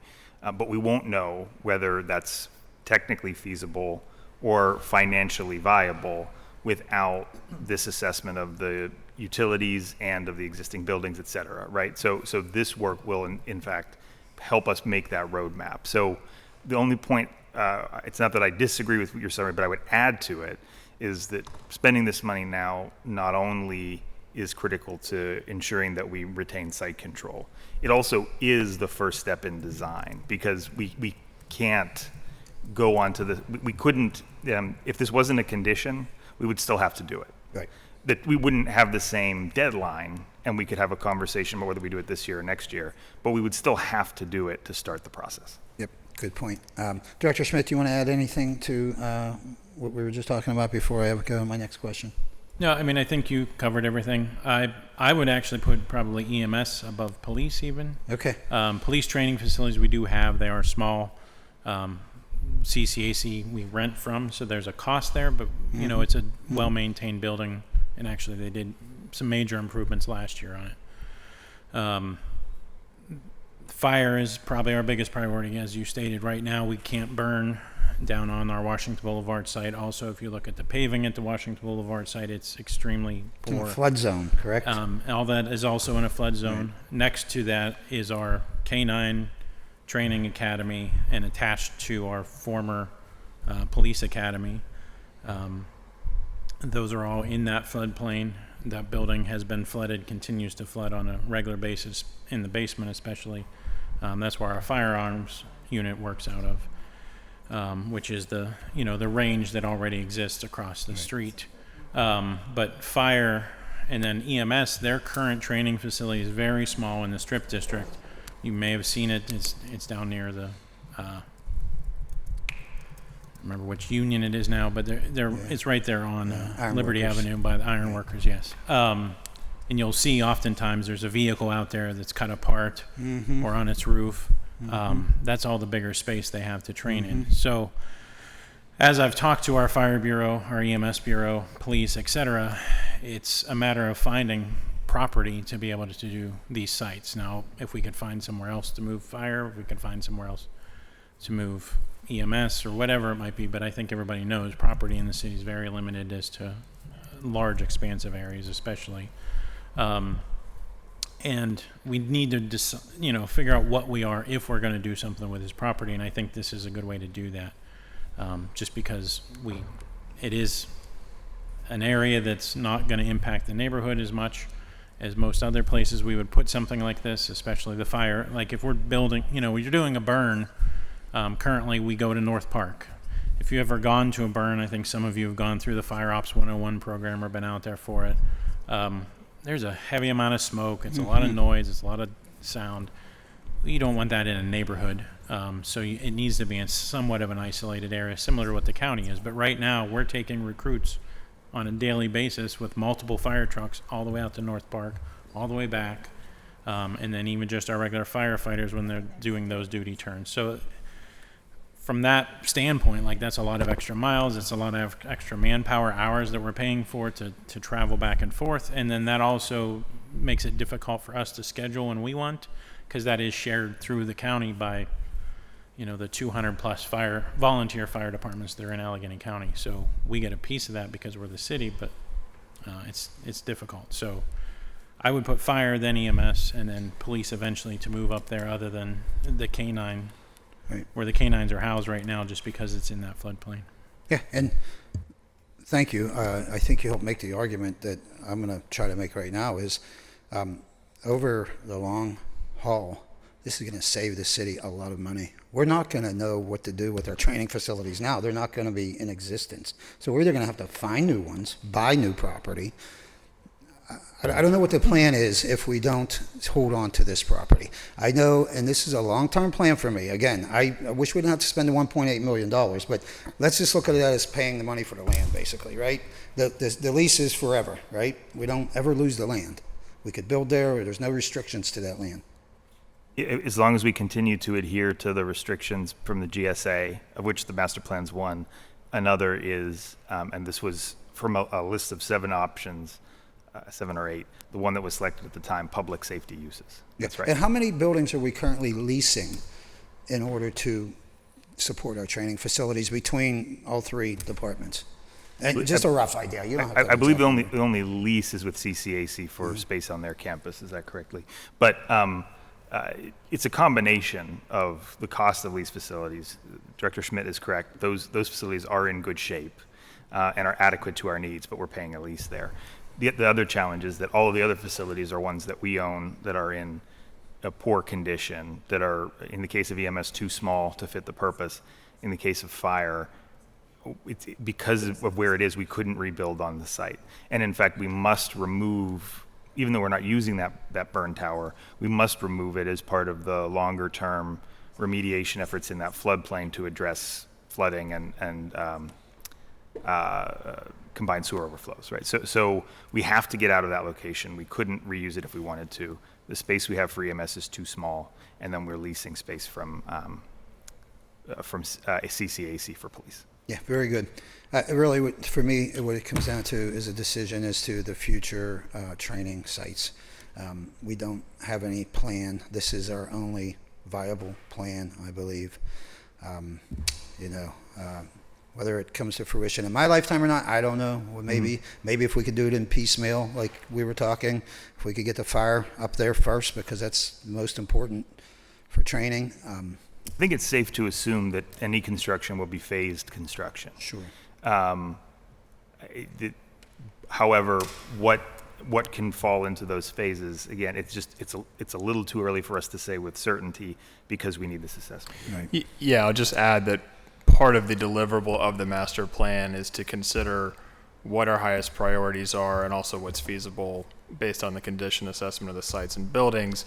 And one of the deliverables of the plan is to incorporate that information to create a phasing plan for design and construction. Great. So that is factored into. It's called common sense, Chip, right? Yep. So as we communicate to them that the most urgent need is for fire, Yep. and if they find that it is feasible to build that as a phase 1, that would support Yeah, heading and we'll that take that direction. in consideration as we develop this plan as to while that property is set up and where best to put our fire, and that's when we will start developing, right? I mean, it seems pretty easy to me. But, so I wish that we weren't faced with this, honestly, at $1.8 million. I mean, we're not really in a position to feel, but if the cost is losing control of that site and never having another place to put our facilities, I feel like we have to bite the bullet. I never saw this coming. I thought this was like history, ancient history. I'm glad you did your due diligence and you're putting it in front of us so we don't lose this site. And I would encourage council to, let's develop the plan, if not for our generation, for generations in the future, I would say. And just to very briefly address that history, Councilman, because you're right there as well. What we determined was not feasible and would not advance was the previous conceptual design for the site, which included many more elements and would have been far more expensive. Right.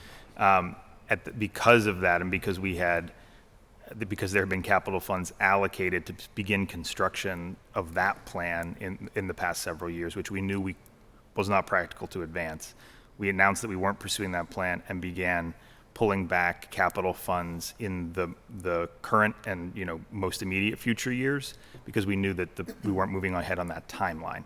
At the same time, we reevaluated the scope to come up with this proposal for a master plan. So yes, we did move away from the previous concept, and that did involve moving some funds out of this line item in the capital budget. Which is what you're remembering. But the concept itself didn't go away at that point. We were just retooling to fit a more right-sized, feasible plan together. Right. Well, again, I thank the administration for being on it and realizing that even though it probably won't come to fruition in this administration's time, or probably the next one, but it's still, I think, a valuable asset that we have, this property. As Councilwoman Warwick was asking about the price of it, I mean, if we were to find a lot that big within the city limits, or, I don't even know, millions. How many acres is this? 67 acres? 67 acres? 167. Wow, 167? Just So that's a lot of land. 167 right. for the That's a lot of land. I don't know what, if we have anybody to price it. But so anyway, what I'm saying is, what I'm trying to, at least message I'm trying to say is, eventually, we're going to have to find that land for these training facilities, whether it be separate pieces. I like the idea of them all being together. I really do. So we either act now to keep this land, or we let it go and deal with the repercussions in the future, which I feel would be a mistake, and I would regret 30 years from now if I saw, boy, we don't have a training facility and we have to pay Mount Lebanon to use their training facilities, and that's kind of what it's going to come to. So I'll be supportive. Didn't see it coming. Wish we didn't have to spend the money for the plan, but I'll be supportive for the future generations in the future of Pittsburgh. So thank you. I appreciate all your work. Thank you, Chip, Director. Bill, thanks. Councilman Mosley, Thank you, Madam Chair. followed by Thank you. Councilwoman Gross. I have a number of questions. My first question is, Deputy Mayor, can you lay out what are some of the use restrictions that limit, what can be built and, what the property could be used for as part of the GSA agreement? Public safety and public safety related uses, right? So direct use by public safety and first responder agencies, or support uses that would support them. So for example, we have, we are requesting as part of this master plan assessment of whether some DPW equipment storage could be accomplished on the site that would be necessary, that is both serves a safety function and would be necessary to support the uses of the site. But the primary use per our agreement with GSA has to be public safety. Within that category, and this is where I think some of the understandable and well-intentioned concerns from the public arise, particularly if you look at the previous iteration of the plan, that could be things like police headquarters or a police station, things of that nature. But training also fits within that category. And so we're pursuing uses that are more limited than the GSA classification, but they fit within there by focusing on training. We are also having the assessment include evaluation of an evidence warehouse, because our current facilities inside police headquarters are at capacity, but that would just be storage of sensitive information. Mm-hmm. And and from your point of view, understanding that there's basically, if I'm not mistaken, basically a 12 months from now, this master plan would need to be completed, or site control is lost. What do you see as the greatest risk, or if there's multiple risks associated with losing site control? That we don't have alternative locations identified or available or under our site control where we could advance training, new training facilities, which we need, right? And this happened some time ago, but we have need for new training facilities, not just new facilities themselves, but also new locations, because the existing locations are inadequate for a variety of reasons. And more than 5 years ago, our eggs were put into this basket, right? Mm-hmm. And we don't have sites of the size or characteristics elsewhere identified that could serve these purposes, serve the purposes needed here. We do have this one, which we acquired for $1, and which it can meet these needs. So retaining site control so that we can advance new training facilities, which are needed, is the concern. And is there any potential anxiety or concern if site control is lost, given the tenor of the current federal government and how the federal government may use that property if we lose site control?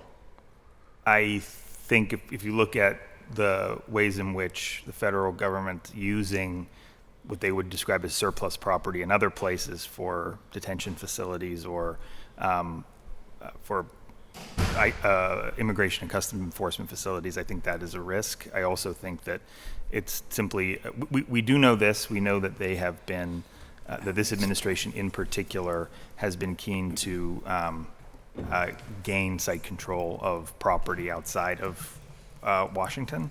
And yes, I think that that's possible. The site would be conducive to some of those uses for a detention facility or something like that are very concerning.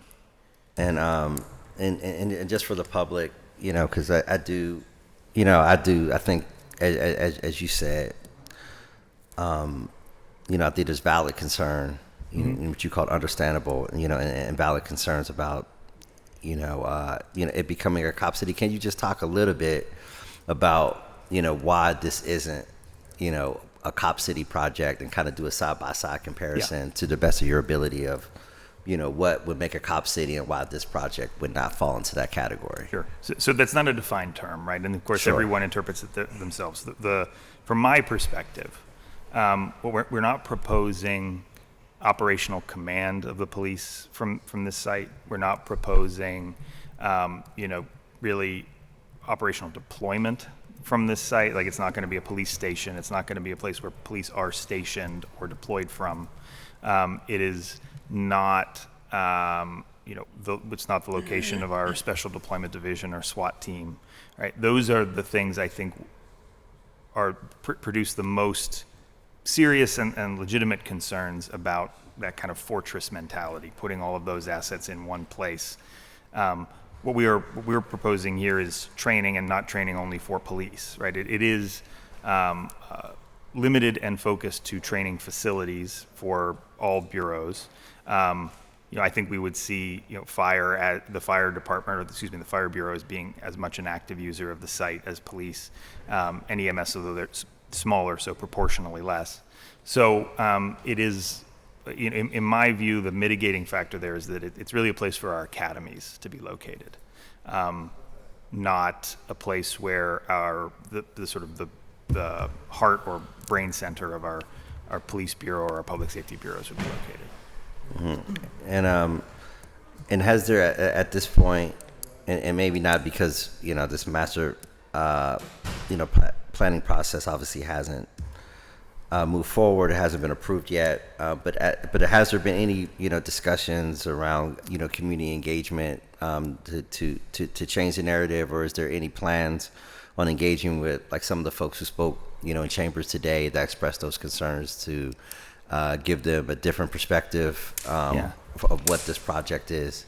There have been some attempts to, I guess I would say, those who've organized in opposition to explain the difference between the previous proposal and this one. I think to really allay those concerns, we'll need to be in a slightly more advanced stage of the process to be able to show the product of things like this assessment.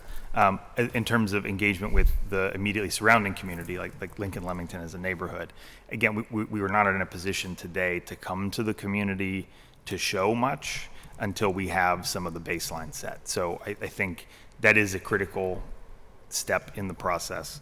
I view it as a step that a year from now, with a master plan that tells us what is feasible, the city will be in a strong position to do. But our ability to address questions or take feedback from the public is limited until we have some more assessment of the conditions on the site. Jim.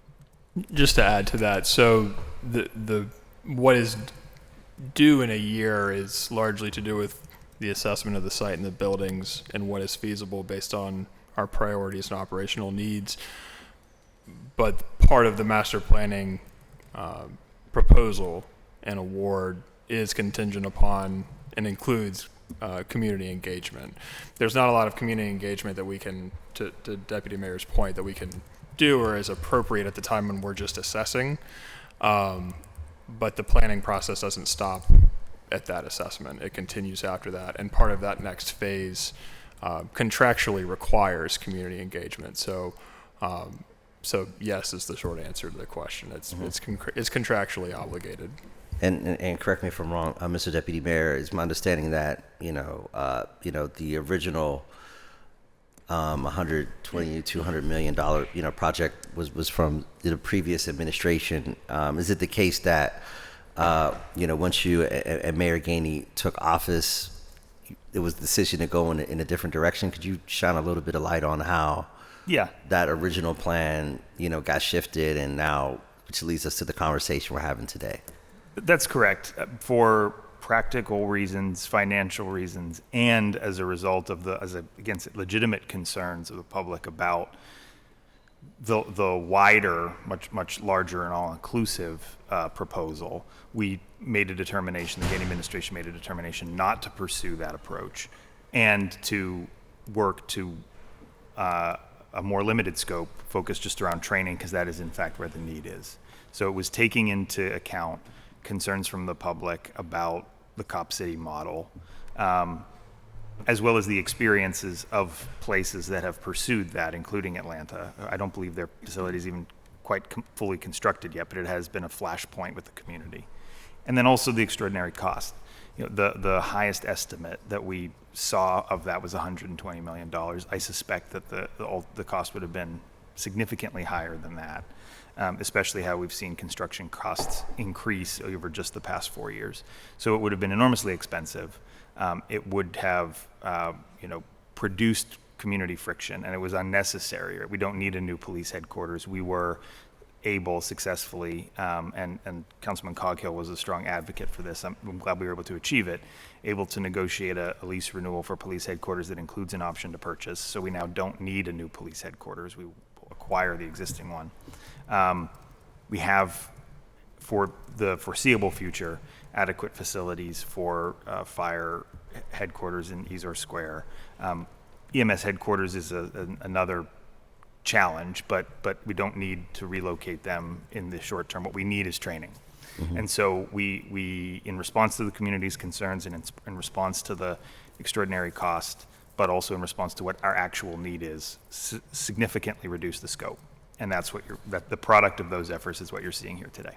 Okay, and I just have a couple more questions. My next question is just hypothetically, let's just say that, this master planning process moves forward, it gets submitted to the federal government, a year from now, and, the process moves forward, in the most expeditious timeline that we could imagine. When would, construction begin on phase 1? We're likely 5 years out from starting construction. Again, I had mentioned to Councilman Coghill that part of the deliverable in the master plan is a phasing plan for design and construction. So that would detail, based on priorities and operational needs and what's feasible, would detail, what would a demo plan for buildings that need to be demolished, and any site work that needs to be done. But the short answer to your question is probably no sooner than 5 years. The phasing plan we would expect is going to extend from 5 years out to probably 20 years, but the master plan will tell us how long that phasing plan needs to be. And my final question, after 12 months from now, just saying hypothetically, if the master planning process would move forward and was submitted, then what happens after the master plan is submitted? From a compliance perspective, we need to submit the master plan, as I said, to the State Historic Preservation Office. And I presume they will have comments based on their review that we'll go back and forth on, and that largely satisfies the condition. From a actual design and construction standpoint, that plan will inform future budgetary proposals to advance the work, future design decisions, and ultimately phasing decisions. So Chip, I don't know if you want to elaborate on that. Yeah, I mean, basically once we get through the master planning process, we will have an actionable plan whereby each phase you can then think of as more or less a standard design, bid, build process that you see in any capital project. Even one phase of of developing this site would be comparable to a couple of our typical capital projects. So we're still looking at, even within one phase, a pretty large scale. But right, I mean, the master plan kind of sets us up to do design build as we would any ordinary capital project. Absolutely, I truly appreciate it. Yeah, I mean, I continue to have concerns. I appreciate the enlightenment that we've received today. I look forward to learning, more about the project. I do think it is important, and I definitely understand, the cadence of the master planning process to ease concerns with the public. Even, in the near term, understanding that until the assessment is done, that really doesn't, spark the true engagement, and conversation, as well as I think Councilwoman Warwick raises some valid concerns about the price tag. But I look forward to continuing the robust conversation. I thank you for being here today. Thank you, Madam Chair. Thank you very much. Councilwoman Gross. Thank you, Madam Chair. Thank you all for being here to answer questions. I cannot vote in favor of this today. I mean, the kind of change in what we're being told at the table, that there's being a change of use, is not reflected in this language at all. It still just says public safety. It doesn't say EMS. It doesn't say fire. It doesn't say classrooms. It doesn't say, anything more detailed. This is very loose language for this master plan. There is an attachment that gives some detail that says training classrooms, like what would be asked for in the master study. And again, I always remind people at home that they can find this in our legislative record, Legistar. Emergency vehicles operations course, evidence warehouse was mentioned, fire burn tower, indoor multi-purpose training and wellness. And again, this is an attachment. Indoor firing range, canine training facility. It also includes indoor pool and locker rooms. And I think half our public pools are still closed in the city for public use. And it does say vehicle storage, animal control, and those things that you mentioned. But I think that if we all agree, and it sounds like we do, that we don't want a military compound. We don't want police to be trained in military tactics, because they are not military and we are not the enemy. Right? We want them to be trained in how to keep us safer, not less safe. And we don't want them to be trained the way the other training facilities are being built around the country or proposed, like in Grayling, Michigan, and in Honolulu, in Atlanta, right? I think in Baltimore as well. That'd be, we don't want here in Pittsburgh to build a cop city where cops are trained to be military and attack us. Like, that is not what we want. Then we can put that in the language directing this contract, right? That we can say, like, this master plan is not to include the following. But that language isn't here, and it doesn't seem like it would be that hard to do. So I'm not going to try to do it kind of at large or like in live time, because we can do verbal amendments, but we can do written amendments. And I'm asking that we do that. I also would like to read myself this agreement that is being referred to. I've asked informally, quickly here at the table to the law department, and they don't have it kind of at their fingertips. Do you have it, Deputy Director or Deputy Mayor? No, not Who with has it? we do have it. I just don't. I don't have it with me here today. I can locate it and provide it. Somebody must know what it says. Yes, it. So, like, who gave you the information that you just gave us in the administration? I don't recall off the top of my head all who I've spoken to about the contents of the agreement. I know that we are in regular communication with GSA, who ask for updates on the conditions of the agreement. So there are folks in OMB in the grants office, who are part of that chain of communication. The Department of Public Works, as the custodian of the site, has been working from those terms and conditions. So there are a number of personnel throughout the city who are aware of and in various forms of contact with the federal government or other agencies about this. To your point about the agreement itself, it is a public document, so we will just need to find it and can happily provide it. Yes, please. Can I have that by the end of the day? It's already late in the day. Sure. Thank you. I appreciate that. You can email that to me. And I've done this before, but I'm going to do it again. When I first voted on this bill, we were already wary of it. It was before any of us, when it was very first brought to this table, right? We didn't have the label Cop City from Atlanta. None of us knew about that. And now we all do. But we were still, I was surprised by the use that the previous administration had requested from the federal government. And it is an application that a municipality has to make to the local government. And I'm trying to find it's like disposal.gsa.gov, right? You can go to this part about public conveyance yourself. And I've read it before, I'm going to read that again, because there are multiple things that municipalities can get these sites for free, right? And I just think about the work this council has done in the last handful of years.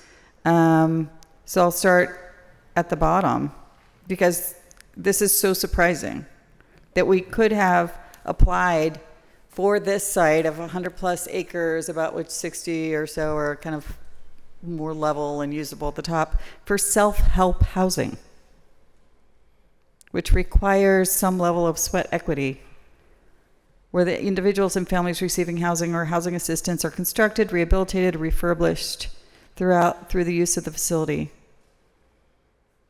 And that the participants, right, are like Habitat for Humanity, for an incredibly large site, right, overlooking the river, contiguous, right next door to a residential neighborhood.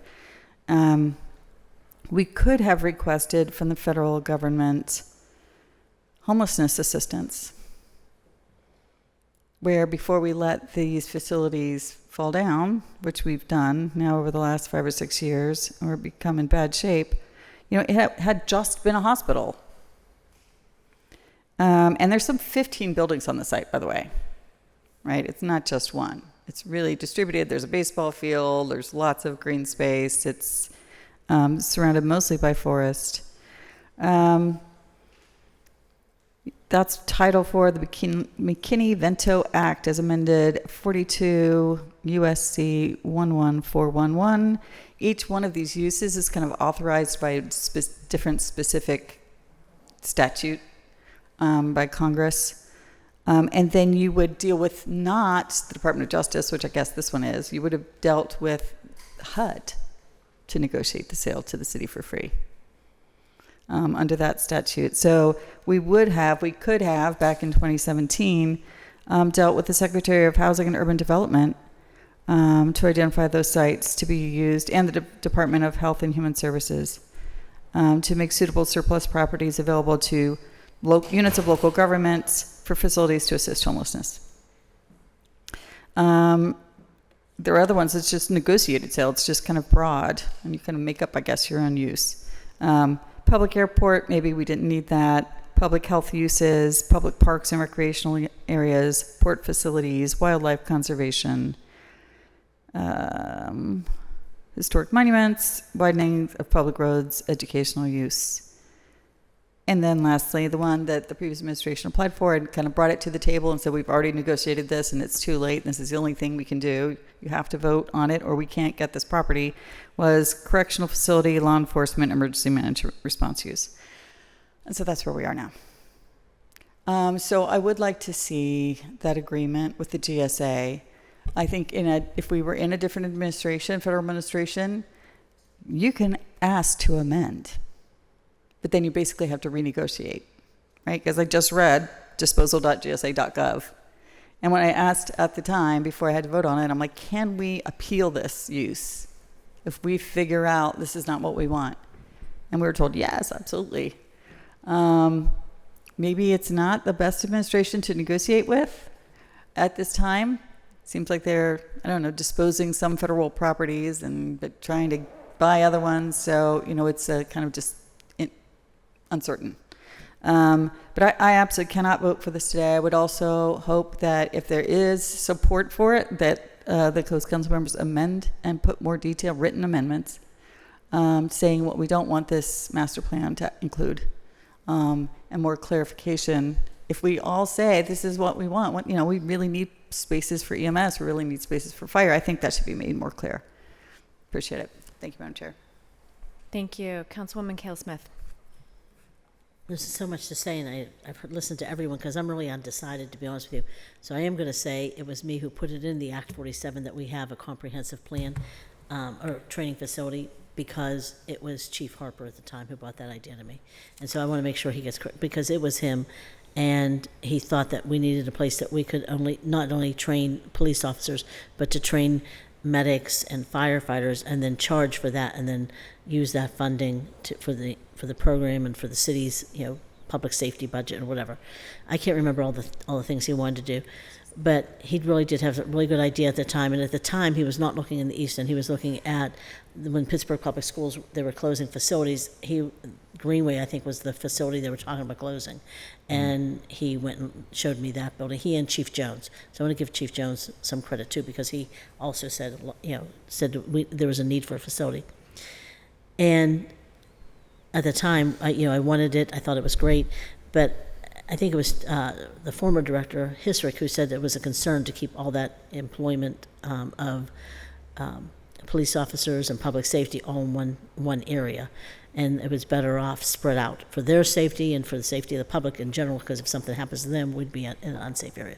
So I'm really torn, because I also hear all the other concerns that people have. So I really don't know how I'm going to vote, but I do want to say that I have facilities that I'm waiting to have done. And that Stevens School Building is one that I continue to ask for. It's supposed to be it's supposed to be for the public's knowledge, because everybody asks me about it every single week. I get a question about Stevens School Building.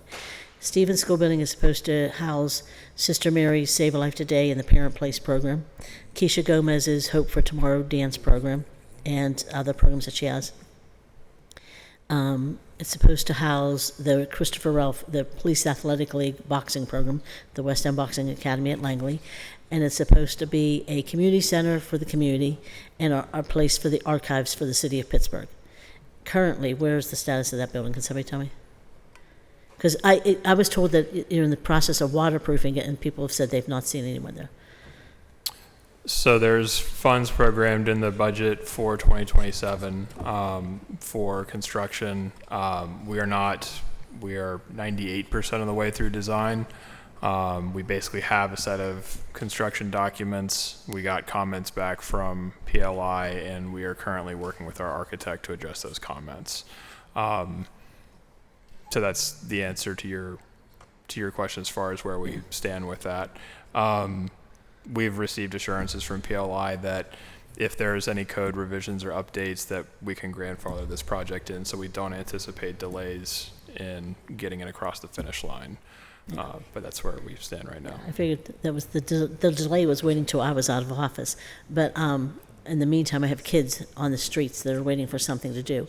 And when we're talking about doing things with policing and doing it, I really have always wanted a place, north, south, east, west, and central, where kids can go that is a safe place. And that's where I think the reach people, we should have some reach people there, we should have our social workers there, and we should have police officers there, and we should have food programs and all sorts of things for the kids, so that they're not running the streets.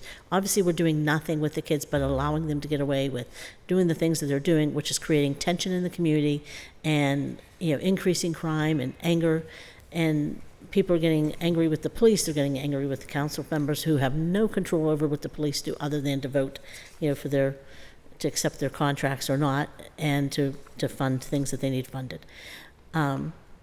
And to me, it's just, I think that there should be a way that we're addressing those issues too, in the immediate terms. And so I have a lot of concern about putting all this money towards something when there's all these other options and buildings that are sitting around that could be used for violence prevention programs across the city of Pittsburgh. And as we're talking about all the things that we've had people come down here for, and pretending that there was, people were going to vote no against the Stop the Violence, and giving people false impressions of what this council was even saying or doing, and then I see all this tension building up in the city, and it just makes me angry that now there's not if there was really a true concern for the kids in the community, these buildings would be up and running.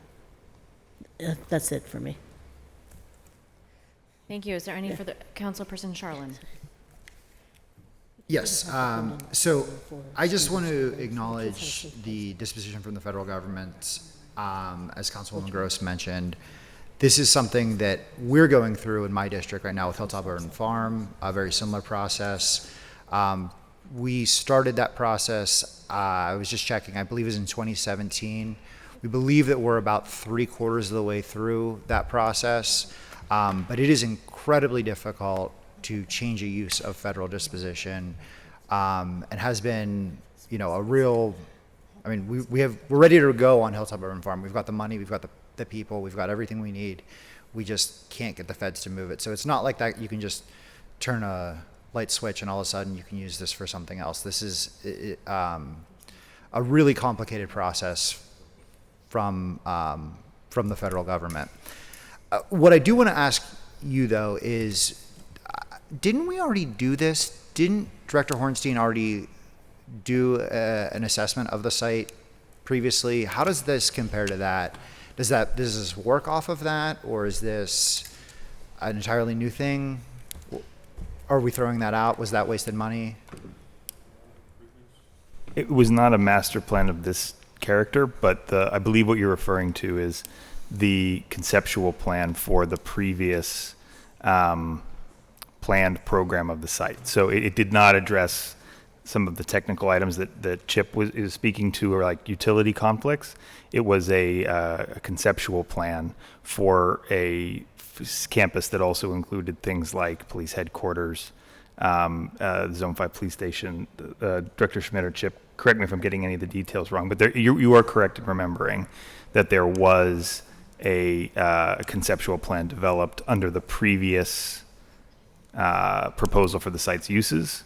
This is both different in what it would provide us as more of a direct precursor to design, as well as reflective of a changed scope. I do know that previous study did note what was historic, what was going to need torn down, all of those things that you're saying that are going to be in here. So I guess, with that are we just throwing that out? Is there a way that we can scale this down and fold that into this? Well, just speaking to the historic piece, and candidly, I would have to look up to see the timeline of when a couple buildings on site were marked as eligible for the National Register. But that was part of the back and forth with the GSA was due to the fact that there were these historic pieces on the site that we couldn't just raise the whole site and start fresh. So that was one of the talking points in the negotiation that Deputy Mayor referred to, that laid specific conditions on conveying the site. So this master plan would take into account the work that was done to identify which buildings are historic. That would then tell us how can those buildings be reused within their historic designation, or understanding the need to maintain historic structures or commemorate historic structures, which non-historic structures can be demolished or reused. In that sense, it is iterative, like one builds off of the other, that historic assessment specifically. Right, and the previous work didn't go into the level of detail of that this plan would, in telling us what buildings could be considered for adaptive reuse, which is always preferable. It's less costly than demoing an entire building and starting from the foundation up, versus which ones are just too dangerous or for other structural reasons just have to be raised and demoed. We didn't have that information from the previous plan, and given the scale of this, we can't return, every time we go through a phase of this project, we can't return to asking and answering these questions. We want to ask and answer them at the outset and inform, a comprehensive plan that we can act on, even if it's going to take, probably well over 10 years to fully realize. Sure. Yeah. All right. I understand that. Again, just I know how difficult it is working with the feds on a process like this, and changing use is just not feasible if you ever want to see something be built with that. So thank you very much for being here. I appreciate it. Thank you. Are there any further comments? Round one, or further comments at all? Yeah, round two, Councilwoman Gross. Thank you, I appreciate it. I do want to note, and I'm going to be doing further research, my staff finally found this. We've been trying to track which other cities have started or accomplished these kinds of projects. And we'd been trying to do it on our own, and I mentioned a few of the cities, and we've been trying to kind of track how they went and something, but they've just handed me a site that's literally called Cop Cities USA. And there are, I think, 80 of these kinds of projects around the city, around the country. So I'm going to be taking a better look at this as well to see, some of them it says were as small as 3 acres, to, and like 3,500 square foot structure, which is small. There are houses bigger than that in the city for sure. And the largest being planned, or there was another one which was 366,000 square foot village on 146 acres, which is actually more comparable in the site, 2 hours. And the largest being planned, which doesn't have details, again, as when this was updated, is a proposed site on a whopping 800 acres, which I expect is a very different facility than the one that's the size of a house. So I intend to keep looking at this and seeing what kinds of guardrails did any of those cities put in. How did their city councils make clear what kind of facility they were willing to pay for and what kind of facility they were not willing to pay for? And again, but I cannot, but the risk of this kind of going out of public sight, not having those guardrails in place. And I think it's right for us to be cautious and plan for the worst, right? So let us not just kind of have a very loose resolution with a hefty price tag go forward. So I'll be voting no today. Appreciate it. May I just make one comment? You were bringing up the size of the various facilities, made me think of something that we did not specifically address earlier today, which is that this work would inform how much of the total usable acreage of the site would be taken up, but I do not expect, based on the list of uses that we identified, which is for the master planning bid respondents, which is that list you referred to as an attachment. I expect that at some future point when we're pursuing design, we won't be utilizing the entire 67 usable acres of the site, right? That the facility that will be built here will be smaller than that total footprint, unless it's very spread out, which again may be dictated by utilities and things like that. But I just wanted to note that I don't think that we anticipate building a 67-acre campus because there are 67 usable acres. It's the master plan and where the utilities are and where the underground storage tanks are that would dictate the exact footprint. But this training use is probably smaller than the total usable area of the site. Thank you, but also you made me realize that I also want to read a copy of the RFP that you put out for this master plan, for the contract that you've put before us today.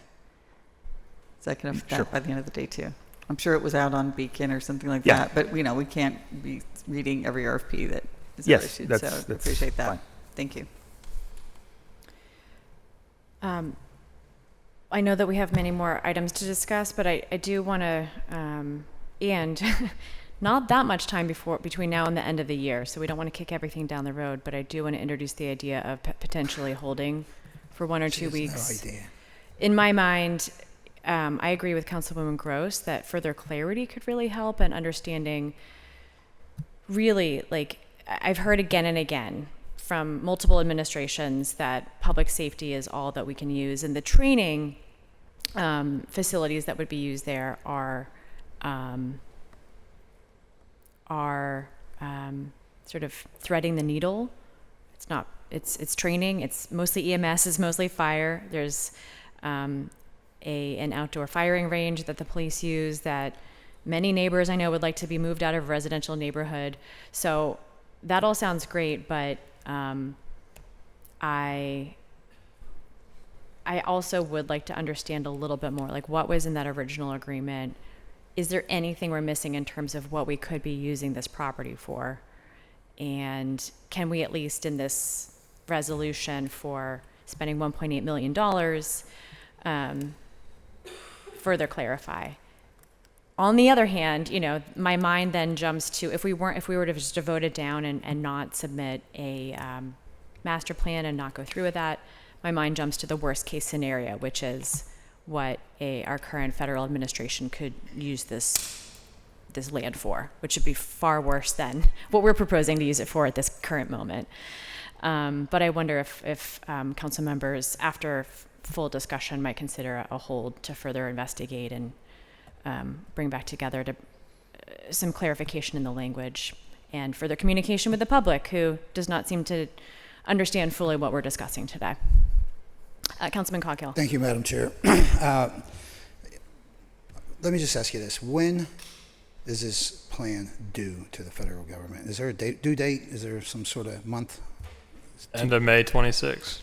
May of 26? End of May, yeah. Okay. Do we anticipate how long it will take? We probably have no idea how long it's going to take, right? Because we don't even know what's there, really. Yeah, so I mean, I'll just speak to that. I mean, time is precious. It's a big plan that we're asking to execute. I will say that, we were mindful of the time constraints and challenges when we put this bid out. We pre-qualified because of the technical nature and the difficult nature of this plan. We did pre-qualify bidders, and this was one of the specific questions we asked. Like, you got to show us that you have the capacity to deliver this. Right. The time is ticking, but that's our timeline. Yeah, so we were told the end of May of 26 to produce the plan so we don't lose the property. Is it fair to say there's a lot of infrastructure in place that will be staying? Roads, water lines, sewage. I know maybe we have to check it all, but it's probably fair to say there's a lot that were existing that we won't have to put into this site. It's fair to say that there's a lot that is existing that, based on what we can see and experience now, may be able to be reused. I say may because we need this plan to tell us. But yes, it's not. It's unlike another large site that we've dealt with at this table in recent years, Hayes Woods, which is was not developed and did not have on-site infrastructure. There is a lot of infrastructure here because it was serving a hospital, and so our hope is that we can reuse much of that site infrastructure. Yeah, I would imagine there's millions of dollars that we don't have to put in infrastructure that's in place. That's just imagining, okay? I'm I hope so too, pending this analysis. Right. Right. Roads, sewage, you name it. Water lines, electric, you name it.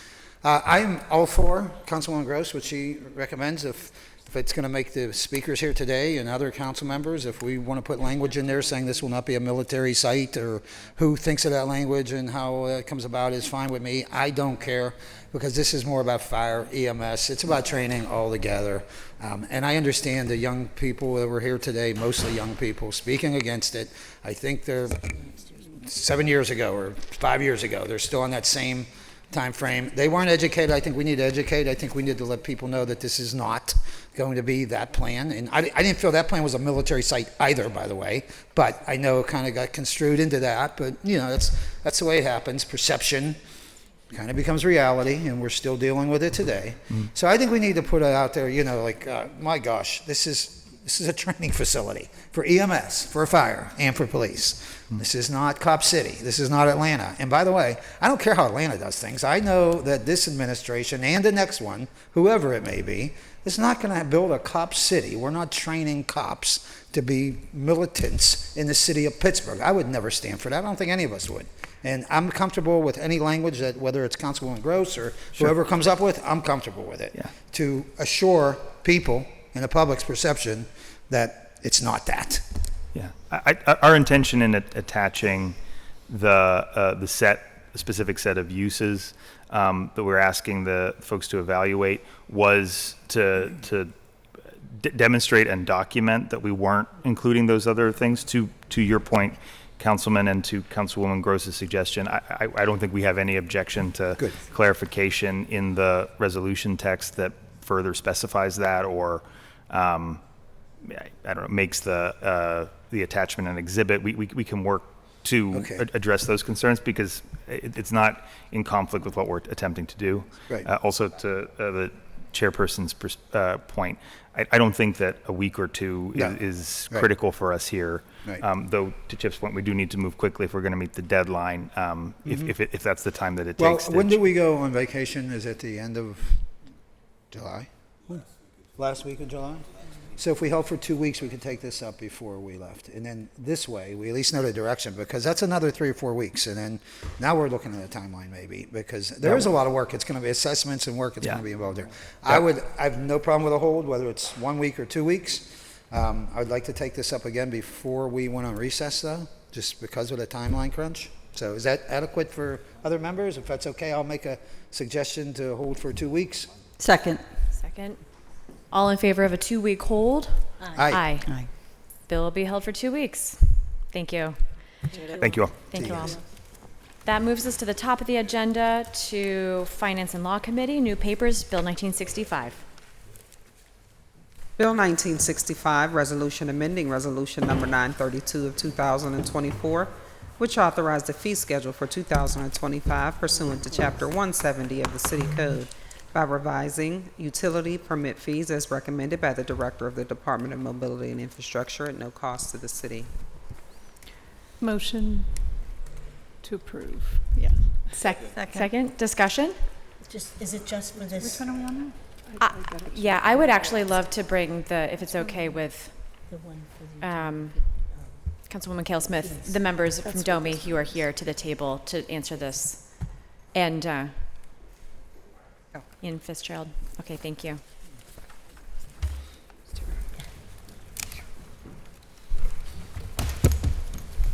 Please introduce yourselves and feel free to give us a rundown of the changes here. I know I received information about this. I'm not sure if all council members did, but I can vouch for you providing me with information already. Yeah, well, I'm happy to get us started here first with introductions. Hi, my name is Angie Martinez. I'm Assistant Director with the city's Department of Mobility and Infrastructure.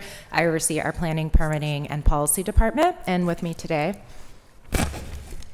I'm Katie Weddick. I'm the Senior Right-of-Way Manager with DOMI, so I oversee all of our right-of-way permitting and inspections. And I'm Ian Fitzgerald, Deputy Director for Finance. Yeah, and so just by way of introduction to what is in front of you today, DOMI was in front of council at the end of last year, along with other departments, making changes to our fee schedule. We made in the 2025 budget a number of changes to our right-of-way fees, and those changes were informed by conversations with our utility customer, or all of our customers, including utilities. We talked with staff. We also, sought to be more in line, consistent, and transparent with other development review and permitting agencies. So we came and presented a suite of new fees that were passed in 2025. What we are here today for is not a change to any of those fees, but rather an introduction of new permit types and the necessary fees that would go along with those.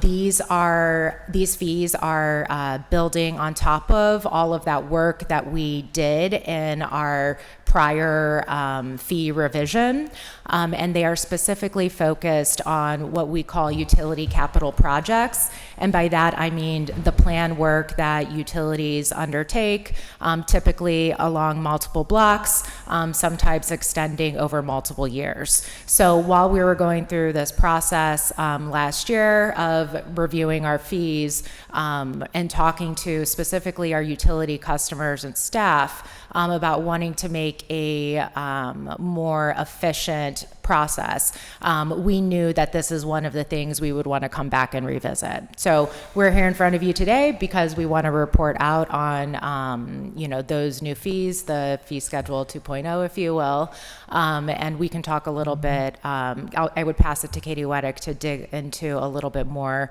about what the fees actually do. I just want to ask a question. Give me an example of what utility work would be done with this kind of increased fee? Or is it an increased fee or decrease? So, or a new fee? It's a new fee. So right now when they're doing projects, right, you've probably seen like your whole neighborhood might be torn up. We found that we're just processing those really inefficiently. So each block has to get its own permit. So then there's so they're paying that opening fee per block. So what we're doing now is a new permit that allows them to put multiple blocks on one permit, but then still kind of separates out the no parking signs and everything else. And so these fees are for this kind of enhanced permit. And so generally we see the project fees decreasing slightly, but it's really going to depend how the utility manages their project, how long the project takes. Okay. I just wanted to know because I think our utilities are going through the roof, and anything that's adding to the cost, I don't want to be a part of. I want to make sure that whatever we're doing, we're trying to help residents because the PUC is certainly approving everything. So with that said, I just want to make sure that we're not adding to that. And I wanted to make sure that we're not adding to the cost of developing or working in the city of Pittsburgh. Thank you. If I may, just because it was so helpful for me to understand, I know many of you got visits from, say, like gas companies last year saying it's really frustrating working with the city because you have to have the date posted on the no parking signs for the entire scope of the project, but it might be a different date of no parking for that street than it is for that street than it is for that street. Like this fixes that, and it clarifies the fees that are actually needed for the entire scope of the project rather than a permit for one street versus a permit for another street. And so when I asked that exact same question, Katie Weddick was able to get me an email before today with like 10 different examples. And for the majority of, it's not an apples to apples comparison because it's just a new scheme, but for the majority of the examples, like opening up 9 street segments over 13 months, there was a cost savings in the fee by about $1,000. Same with most of them. So like most of them, the cost goes down. Yeah, so just wanted to share that because I found it so helpful. Can I register an IVET real quickly? I'll be back down, but can I register an IVET? I know that there are copies that you brought here today as well. So just wanted to share that before there were further questions because I found it really helpful and wanted to acknowledge that you answered my question before today. Other members, Councilperson Charland, I saw your hand up. Yes. So have the utilities been brought along with this? Because I just reached out to Columbia Gas this morning. They're very unclear what you're defining as a segment. So we have been having really great meetings with all of the utilities. Columbia has not accepted any of our invitations to join those meetings, so I'm not surprised that they are unaware. They've been on all the invites. They aren't responding. We've been working really closely with People's Natural Gas and the 2 water companies. All right, well, that probably answers my question. Any further discussion? Councilwoman Gross. Thank you. I'll try to keep it brief. So I think I heard that this new kind of batch application gives you better eyes on a large capital project that affects many blocks and many streets. You know, I'm remembering 10 years ago, both People's Gas and PWSA each proposing that they were going to do like a mile of street just in 10th Ward Lawrenceville, both at the same time. And we were able to kind of hold that because I was on the board, and then I got them to coordinate, and it only overlapped 10%. But those street openings were a little bit coordinated. Slightly different topic, but flash forward to this year, and there's gas line work in 10th Ward, and the signs are up that you can't park on your street for basically like a year. And so this will fix that. It's really challenging, right? Because what we want to do is know exactly when the utility is working, but those dates change a lot, right? Absolutely. Like with The crews go away for like a week at a time, Right. for a PWCA project, and then come back and reopen the same section of street. That happened. I watched it in Highland Park happen over the course of a year and a half on a one city block. But the goal is with this, because we're not approving the whole kind of project with one, they basically have to submit a schedule. And those no parking signs are going to match their schedule that they submit. So we want them to do, if they're moving from block A to block B, we want them to plan for a little bit of contingency so that we aren't just like reopening the permit 100 times. But we don't want them to put the exact same dates for both, right? It should be kind of what we're asking for is for them to show progression. And that progression would be reflected on the no parking signs, which should make it easier for the people who live there or work there. I know I don't want to actually, we just don't have the time in the agenda to have this discussion, but when we do, the city rightfully coordinates the utilities better so that someone's street is being opened for one project, even though the project might take a year. It isn't one applicant then, because you might have the same city block being opened for their water line, then their sewer line, then their gas line, before the project's complete. So I kind of don't want an answer right now, but just know, like obviously this needs to be kind of like geolocated so that you can pull not just by the permit and applicant and like permit number, but also by the footprint. Yeah, so what I would say is that this is all just like steps in the right direction, right? I don't think this new permit type is going to solve everything, but I think it's going to make it a lot easier for us to track the work that's going on. We're also hiring a new senior planner who's going to help with more of this front end review. And then, once we get this going, we'll see what's working. We'll continue to evaluate. And we're always happy to have more conversations on what we could be doing better. Great. Okay. I'm supportive today. Appreciate it. Thank you. Let's keep our fingers crossed. Thank you. Any further discussion? Seeing none, all those in favor of Bill 1965, please indicate by saying aye. Aye. Affirmative recommendation. Thank you all. Bill 1975.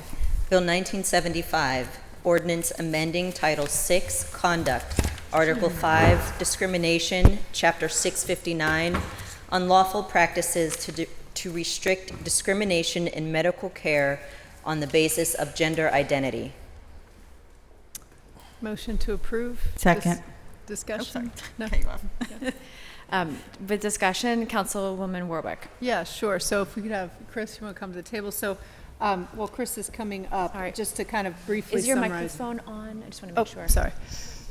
Just to sort of briefly summarize, as I'm sure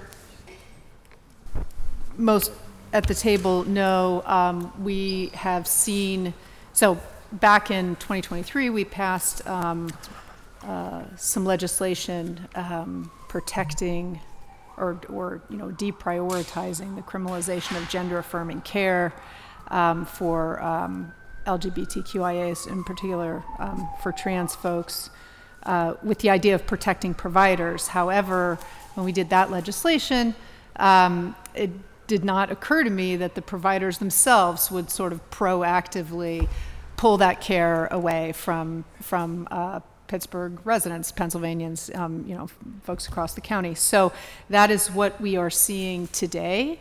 I will say, very unfortunately, it's very disappointing to see our major medical centers sort of kowtowing to this incredibly cruel federal administration.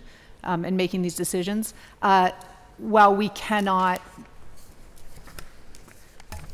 force anybody to provide a service in general to anybody, right? We can't regulate businesses. What we can do is make sure that we are, not discriminating against folks based on their identity in medical care. So with that, we have sort of clarified and added to sort of what is under the purview of our Commission on Human Relations to provide services to folks who are experiencing medical discrimination based on their identity. So just to kind of summarize, if I,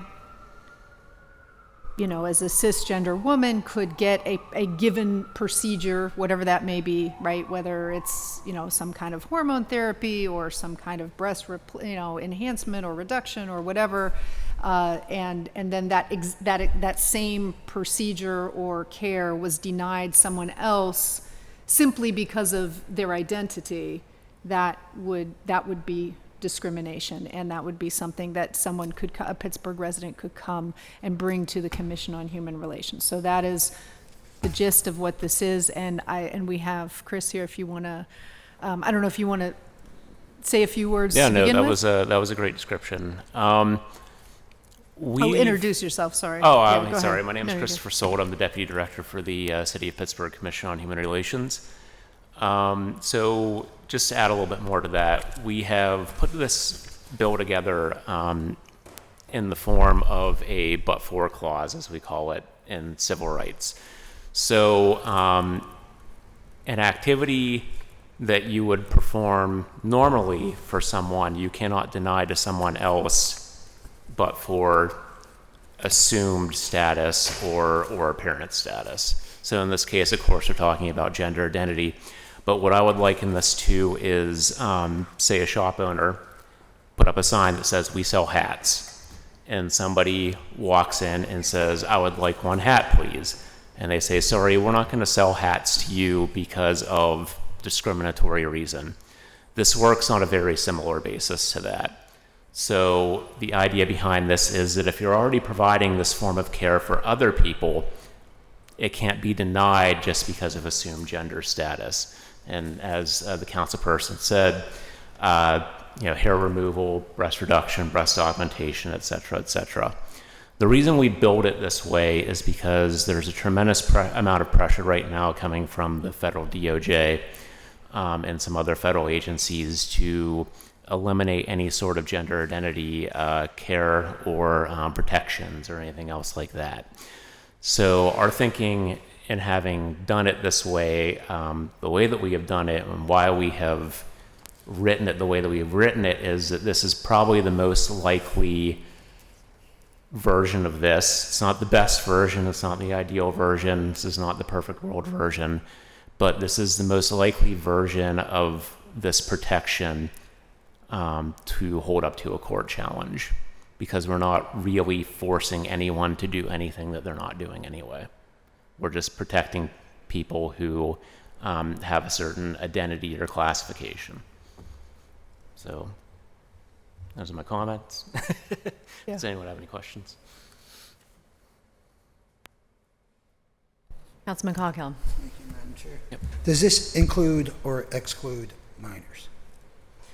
So for something like this, this would not reopen the UPMC Children's Clinic, because that would be considered a business decision. And I'm not dodging your question. Which so I wanted would to make sure. include minors. That is correct, Okay. yeah. Okay.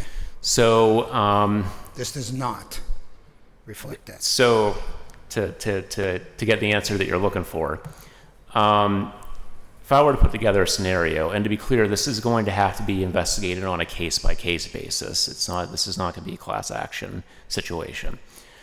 To put together a scenario, say that a 15-year-old woman wants to have hair removal because she's trying to get rid of some upper hair lip before prom.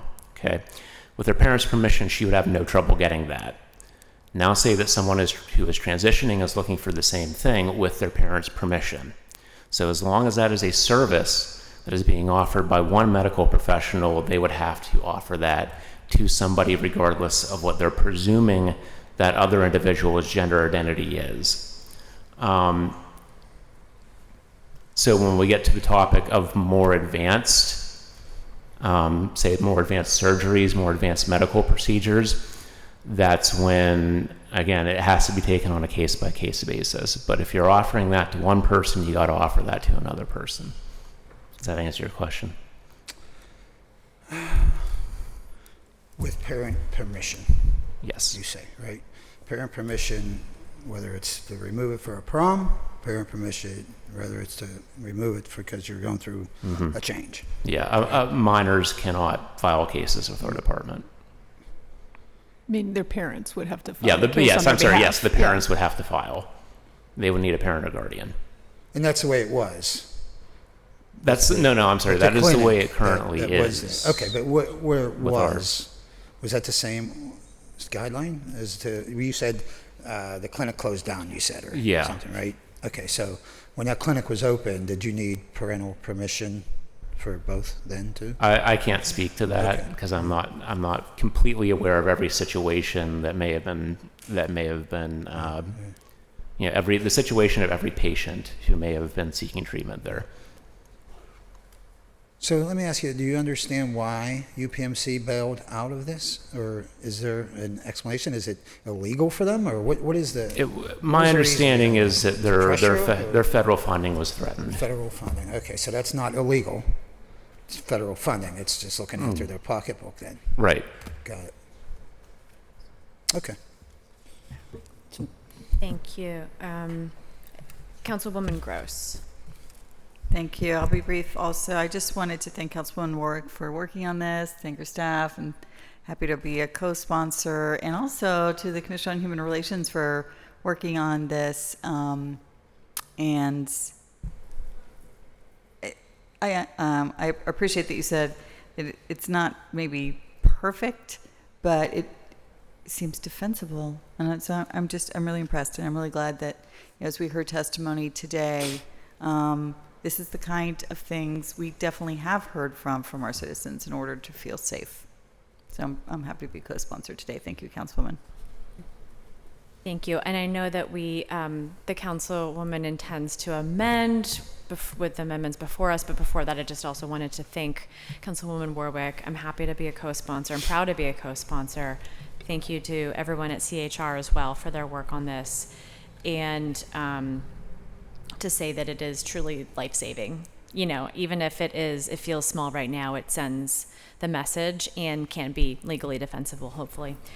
I guess one question, we're not there yet, but if a federal executive order banned, not law, but executive order directed our health care nonprofits, agencies, systems to cease their gender affirming care for transgender individuals, would that be something? Would that throw a wrench in our ability to do this, to protect adults as well, right? So, would that be enough for them to point to and have a but for to defend themselves against discrimination claims? So in that scenario, which sadly is potentially likely, I think that they would need they would need a law to go through the actual congressional process before it would override or preempt what's on our, what we're trying to get passed here today. I think that if there were an executive order to that end, then we would be able to fight that in court to protect our statutes. I'm not saying we would win, but we would be able to. Sure. Thank you. Councilwoman Warwick. And I think, too, just to sort of underscore the purpose here, right, is that if the federal government were to were to say ban care for a certain group of people, then this gives us where we can say, look, you can ban the procedure, perhaps, But short of that, right, if the procedure is allowed or the prescription or whatever, right, then it should be available to everyone, right? Not, you can't sort of decide based on perceived or actual identity. Thank you. Yeah. So I guess, should I make a motion to amend? We have a second? Second. Discussion? Was there anything you wanted to No, discuss about the it's amendments? everything we talked Okay. about is All in covered in favor of the amending Bill 1975, please indicate by saying aye. Aye. Bill is amended. Any further discussions on the bill as amended? Seeing none, all those in favor of Bill 1975 as amended, please indicate by saying aye. Aye. Affirmative recommendation. Thank you. Bill 1976. Bill 1976, ordinance supplementing the Pittsburgh Code, Title VI, Conduct, Article 1, Regulated Rights and Actions by adding a new section 629, providing for the assessment of a civil fine for engaging in sex work in the city of Pittsburgh. Motion to approve. Second. Discussion. Yeah, so for this one, there's been quite a bit more talk about this in the media and elsewhere. So, I mean, I'm just going to point to sort of the whereas clauses. Between 2016 and 2022, only 3% of the city's arrests for prostitution concerned incidences of violence, sex trafficking, or the victimization of minors, suggesting that the majority of arrests are related to consensual exchanges between adults. Oh, well, let me go to the to the crux of the bill, is to reduce the minimum penalty for consensual sex work from a misdemeanor, which can have like a $2,000, $2,500 fine and jail time, to a summary violation, which comes with just a fine, $100 fine. So that is what this is. We can't. I've heard some folks say how we are legalizing. I would love if we could legalize consensual sex work, but we cannot in the city, right? That's not. That would be a state issue. So this is just about the penalty. Very similar to the change in penalty for cannabis possession. I don't know if you all remember that from a while back. During that same period from 2016 to 2022, 67% of the people arrested for prostitution were the providers, so in other words, the workers, rather than the clients. Or the Johns, so to speak. And Johns routinely find their cases resolved with a summary offense, right, at the preliminary hearing level, while providers, i.e. sex workers, routinely face penalties that include criminal conviction, incarceration, fines, parole, and probation. And obviously these penalties, hinder future opportunities for employment, housing, custody over children, and other things like that for workers. And of course, a disproportionate amount of people arrested for prostitution are non-white, non-men, suggesting that those who are already most vulnerable are most likely to be the ones most affected by these criminal penalties. And criminal penalties do not end or reduce sex work, but instead just push the providers into an illicit market where they are unprotected from exploitation and abuse. And whereas reducing the penalties for sex work improve health outcomes and help empower sex workers to come forward when they are being abused, right, when they are experiencing violence, et cetera, sort of to make them less afraid to come forward. I think we heard some good examples of that during the public testimony. And also, that the Bureau of Police have limited resources that should really be focused on violent crime, sex trafficking, et cetera, and should not be focused on arresting people for victimless crimes. And finally, that the additional expenditures of jail, prosecution, probation, after arrest, obviously place a burden on taxpayers and the criminal justice system, and those resources could much better be used to provide supports, right? Especially for when we're talking about survival sex workers, which would be sort of those working out in the street, et cetera. So at any rate, that's what's before us, and yeah, I'm happy to answer whatever questions I can. Thank you. Any discussion? Councilman Coghill. Thank you, Madam Chair. So interrogatory with Yes, sponsor, please. interrogatory. So I guess my question is this, Barb. What is the legal standing? So we're putting this forward, say we pass it, right? Mhm. So then our police are to go by what we put. Now, does that stand up? I mean, does our law supersede the whatever state law or whatever the initial, whatever law we're living with now, I guess?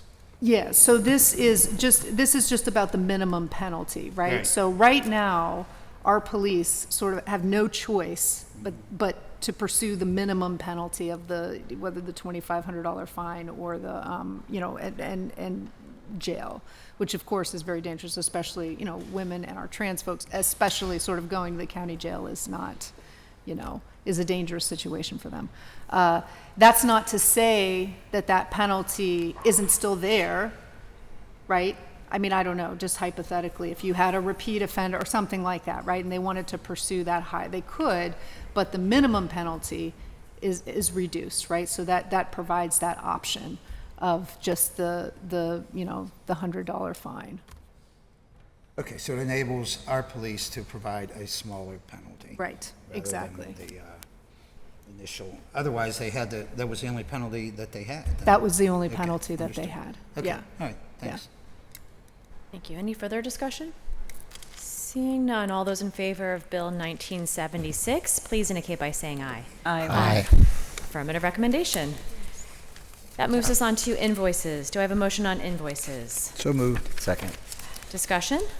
Seeing none, all those in invoices, please say aye. Aye. Aye.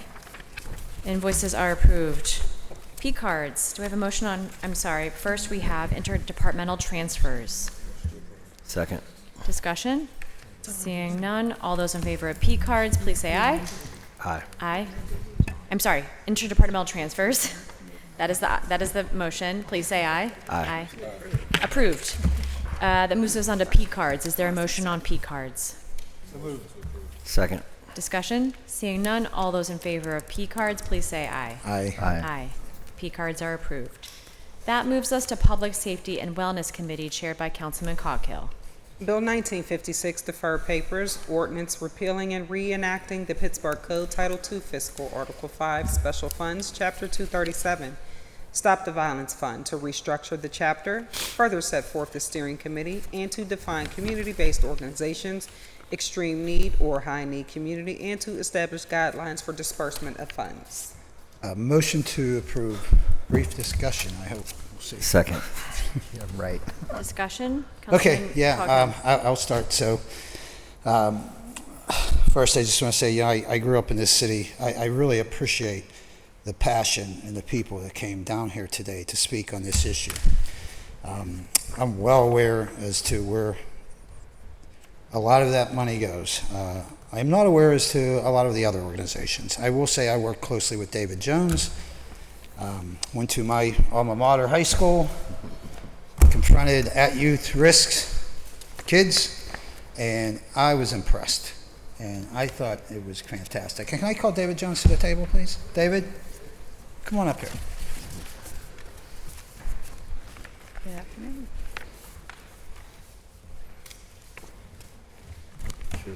You got said, my man. Bulls. We changed that. David, introduce yourself, please. David A. Jones, Assistant Director of Public Safety for the City of Pittsburgh. Well, yeah, thank you for being here. Thank you for having me. So I was just telling before you walked in, our experience at Brashear High School, my alma mater, that was through the REACH. Is that right? Was it? Safe Passage.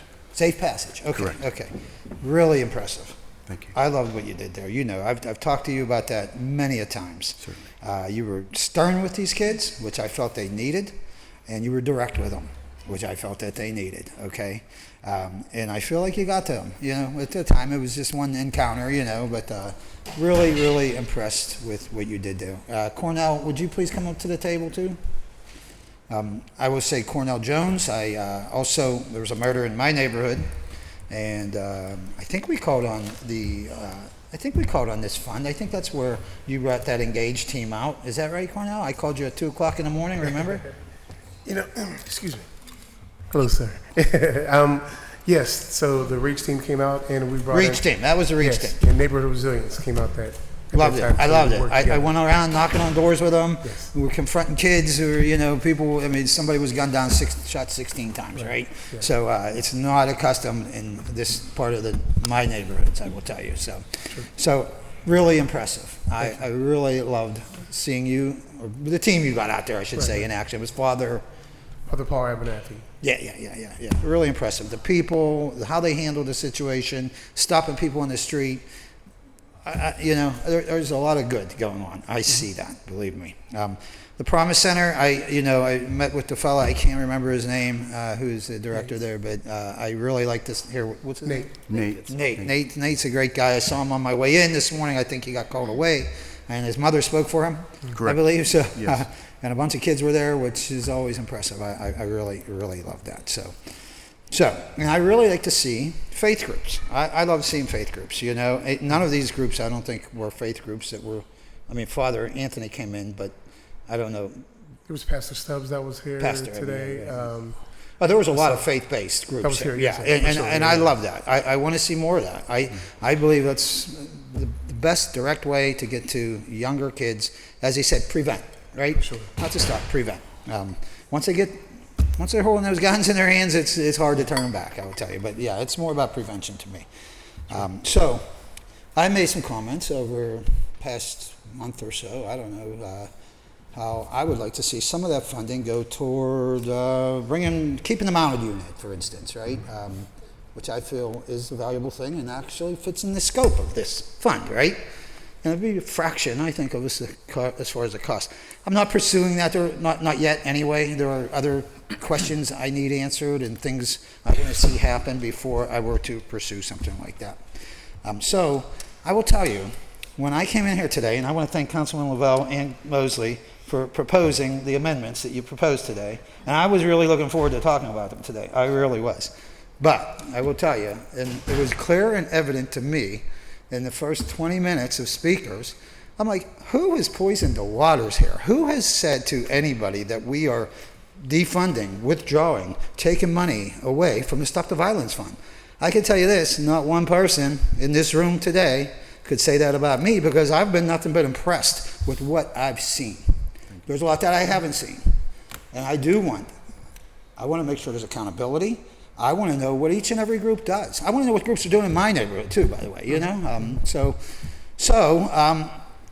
I was confused. I really did. I felt like somebody gave the wrong impression to the folks that came down here to talk today, that there was a certain amount of us. I'm not going to speak to other members, but I felt some of it was directed at me as if I wanted to defund this. And I don't know who ever got that message, why they got that message. It's confusing to me, you know? I would tell you, I was frustrated at first to hear such things. I was angry. Most of all, I was hurt, you know? I think I've been your biggest cheerleader. The organizations that I have worked with, the organizations that I have seen in action. I hope to see them all. It's probably not going to happen, but, you know, I would love to get on the ground floor. But what I've seen, I've been nothing but impressed with, right? I think it works. I think it has helped gun violence. I think it's helped crime. Again, I like seeing faith-based groups, and I like seeing people getting in the neighborhoods. And as we did at Brashear High School, that's what I like to see. That, to me, is effective. I can't speak for all the other groups. I can't, you know. But because I, or maybe somebody else here, made a couple comments as to, I'd like to see some of that funding go toward this. I felt like we were castrated today. I really did. I thought it was disrespectful. I was absolutely upset about it, and I was more hurt about it. I really was, especially because a lot of the people that were out there, I consider friends, and for them to get that impression, I have no idea where that came from. Do you have any idea where that came from? It didn't come from our office. Did No, we were somebody talking say about we're that trying today. to defund, stop the violence? I mean, what That the did not hell come from is our going office, on? Councilman. Yeah, To the well, council. that was the narrative here today. You all understand that, right? You were here. I'll show you the text message. You were here, right? Yeah, so, The newsroom. so I'm not faulting you, I'm not accusing you. Maybe it came from across the hall, I don't know. Totally But understand. I was offended. I was offended by it. I'm one of the biggest supporters of some of what you do. I don't know all you do, but I want to know all you do, okay? But I will not put up with that. I will not, okay? I was offended, I was hurt, and it was disrespectful, I felt. So when I've been a big supporter of it. So I just had to clear my conscience on that, okay? Continue doing the good work. I never, ever said, never intended to defund, take funds away, maybe take some of those funds for an initiative that I would like to see. Yes, unapologetically, I will continue to do that. But what I see that works, and what I see where that money went to, I saw nothing but good things, honestly. But I would like to see accountability across the board for every grant and every organization as to what they do. That's fair. I don't need to ask you. I don't need to ask you. I've seen you in action. So anyway, I had to get that off my mind. It was hurtful. It really was to me. So anyway, that's it for me. That's all I have to say about it. Thank you, Councilman. Council President Lavelle. Thank you. I would also ask that Deputy Chief of Staff Williams come to the table. And Ian, sorry, our Stop the Violence Coordinator. I think I have text from her, new things that she sent out. Whomever you have, bring forward. I actually have a lot. She sent out privately. And the personals, but I'm saying they don't know people or something. Maybe it's not this. All right, my man. How you doing? All right, Got enough paper here today. It's a treat. And thank you. One more. Councilwoman Kissman. I got you. Coming back. Come on, Ian. Don't withhold the information from me. I'm sorry. I wasn't never scared. Thanks. So, Actually, before turning it over and really getting into the weeds of the actual bill itself, I'm gonna ask for members' indulgence. This is not something I normally do, but in terms of speaking long, but there you all may have seen an editorial that was in the Post-Gazette this past Sunday about the Stop the Violence Trust Fund, and I took offense to it. And so I wrote an op-ed that I sent to the Post. I don't believe it's been posted, so therefore I want to read it into the record here. And it was sent to the Post-Gazette editorial board. The Post-Gazette editorial board's recent characterization of the Stop the Violence Trust Fund as a slush fund is not only misleading, it disrespects the intent behind its creation, the community partners engaged, and the progress it has helped deliver. As one of the original architects of this fund, I feel compelled to set the record straight. This fund was established because we understood that if we're going to get serious about reducing gun violence in Pittsburgh, we had to take a comprehensive public health approach, one that addressed not just the symptoms of violence, but its root causes. That's why, with Council's approval and Mayor Peduto's signature, we dedicated a matching percentage of the police budget to community-based violence prevention efforts. This ensured the city would invest in both traditional law enforcement and non-policing strategies aimed at saving lives without cutting the police budget. We created the Stop the Violence Trust Fund to ensure stable, ongoing support for the people and programs doing the difficult, often invisible work of interrupting violence before it happens. These aren't abstract concepts, they are proven interventions that Pittsburghers have built and trusted. And in 2024, they helped deliver the lowest number of homicides since 2019, with homicides down 19% and non-fatal shootings down 28%. I'm going to say this plainly. This isn't a broken system, it is an evolving one, and it's working. Programs like REACH, our city street outreach team, partially funded by this initiative, are out there every day mediating disputes, diffusing retaliations, and literally saving lives. You don't have to take my word for it, the data will speak for itself. Can the administration improve how the fund is administered? Absolutely, and that's why we've introduced reforms. The legislation I co-sponsored with Councilman Kahari Mosley strengthens oversight, outlines clear rules for expenditures, and adds a formalized steering committee to ensure transparency and community accountability. We're taking corrective steps, but what we won't do is dismantle the very tool that's helping to make our city safer, just to shift funding towards other needs. This is especially critical when the federal government has slashed over $800 million in the Department of Justice grants meant to support local gun violence prevention and crime reduction efforts, including programs right here in Pittsburgh. These cuts come on top of hundreds of millions already taken from other essential public service and make our commitment even more imperative.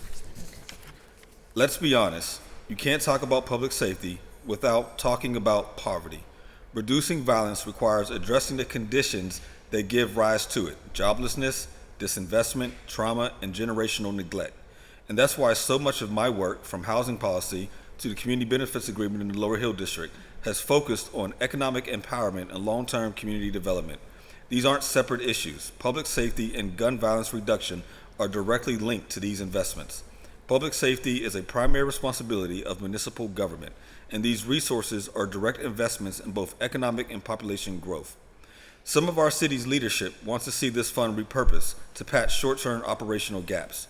But this fund was never designed to buy more police cars. It was designed to invest in healing, opportunity, and prevention.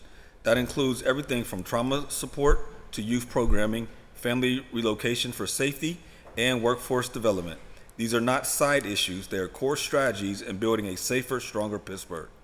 This is an incredible start, but we're not done. This work is too important, the progress is too real, and the lives impacted are too valuable to be dismissed as bureaucratic inconvenience.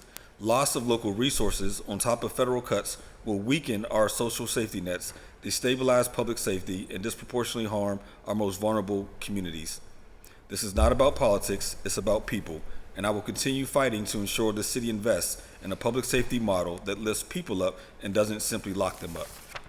That was what I submitted to the Post-Gazette. Thank you for your indulgence, everyone. With that being said, what I will let you know is, in many respects, when we initially created the Stop the Violence Fund, we didn't give it sort of all the guide rails for it to steer correctly, right? And so, in many respects, we've been informally acting. Right? We did say in the original legislation, oh, there's supposed to be a committee that oversees this work. We did say, but we never sort of defined things.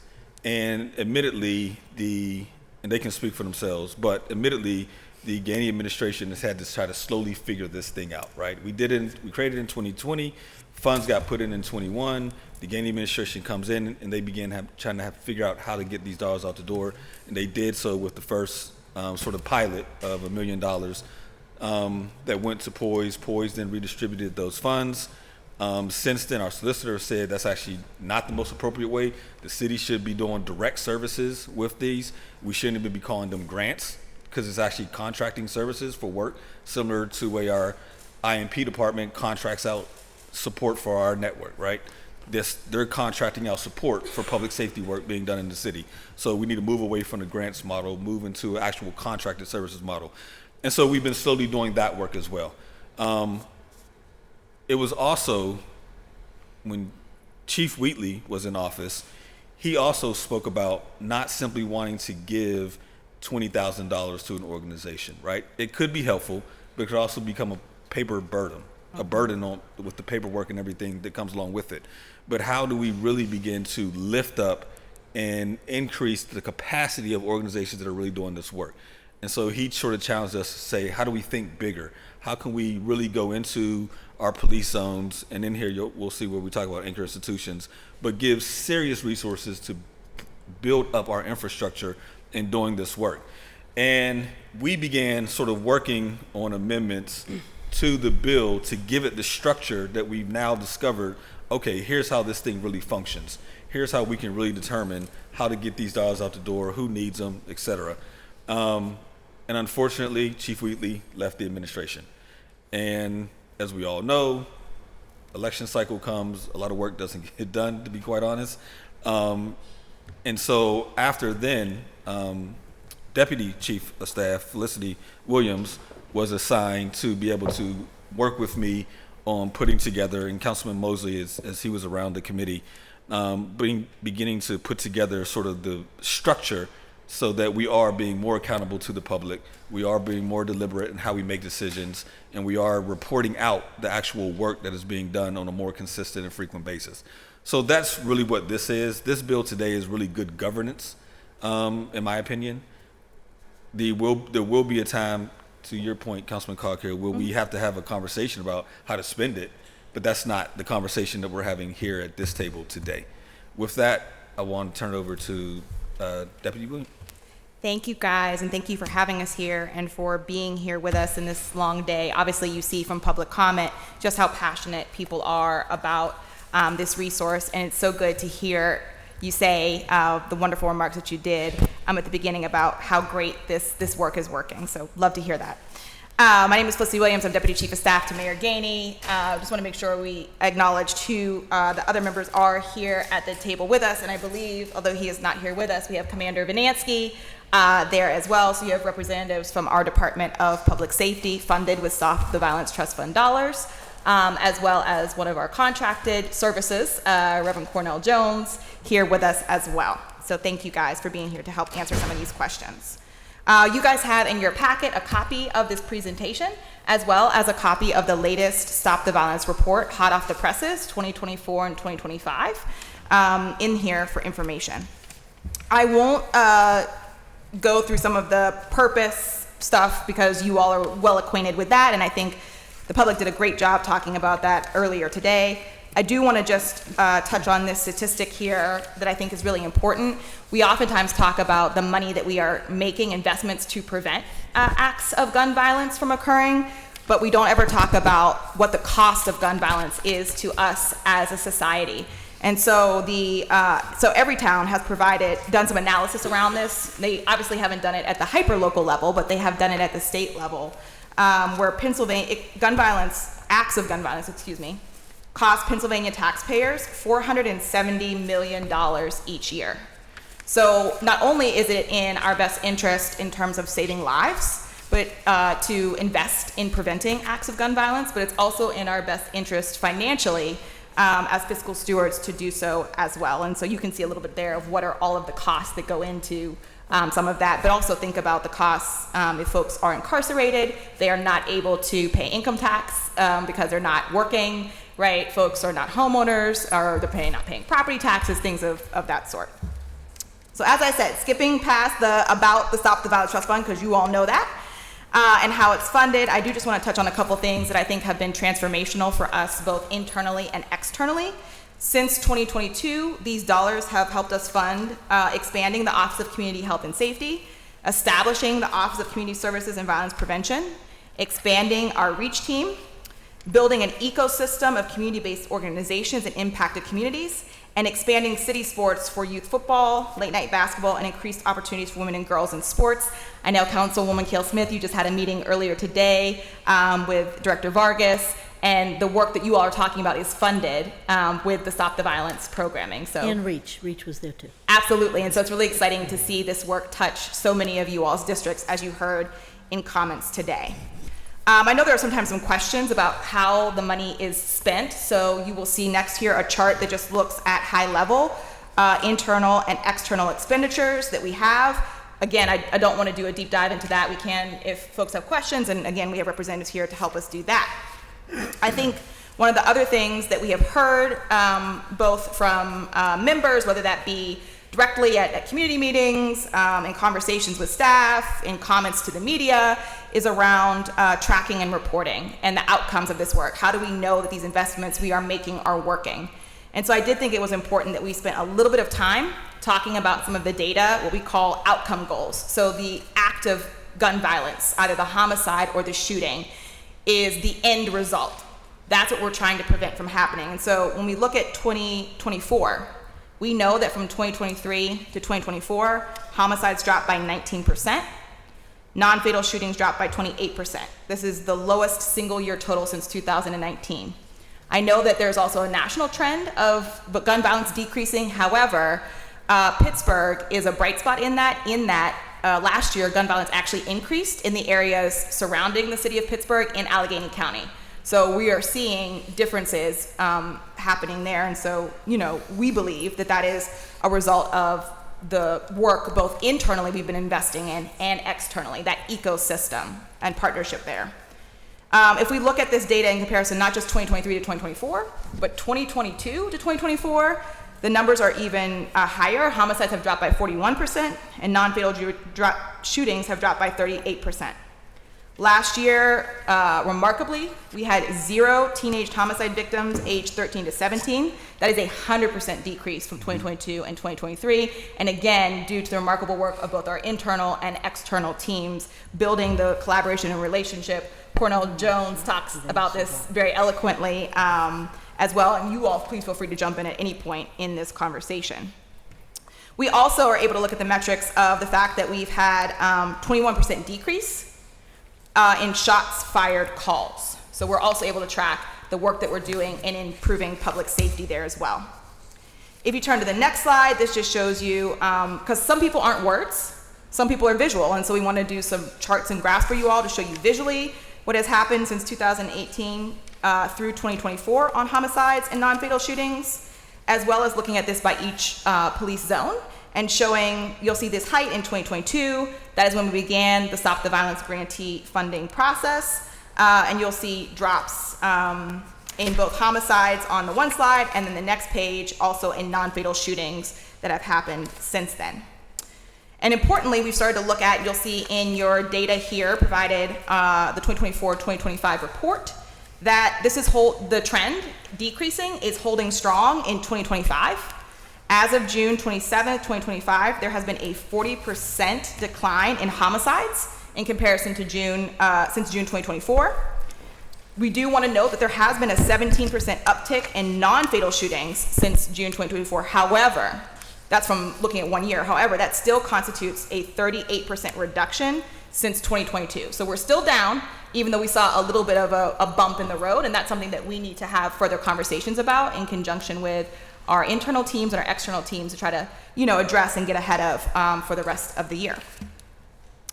Lastly, not lastly, I should say, on a similar point about reporting, I wanted to highlight the new ERA 412 application that we use for tracking referrals and risk assessments. I know that this is a national model. We're seen as Pittsburgh as a leader. I believe, Reverend Jones, you said Cities United will be here in a couple weeks because cities across the country want to look at how to replicate this model. This partnership for this application is also funded with Stop the Violence dollars. What it does is it helps bring together our ecosystem of partners, whether those are Stop the Violence grantees, which are now about 45 organizations that we have brought into collaboration working with public safety, GVI and other folks in our ecosystem to make referrals that are communicated to the Office of Community Services and Violence Prevention and our GVI outreach teams for risk level assessments across 78 neighborhoods. So this is happening in real time. They are using this information to then inform action and referrals, whether that be a connection for services, and I'll talk a little bit more about what some of those recommendations are on the next slide. What this data tells us is that when we have a risk level of 4, so that means an act of violence has actually occurred, police presence reduced risk levels 78% of the time. This is where we talk about the collaboration between traditional public safety and alternative approaches, that public health approach to public safety.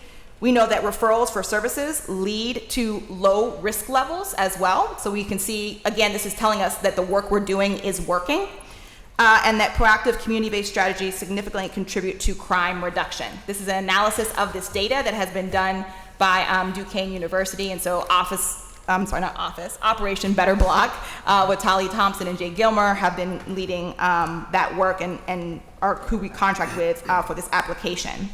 That application also promotes 450 resources, and we know that resources from Stop the Violence grantees were viewed over 26,000 times between 2023 and 2024. So again, as we talk about the data and how we know this is working, and we want this to be accountable, again, as you see in the amendments here, we want there to be transparency. I wanted to make sure that we were sharing this information with you all if you hadn't heard it before. In terms of what a risk assessment looks like, you'll see that on your next slide here. I think this is really important. This is information that's coming in email in real time. There's a subject that says, maybe action is required or action is not required. They do a threat level assessment, whether that's a 1, no violence, 2, tension exists, 3, violence may be rising, or 4, violence is confirmed. They list the neighborhood. They list who it was reported by. They give a description of the incident. For example, is someone shot, hurt? Have they taken any action? And then it lists a recommended action, whether that be increased outreach, conflict mediation, law enforcement presence, referral for services, community meetings, GVI notifications, or other risk level assessment based efforts there as well. So I wanted to show really how we are being extremely data informed in our approach here and strategic.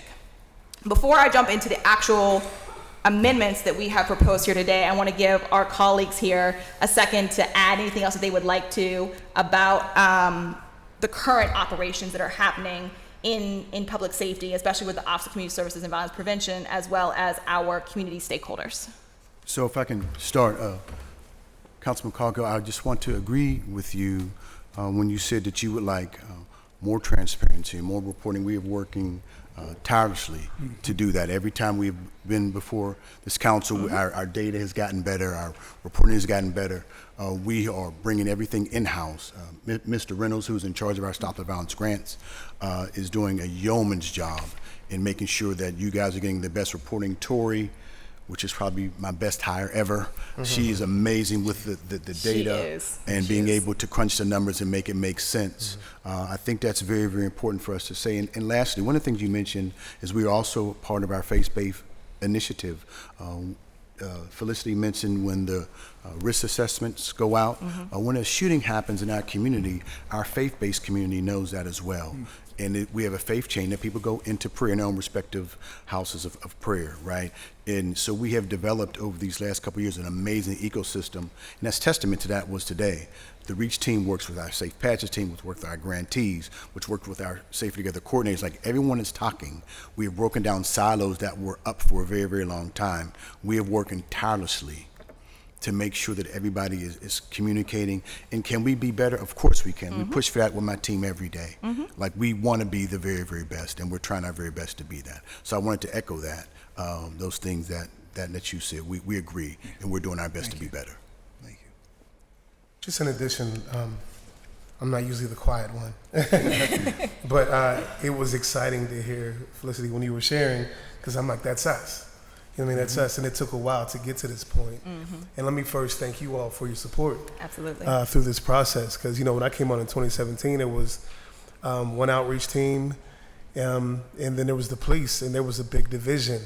I think that's important to know. There was a division between law enforcement and outreach, and now it's at a point where now there's a respect level. And I mentioned this to you guys numerous times, but I think it's important to know this, where if there's something that's happening, law enforcement will say, Cornell, is outreach going to be there? You know what I mean? And the cool thing about having the Stop the Violence organizations is, of course, the REACH team is going to be there for sure, but we're able to tap into other organizations that have different skill sets and different abilities that we're able to tap into to be able to see if somebody has a resource where they need whatever it is. You know what I mean? We're able to tap them and organize them to be able to get what they need. And, this is counteracting a lot of what I like to call mass incarceration, because the police are saying it's not worth the arresting. We want to be able to connect them with the proper organizations that are connected to me and what we're doing through the Stop the Violence initiative, to be able to give them the resources that they need to be successful. So it's exciting to be able to hear these things. It's exciting to be able to hear about national organizations like Cities United coming to hear about our ecosystem. I think our challenge is a lot of times we don't promote a lot of these things, because in a lot of other cities, when we're talking about our ecosystem, they're like, are you serious? So you're working with even the county, you're working with all these different organizations, and in just a little bit of history through the years, and I'll tell you, since I'm just giving you from 2017, a lot of these organizations weren't working together before. You know what I mean? A lot of the organizations, to be honest with you, were having issues with each other a lot of times, like the streets. But now there's the relationships that have been built. There have been times when the groups of the Stop the Violence groups and even the county have come together, and we're dealing with a situation that's out there where you wouldn't even know which organizations were part of which organization, because now we're working in unity. That's huge. That's and at the same time, now we're able to tap in and even bring in law enforcement, and law enforcement's able to look and say, how can we support what you all are doing? That's huge. And what I found out through being on different panels on a national level now, that communication and those resources and that connection isn't there. So I'm excited, and like I said, I appreciate you all for, just the support that you have been and continue to give what we're doing, because we're on the front lines of this thing, and with Cities United coming here in a couple of weeks, I think it's important to be, because they're saying we're coming here because we're looking at you and your ecosystem and your model as a national model, so we could actually be able to show other cities. So I thank you for your support through that process. That's great. And in real time, before I go to Mr. Reynolds, just this afternoon, we had we got a notice that there was going to be something happening downtown. Like automatically, my reach team got the information to Cornell, which in turn got it to the police. Commander Vanansky and I and the rest of the commanders talked about it in the meeting, and so we're prepared. The same thing happens so quickly. When things happen, things go out on our New Era 412, and people are notified automatically. Yep. And people are willing to work with each other. True. We haven't been there before, you guys, and I know that. I mean, that's so. This work is relational, and by the fact that we continue to break down the silos, and also the money that is given, helps to take away some of the barrier of finances. Some of the reasons that people weren't talking before was because if I talk to Councilman Mosley, he's going to take my money, and so now we've taken that emphasis away of the money, and so that's why it's easier for people to share and talk to each other. Mr. Reynolds, if you have anything, sir. Yes, hi everybody. So I think one of the keys to everything is just now we're from boots on the ground to the office, and as we're able to communicate with each other. Like just we found out about last Monday, we found out about a pop-up event at Ammons, and we reacted. It was middle of the day, but we're able to get on the phone with Reach. We're able to get on the phone with a grantee who's in Ammons, and we get down there. We're able to call Commander Novus, sorry, just to get down there, just to have some people just, we're not trying to get in the way, but we're just trying to do exactly what our office is, trying to stop the violence, trying to make sure everything, they just seeing people, noticing people, and then us having relationships. Like I think one of the keys to this community investment and the stop the violence is our relationships that we have. We can go into different places, like we can introduce you to people who you might not know, who you might not see. And I'm like literally from 5 to 80, we can do that. We can speak. Like Cornell likes to say this about me all the time. He's like, who don't you know? But it's just because of being outside and being and working with these different groups. There's some of these groups when I first got into it I didn't even know about, but now I feel like I work very closely with them all, and it's just like different relationships and friendships, like, and being able to refer people to things, knowing about what's going on. If someone asks you about, hey, I'm trying to get my son or my daughter and get her driver's license, we know we have a grantee who can get that too, you know what I mean? And they're doing it with minimal resources, you know what I mean?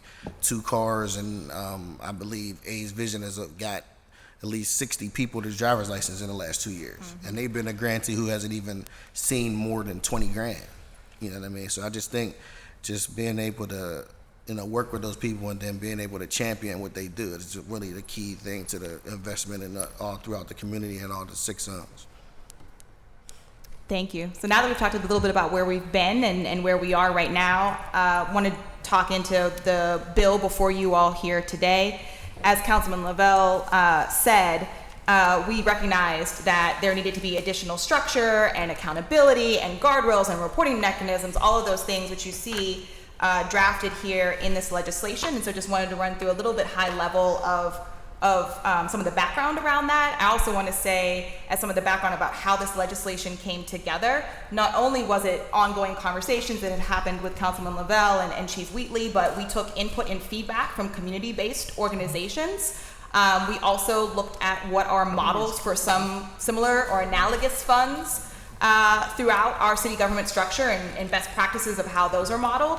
And then talking with staff about what are the existing processes that you all are doing right now that just aren't formalized. They're not structured, and so that we were pulling in the feedback and input from all of those to really help craft what we feel is a pretty comprehensive piece of legislation here. So first, the legislation codifies a public health approach. Again, this is what you've heard today, all of what is working and why we're seeing those numbers decrease. It's not just traditional law enforcement and police, it's these relationships. We also know that we've made great progress, and that's wonderful, but we still are losing some lives, and one life lost is too many. We know that we made a commitment to zero gun violence, and this work continues until we get to zero gun violence. And so I wanted to be clear in our ultimate metric, in our goals, in our mission here, and articulating that in the legislation. We also have provided enhanced structure, clarity, and accountability, again, formalizing some of the things that were happening already, just again, not for this existing steering committee structure, right, they don't necessarily meet every month. So requiring that they meet every month. They are reviewing reports, but we're requiring monthly reporting, right? Adding some of that additional structure to the work that is here, ensuring that the fund's operations are efficient and accountable to both government and the public. On the next slide, it just goes into a little bit more detail about the steering committee specifically, because in the original version of this ordinance, that was just one sentence that a steering committee would exist. And so built that out into its own section where we talk about administrative requirements. Again, that they meet at a minimum monthly, that they develop bylaws and procedures, that they are staffed by the Office of Community Services and Violence Prevention, and that they do that like monthly reporting on violence trends and community needs. Again, so that we can inform the work of that steering committee. Composition. Took what is currently the composition and formalized that. So 3 mayor's office employees through the course of their work engage with communities impacted by gun violence, 3 city council members representing communities impacted by gun violence, a representative from the Office of Management and Budget. We're dealing with finances here, so we want to make sure we're being responsible with that.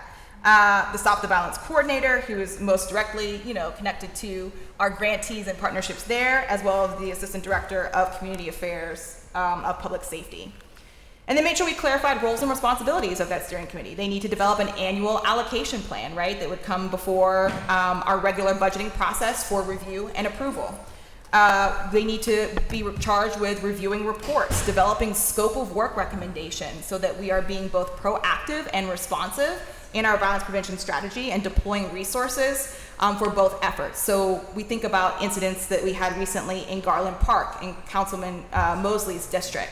I know when we're sitting around the table talking about how we can ensure that we continue to have a safe summer in Garland Park, resources is always a conversation that comes up, and our ability to need to be able to deploy those resources for that purpose.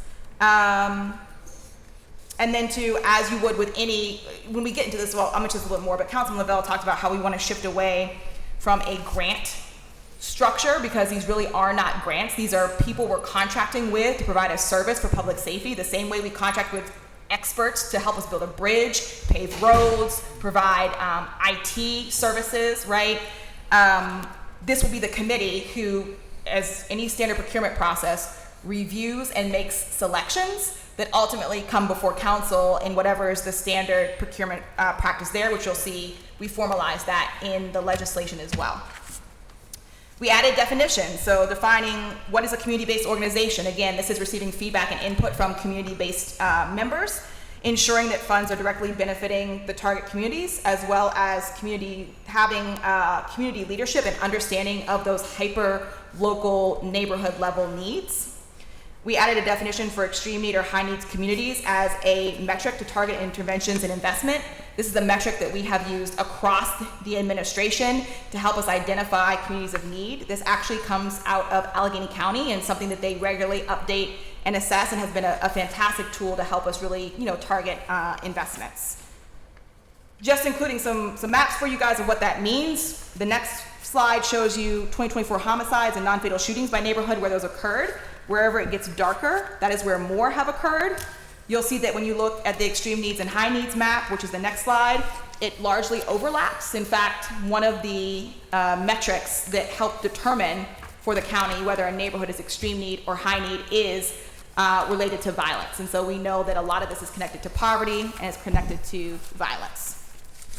The next map here shows you a update to the Allegheny County Community Need Index that I'm mentioning here, that is also a really useful tool now, where it shows us where there are neighborhoods who are having deepening need, again, getting ahead of identifying what may be issues we need to address, what may be an area who previously wasn't a high need but is emerging now as having need, areas that are have a consistent need, and then, of course, areas that have lesser or lowering needs. So again, this is just another data tool and metric that can really help us be very strategic, be very responsible, and deploy these resources to serve the ultimate goal and purpose of this funding.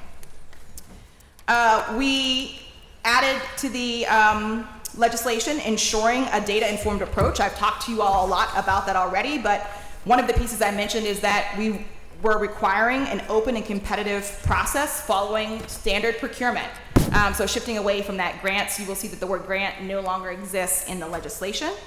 And that we're able to therefore respond effectively to dynamic emergent trends in real time using data-driven decisions.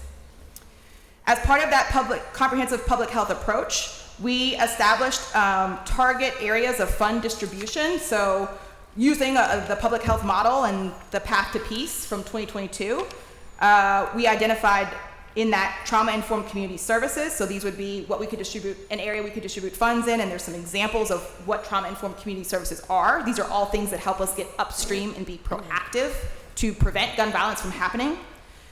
Community partnerships that we call like direct violence intervention or prevention. There's examples of that as well in the legislation. Community and economic development, again, really tackling that issue of poverty that we know is a major driver for gun violence. And then, of course, what was already in the legislation, eviction prevention, which is repeated in this version as well.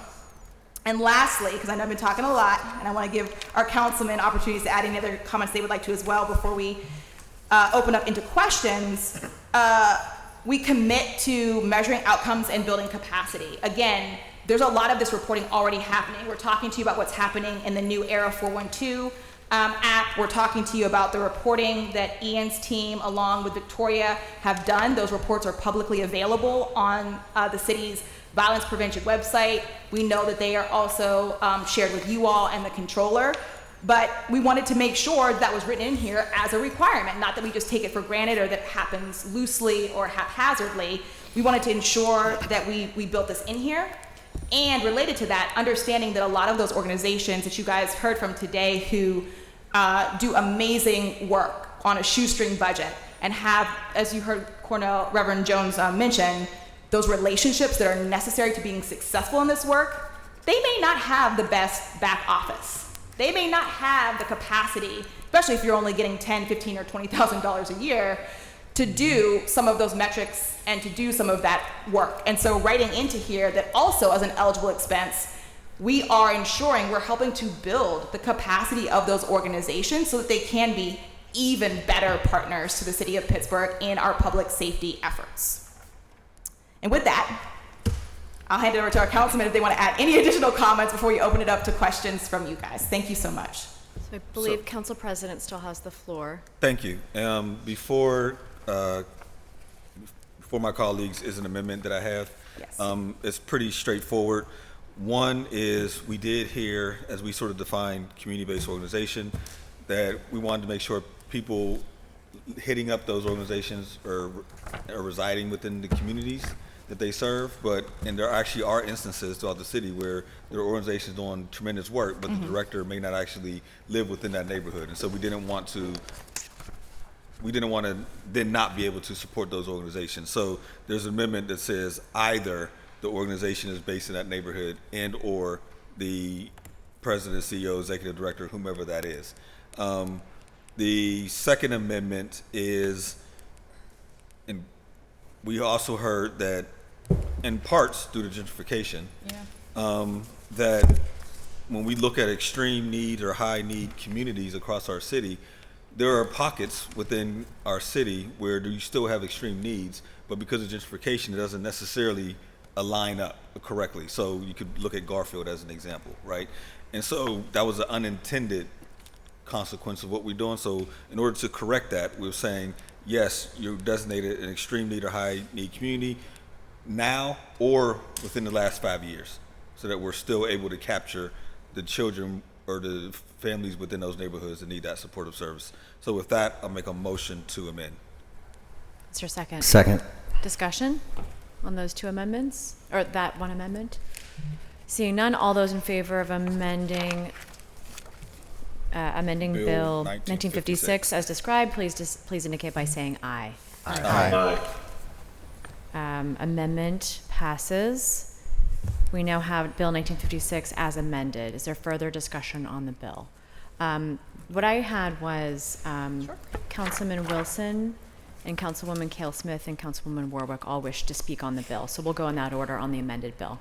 Thank you. Councilman Wilson. Thank you, Chair.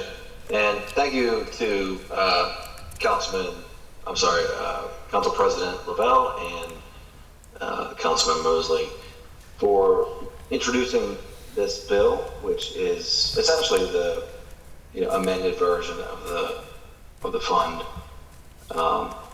It's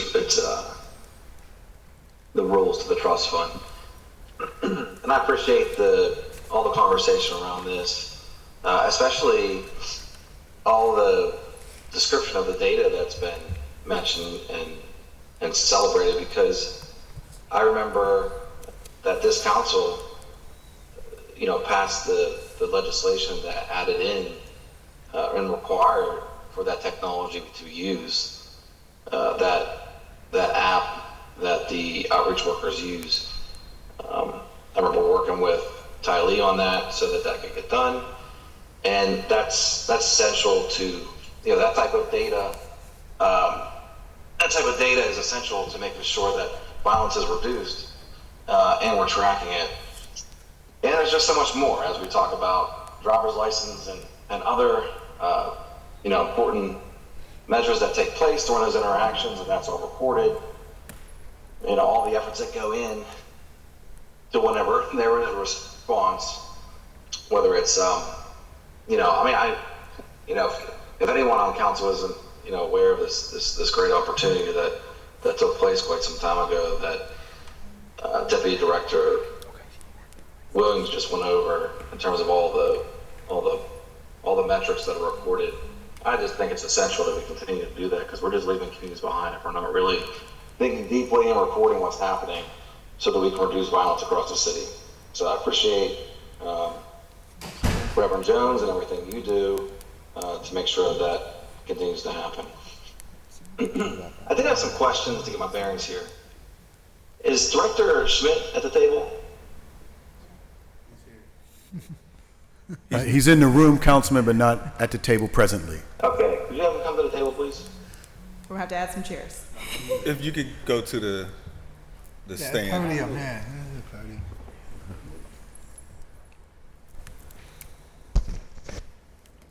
Hi, Lee Schmidt, Public Safety Director. Thank you, Director. I just want to make sure that I have my bearings on the bill, on the amendments, and that I understand this correctly. So what I'm looking at is that 40% of the fund, which hasn't been mentioned yet, 40% of the fund, well, there is a large percentage of the fund that does fund Office of Community Health and Safety.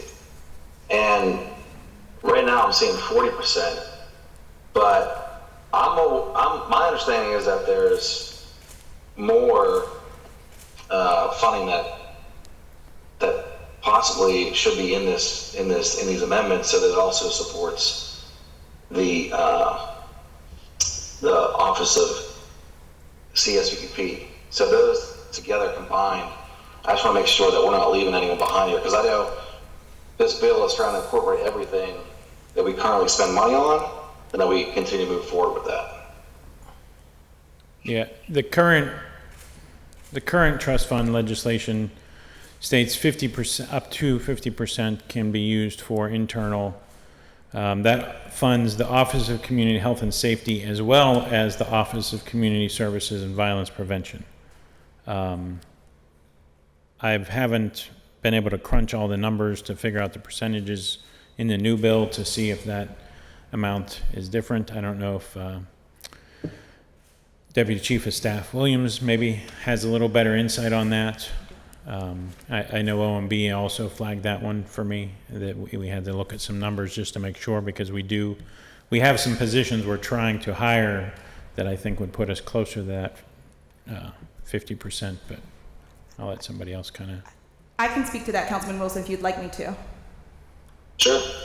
So unfortunately, the current ordinance actually does not state up to 50% for the Office of Community Services and Violence Prevention or the Office of Community Services, Health and Services. Actually, what the current legislation states is that a minimum of 50%, so a minimum, has to be allocated in expenditures externally to community-based organizations. So we're going to work our math backwards together. 100 minus 50, right, gets us at 50 left over in the fund. The current legislation also states that 10% has to be utilized for city sports. So doing our math again, 50 minus 10 is 40. which means that under the current ordinance, only 40% of this fund should be going towards any other internal operations. So that is the current ordinance that is in place right now. And that's what we modeled off of and kept consistent in the existing ordinance, exactly what is in the current ordinance to the amendments. So I just want to make sure we're not going to have to lay anyone off here with these decisions. So, Director Lee, can you confirm that, that we won't have to make decisions on current staffing based on these changes? Yeah. To my knowledge, right now, we are using about $5 million or close to $5 million of the fund to fund Office of Community Health and Safety and Office of Community Services and Violence Prevention, which would be 50% of the $10 million. I know last year that change was made to add parks, but I believe they took that as again with, I don't know if Deputy Mayor Pollock or somebody else from O&B would have a little more knowledge on the actual numbers rather than just the percentages, but $5 million of $10 million is 50%. So that is something I know I did talk to Councilperson Lavelle about as well, just before this bill. I mean, that would be a pretty easy amendment if it needs to be done, but just double check our math before we make sure that doesn't impact anything, because I know we're pretty tight on the internal use of the fund right now. So, yeah, Chair, if you would allow interrogatory between me and Council President. Yes, interrogatory. Okay. Council President, would you be amenable to clarifying this in this current amendment so that we can spend up to, I guess, what would be whatever $5 million? I'm not sure what that amounts to every year in the 5-year plan, but if we're already spending $5 million on staff every year, then I just don't want to see anyone. I don't want to see drastic changes to employment status based on this. So, can you help me rectify this in a quick amendment here? There's no amendment necessary. So this doesn't change any of the levels of spending that were currently authorized in the previous legislation. This keeps it exactly the same.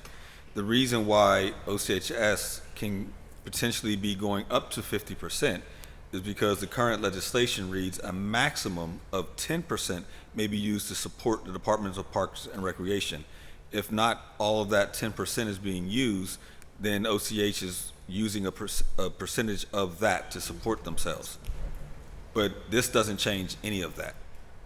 Okay, yeah, I'm just hearing from the Public Safety Director that there is, between OCHS and OCSVP, that's 50%.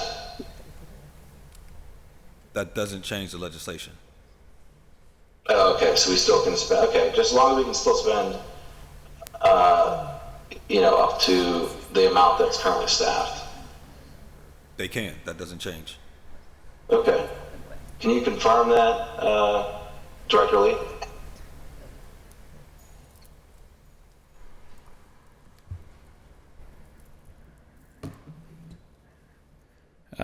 Yeah, again, I'll have to double check with OMB just to make sure I can answer that fully. Okay, informed. well, it just seems like there's a... But I can let you know that between now and... Yeah, maybe between now and the final passage, that can be settled, definitely in the light of, just in terms of making sure that these changes don't affect people's jobs. So the other questions I have for you, Director, were in terms of the high risk, and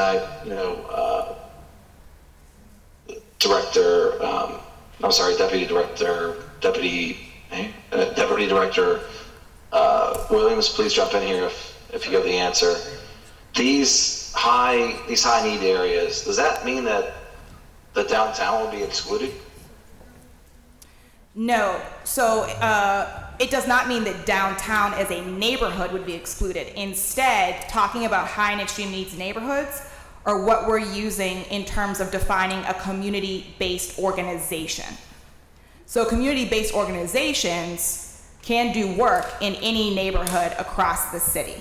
This is helping us to identify who are community-based organizations who have the expertise and are closest to this work to be able to do this effectively and well.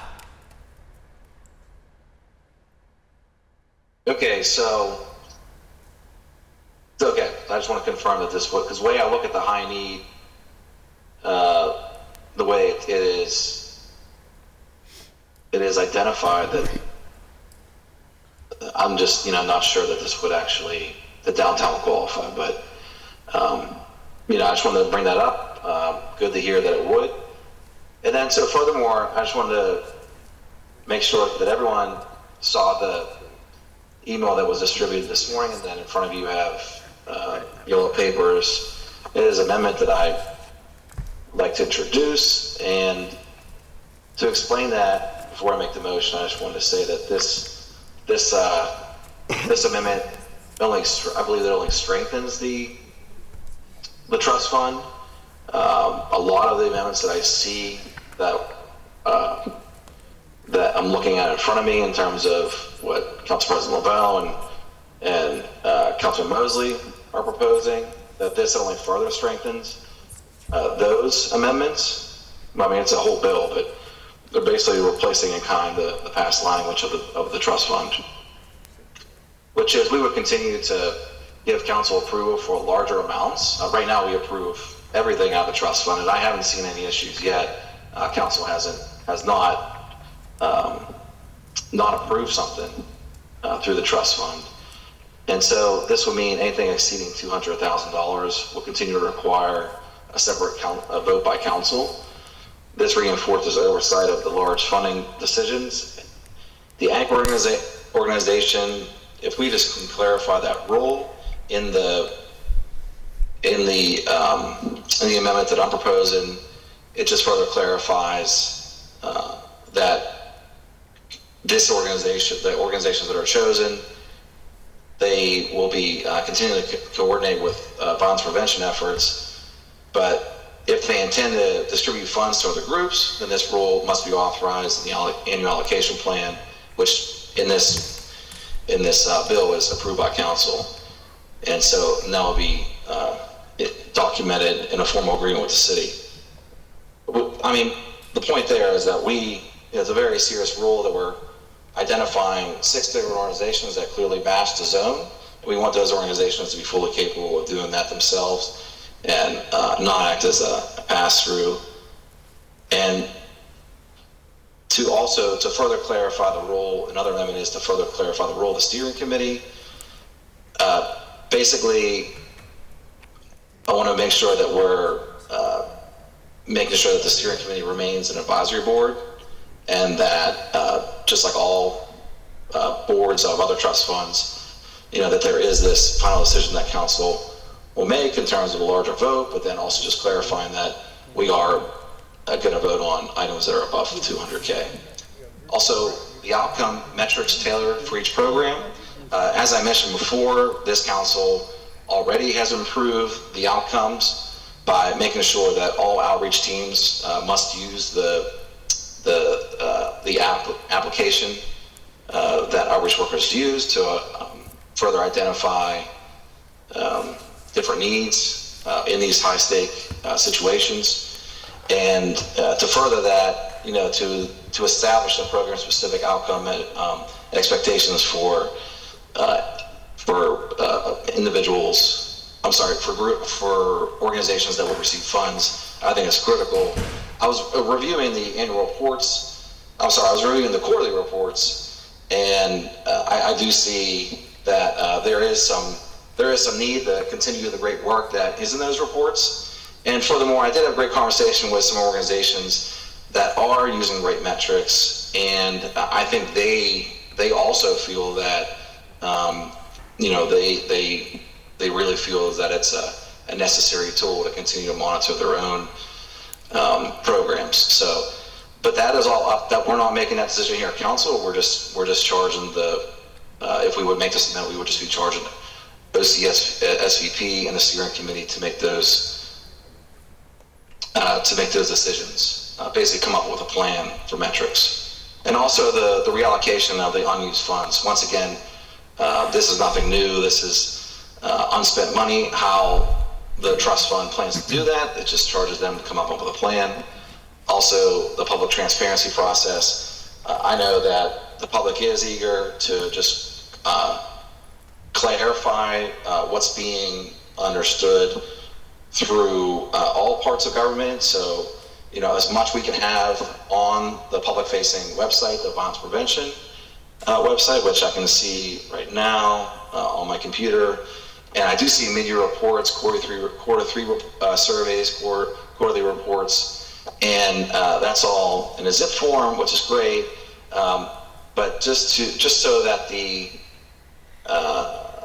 the steering committee is formally making sure that they're deciding on the best way to have a public-facing process to create and share information about the funding, award amounts, and reported outcomes. And with all that, I want to make a motion to amend Bill 2025-1956 with those amendments that I just went over. There's a motion to further amend. Is there a second? Second. Is there discussion? With discussion, yes. Council President Lavelle, followed by Councilwoman Warwick. Thank you. So the challenge I have with this is that it's really about 8 amendments, but presented as one. And I think this makes the bill more cumbersome, actually. One, it's presented as if we're still using a grant model, not a contracted service model. And it's written as if we're not going to be using our standard procurement process, which ensures council's authorization of spending, right? So it's assuming something that the bill's not actually doing. If I go through them quickly, so section 23.7.03 D and D, and then 23.7.04 steering committee. To me, this is redundant language that is already encompassed within section 23.7.06C. And again, given that we're going to be following our standard procurement process, this doesn't become necessary. When under section D, under the steering committee, sure, adding language like programmatic, but not limited to the following responsibilities, no problem there, makes sense. Under administration number 4, to me that should be within bylaws, not within actual legislation. Number 5, again, 1, I think we should be following the public health approach, but 2, this is going to be it's lining out responsibilities that are already outlined for the steering committee. So it's also sort of redundant.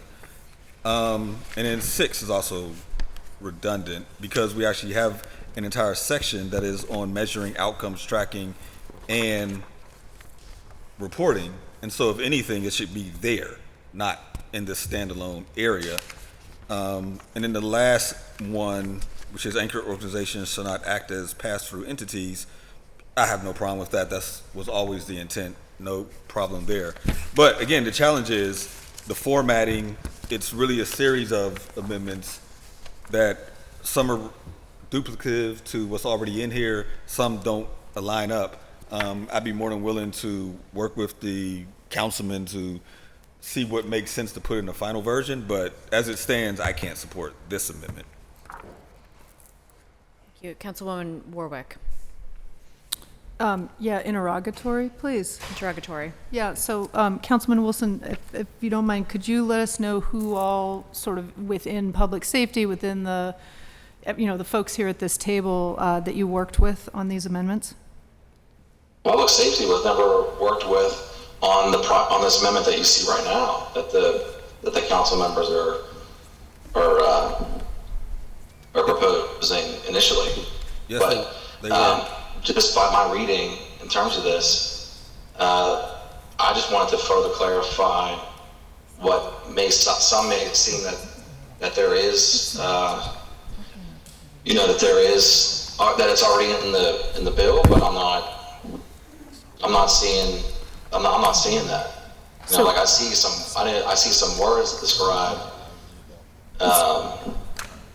something similar, but I don't see words like metrics in there. I just see, other words in terms of data. But I think that we really need to make sure that we're charging the steering committee with coming up with outcome metrics. So that's just one example, and I'm not seeing separate voting on certain pieces of like contracts that are above 200K. I'm just seeing one blanket vote for new allocation.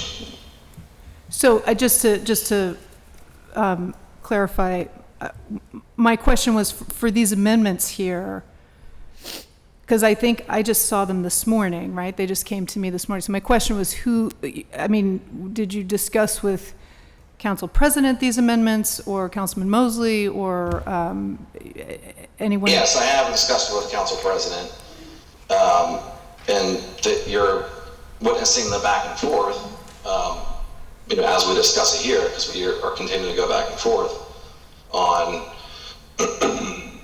these amendments. So yes, I have been discussing with Council President, and I have been talking with Public Safety, not specifically about the amendments, but about information about how everything has transpired. So, I'm not aware that Public Safety was engaged at all in this current amendment. Not my amendment. I'm saying in this larger amendment to completely rewrite the fund. Well, so I'll ask Deputy Director Williams. We have Public Safety here, so Councilman Wilson, we did work with Public Safety, Office of Community Service and Violence Prevention on these amendments. I have a weekly meeting with Ian Reynolds that we established, and so have had conversations with them to understand what are existing processes that they go through. That's how I got the reporting that is here before you all today, so that we could inform these amendments with their expertise. Of course, we wouldn't want to put forth amendments that did not incorporate that expertise.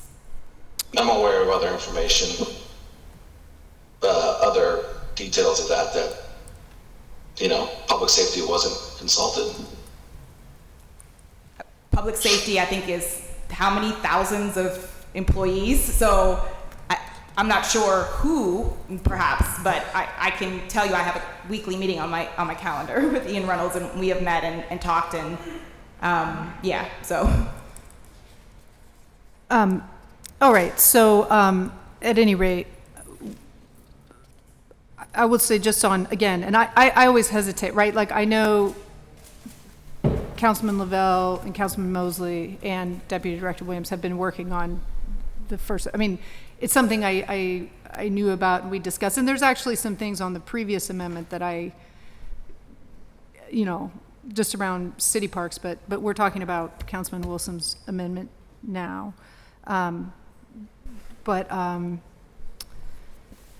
Again, obviously members can do whatever they want. Me personally, I prefer, especially on very in-depth things like this, that we work together and that, we don't sort of get surprise things like right before a meeting. That is, that's how I like to work. Again, that's, perhaps neither here nor there. But I will say this reallocation of unused funds, this concerns me just in and of itself, right? Because, the funds are there, the trust fund is for what it is for, right? And obviously, I understand that it's an evolving, and we are trying to get money out the door, whatever, but I don't like the idea that we didn't get it done for this, so let's just pull it out. And that is, that feels like the crux of this amendment. you know, the voting on things over 200K, that makes sense, of course, if we are treating these not as grants, but as, you know, standard contracts like we do with, that we vote on everything, right? That's what we do here at council, we vote on everything. So that to me is the sort of red flag here. I would hope, Councilman, that you know, between today and final vote would sit down with Councilman Lavelle and Deputy Director Williams and everyone here at this table and, you know, find the places where, sit down and go through Councilman Lavelle's amendment with all of your questions and see where things might be able to be clarified here, because this is the one that has, you know, that there's been worked on for I believe at least a number of weeks now. At any rate, that's my sort of take on this amendment. So I'll leave it at that. Thank you. Thank you. Any further discussion on the amendment before us? Yes. Councilman Wilson. Yeah, just to further clarify, you know, that's not, but so that's why the amendment does ask the steering committee to come up with a strategy on unspent funds, because I'm at a loss if there's funds out there there's a public fund, so if they're out there for X amount of time and they don't meet criteria that was already set by the steering committee, then the steering committee we're just gonna allow the steering committee just to sit on the funds. I mean, that's how we got here in the first place. Like, everyone, like, you see the public is outraged that the funds aren't spent. That's not because of this council. Okay? Every item that came across our plate at this council table was approved for the Stop the Violence Fund. So this narrative that, you know, 16 million or 13 that's not encumbered is at risk, that's just false, because there wasn't anything that came before us that, you know, so I would say those are unspent funds, but that wasn't allocated. But furthermore, I mean, we're just gonna let money sit for 2 years this is just an example. Like, we're gonna let money sit for 2 years in a contract or in a grant, because I'm still not convinced that we're not going to be doing grants here. I sit on the committee. There was large conversations and law opinions about us spending at the Stop the Violence Fund up to $50,000, and we were purchasing software to make those grants competitive. So grants up to 50K, the law department said we could do. So I'm still not clear as to what's going on here. And whenever I hear things like, "Oh, who did you talk to?" It's like, I think we're all kind of caught off base on everything today. You know, we all sat through public comment, and we're all asking ourselves, what information was people given? And largely, most of the information here has come from people sitting at this table, you know, who are running campaigns against city council. So, I mean, there's a lot of information here that's not being discussed, and I just don't think it's acceptable. I know for a fact that individuals in the public safety department who administer the fund were not consulted on this. So, I mean, this conversation is much larger than this. The public should be outraged that there is 13 million that's unspent. Why is that? Why isn't there a plan to spend that down? So, you know, I mean, I'm willing to work with individuals to make this right, but I just don't think this is the best plan that city council can come up with to make sure that this fund is going to be able to spend the money appropriately to serve the communities who literally came to us saying that they need this funding to support the community. So this council has a great track record. We are 100% on our votes, and we're waiting for the plan to spend the rest of the money.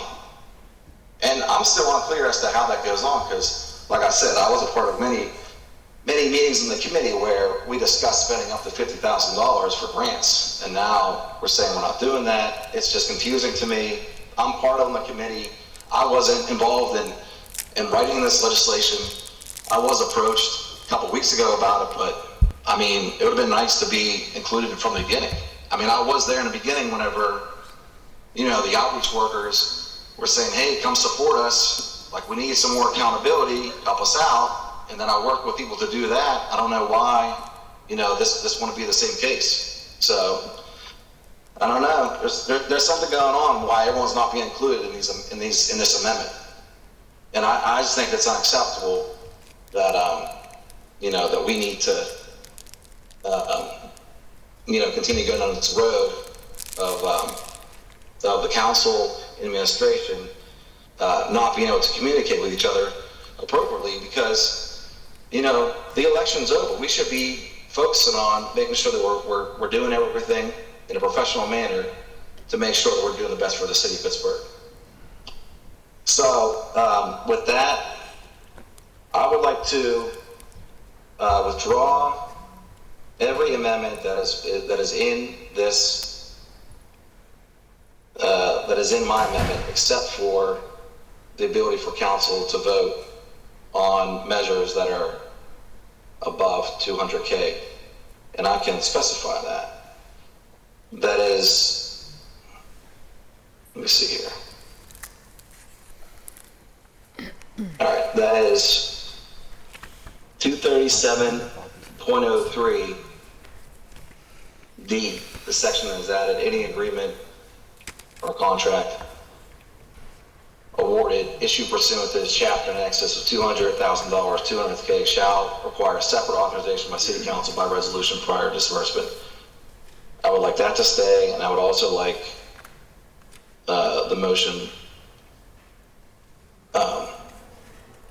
for the 237.04, the steering committee shall serve in advisory capacity only. All funding decisions exceeding $200,000 must be approved by City Council. So with that, every other amendment that you see, I'm willing to withdraw, and work with Council President on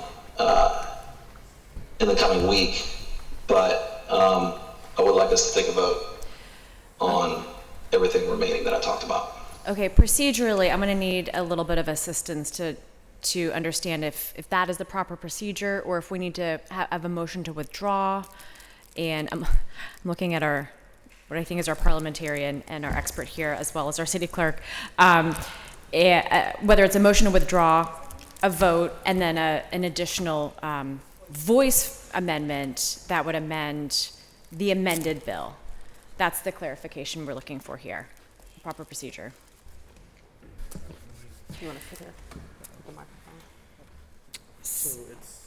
So to clarify, there is a motion, the desire of the councilman who has the table right now, Councilman Wilson, would like to essentially amend his amendment to shrink it down to a couple of different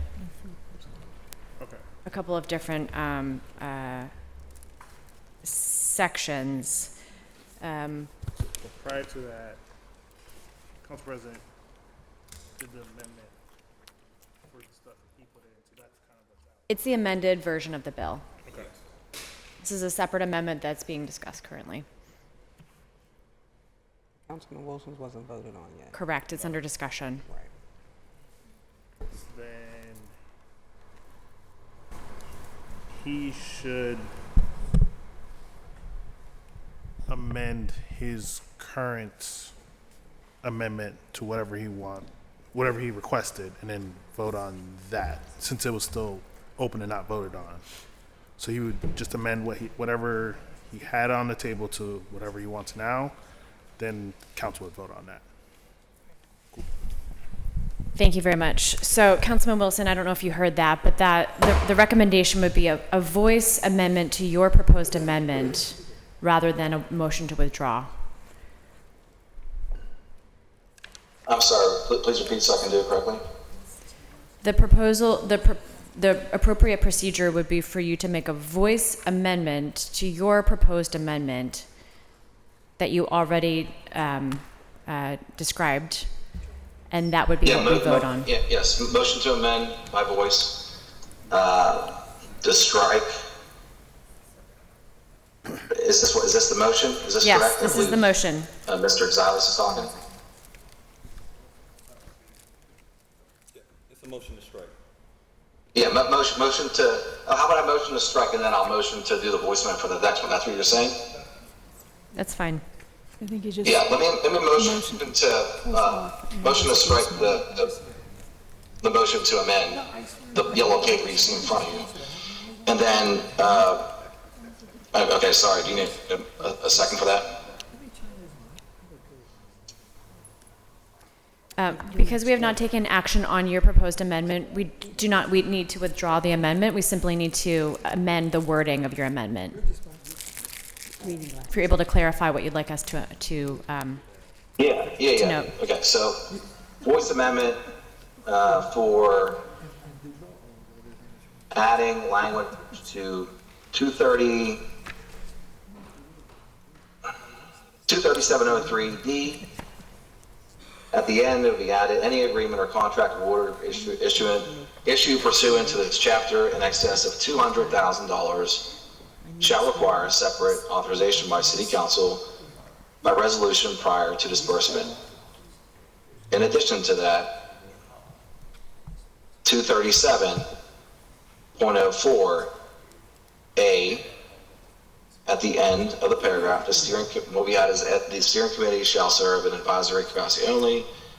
All final decisions exceeding $200,000 must be approved by City Council.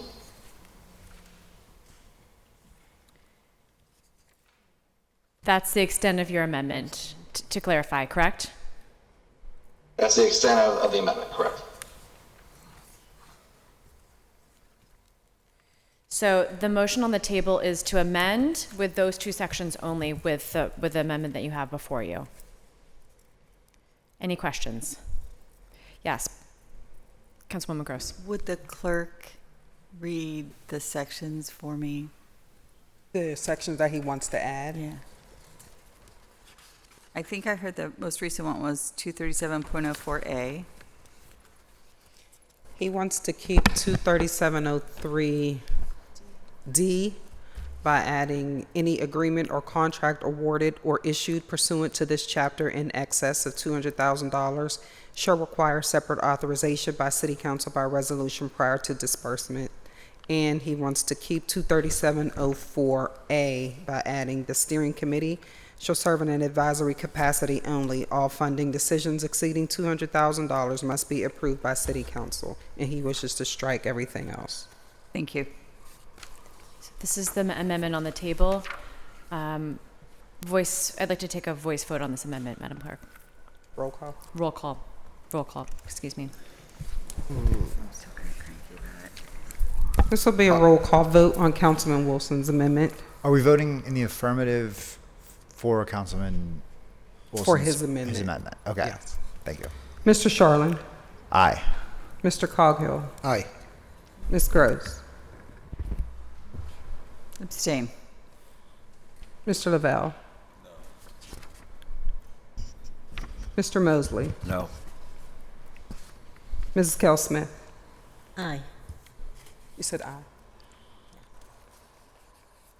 Ms. Warwick. I'm going to abstain just because I don't understand why we're doing this, why this can't just be a discussion between colleagues, but Abstain. abstain, yeah. Mr. Wilson. Aye. Ms. Strasburger, Chair. No. Ayes 4, 3 noes, 2 abstention. Motion fails. The motion fails. So we have the existing amended version of the bill before us.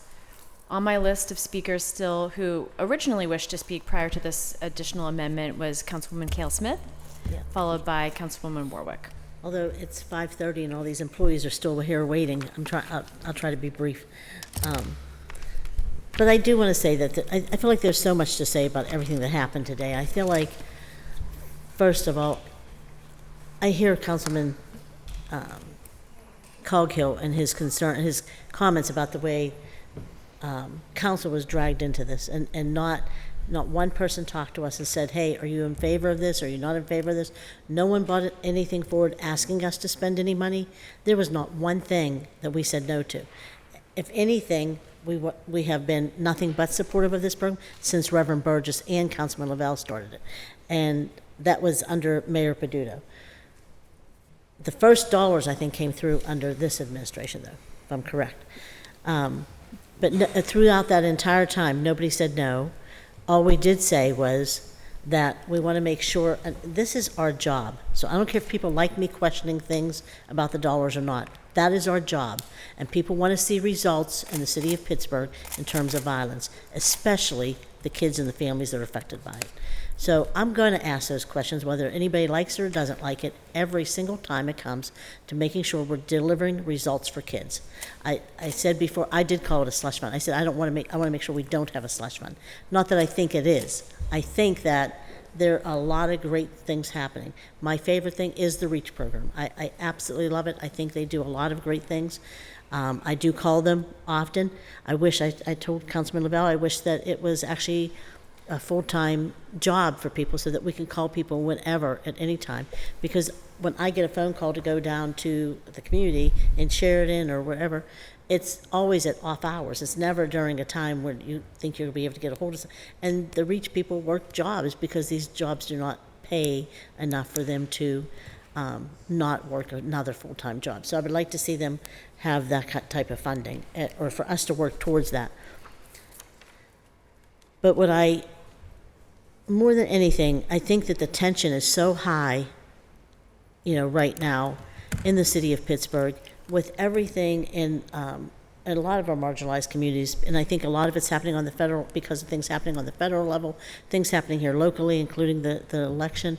And I think there's just a lot of tension, and I think it's incumbent upon all of us, instead of us sending out emails and flyers. I've seen all the things, Felicity, that you have sent out, and some of it is, today after the meeting I saw that you posted something that said something about they're called in extra police, and we had a smoke alarm. Well, council doesn't control the building. That is the administrative function for that kind of stuff, for when it comes time for when to evacuate. Now, that's not us, but I saw something on Twitter or something, I think it was. I never mentioned city council. Okay, but I know, but you said they. First they had this, then they had that. And so what I just want to say is it's inflammatory kind of talking, and I feel like everybody benefits from that, but the people. For me, there's a lot of politics, and a lot of people benefit from that kind of language. And I want to make sure that what we're doing is moving Pittsburgh forward together. Absolutely. And I know there's a lot of hurt feelings, and I want to recognize that, and I understand that, and I'm sorry for any part I played in that, but I want to make sure that we're moving forward and doing the best we can for the kids and the people in this community and in the city, for all people, because it really violence affects us all. And I don't know that there's anybody at this table who hasn't been somewhat affected by some type of violence, in the city of Pittsburgh, or in general, or in their families or their friends. I coached the Langley cheerleaders for a long time. I worked with Pittsburgh Public Schools. I, drove football kids home for my one son's 45, my other son's 35. For all those years in between, I drove the football program kids home, or did whatever I could. So all of us know kids who are affected. We want to see results. And so for me, when I question what's happening here, I'm going to always question. And I take offense when people are exploiting the community, whether it's the black community, the immigrant community, the LGBT community, for things for their own gain, instead of actually helping yield results for people. And I do think this program is yielding some results, and I do want to thank the people who put so much time into it. Tylee, I've known you for a long time, back with Pittsburgh Public School days, I think it was. And I know that a lot of people here do a lot of work, and I want to thank them. And I know Cornell, I hear stories about how you get in between guns and kids, and I just want to thank you for that, because it's so dangerous, but it's such a needed thing to do right now. Our kids are really in a bad situation right now across this entire country, but in the city of Pittsburgh, I know I'm getting phone calls I get phone calls to go break up kids' fights, they're like, sometimes there's 11 kids. And sometimes it's the same households causing the same trouble all over and over and over again. But I think we have to also start recognizing, doing some work when it comes to stopping the violence in terms of the CYF programs and with the kids in foster care. Because a lot of times the kids don't have anybody to go, or a lot of times they're being raised by second time around grandparents. And there's just a lot of, I think, resources that need to go into those kinds of programs. And so when I fund stuff, I always make sure there's a parent component. And I hope that or some kind of guardian component. I would hope that that's part of some of these things, that we're making sure that we're engaging not just the kids, but the people that raise them and are responsible for them. I agree 1,000%, Councilwoman. I do want to say, just for the record, that it came across the scanner and people have reached out to us about this. Police backup was called for today, just for the record. Yeah. As was there also a fire alarm that happened during comment, for the record. Since you mentioned specifically my post, I asked what is going on without stating any indication for who, right? Because as you have a responsibility to inform the public, we feel that we have the same responsibility to inform the public of facts, that there was a call for backup that came today during the hearing, and there was a fire alarm that happened during the hearing. Those are just factual. So I appreciate that, and I share that. Yes, I just want to make sure that whatever we do, we, the leaders of the city of Pittsburgh, are actually trying to bring down the temperature, not trying to increase it. Agreed. I think we need to make sure that we are leading in a way that unites us, not divides us, and not one that exploits the divisions amongst us. Agreed, and I think you can imagine how community responded to seeing a police presence on this floor today, when they were here to be peaceful and to share their passion and commitment. So I agree that we need to ensure that we are bringing down the level and not creating So I'm not tensions. sure what that is about, but I can tell you that we usually do have 2 officers here. Ira's usually here at some point too. Much more than 2 officers, but fair, heard. I didn't say. Agreed. Okay. Okay, but I just want to say, I do think that the program has a lot of value. I want to make sure we're doing some of the things that we need to make sure that we're doing, and reaching the families and the households, not just, outside stuff. And I want to make sure we're funding groups that are actually doing the work, that we know are doing amazing work. We have groups that do amazing work in my side of town, and then we have some that don't get funded at all. But then we had one, at least in my district, that was funded and never did the program ever. And we did address that that was when Jay Gilmer was here. He did address that. So I wanted to say, I think those are the things when we talk. It's not because council's making things up in here. It's because we get phone calls from across the city of Pittsburgh. And we got phone calls from Homewood, people saying that there's some so-and-so program never happened. And honestly, I can't even keep track of all the phone calls we get. But I also recognize that sometimes people say that when they're not the one receiving the funding. So so I do know that too. But I know that there was one particular in my district that didn't happen. But that person also had. It's a long story. So, heard. So okay. Thank you. That's it for me. Thank you. Councilwoman Warwick. Yeah, thank you. Just sort of the general experience of the day, just sort of I will say too, I too was a little confused. I knew people were coming, and I was a little confused on, what the impetus, and it was actually, I had a funny conversation with someone at the very, as people were coming in, and I said, hey, this amendment is good. Mm-hmm. And they were like, yeah, we're here to support. And which was funny, because we're so used to getting a zillion people because they're mad, because they don't support. So that's maybe was my confusion, right? But I will say, as far as this idea, or I'll say this concern of the money being taken away, even though that is not explicitly in anything that isn't at our table right now. The reality is that over the past, 6 months,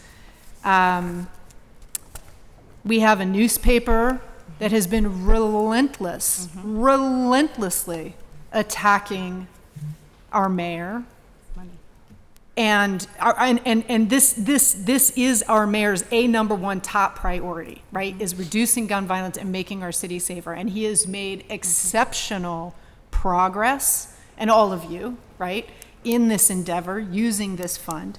And he has been attacked relentlessly by this newspaper.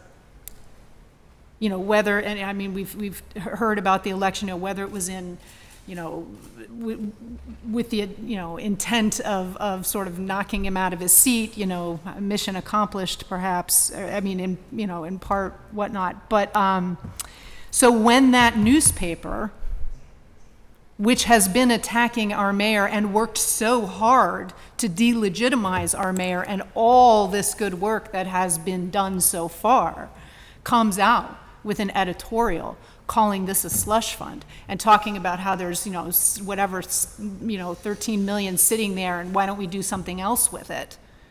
And, you know, the city shouldn't be a foundation and shouldn't be giving grants, and basically, like, we need to reevaluate this whole thing.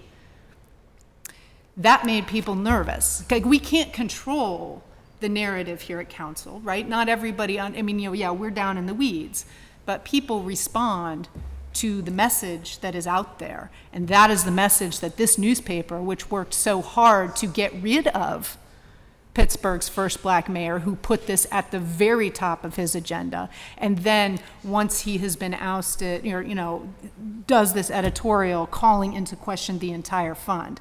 So I think that is where this fear comes from, right? And there have also been at this table, just over the 2 years that I've been here, or I guess it's been 2.5, just, you know, comments, you know, just sort of insinuations that people are, you know, that money isn't being spent, whatever. And, you know, and we know that these are reimbursement grants, right? So the fear of people in this city that now that our current mayor, who will not be our mayor next year, we will have a new mayor, the fear that that new mayor is not going to prioritize black lives in the way that this mayor does, I think is valid. It's a fear that I have, and I know that as a council member, I will be here to make sure that we keep doing this. And also this notion, I really want to get, you know, and I see it sort of in Councilman Wilson's amendments, you know, the idea that we just didn't have the data. We have had the data. We have had post agendas. We have had Tylee come here on numerous occasions and lay out for us how the apps work and how the data and the improvements and this and that.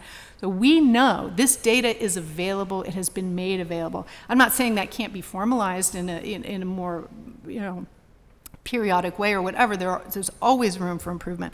But this idea that we are somehow in the dark about this money.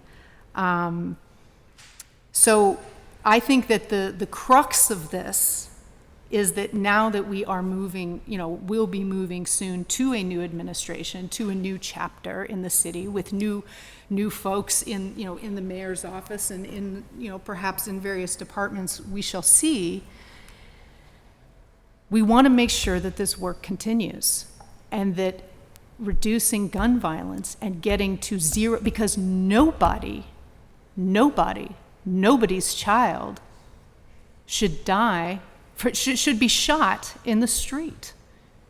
And the reality of our world, not just Pittsburgh, but our entire world, is that when it comes to black people and the black community, we just had a mass shooting 2 weekends ago in East, a mass shooting, 15 people were injured. I just had in my district one of, you know, sort of the heart of my community get shot 6 times.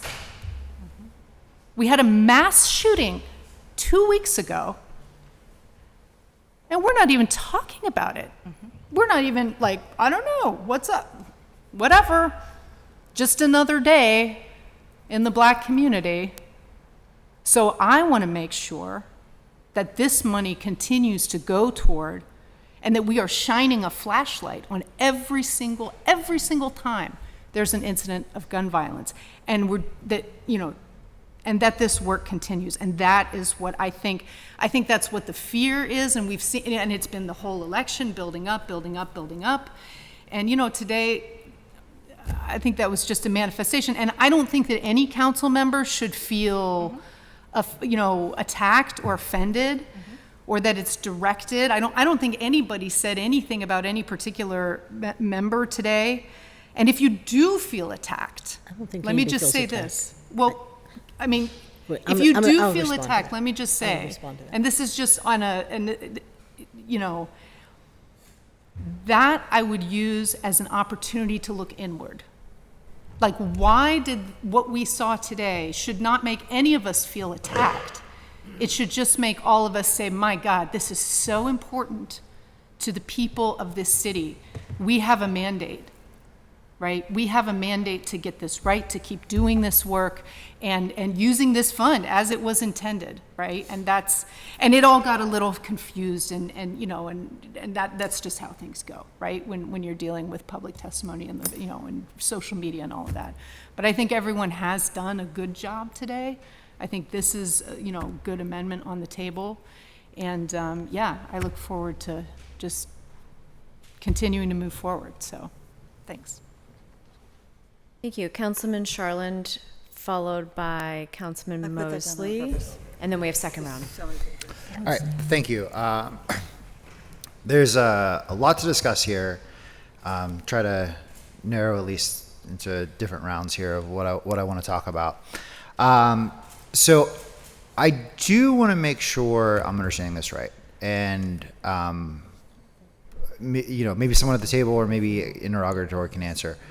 Is the plan from this that we will just be voting once on the allocation plan? Will we allotting voting to allot a certain amount of money, and then we no longer have control of what goes out the door? Absolutely, I can answer that. Absolutely not. So if you look at so you would vote on an allocation plan for sure. Again, we're trying to put this back into standard city operations and practices.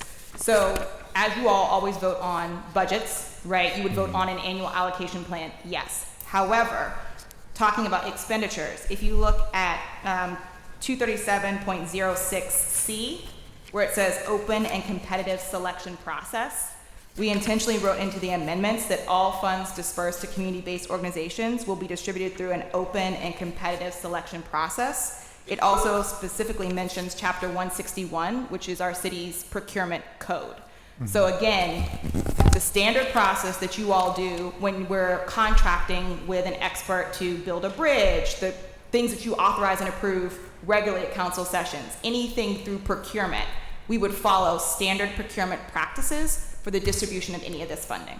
So like a contractor, and let's use A's Vision, who has received Stop the Violence funds in the past. Mm-hmm.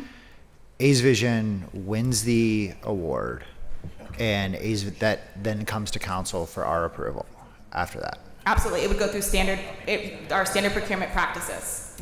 Okay, yes. But at the end of the year, we are voting on how much money is going into this fund. There's already a dedicated plan of how much money is transferred into this fund that was established in the original ordinance. Right. The allocation plan would be you all voting on expenditures, like a budget, right? So the broad buckets, not the, individual line items, the same way you do for any department, right. I understand. Any fund, right? Thank you. You're welcome. Yeah, so one of the other questions that I had here is that you've mentioned a lot here, you are trying to adopt best practices from public health. What are those?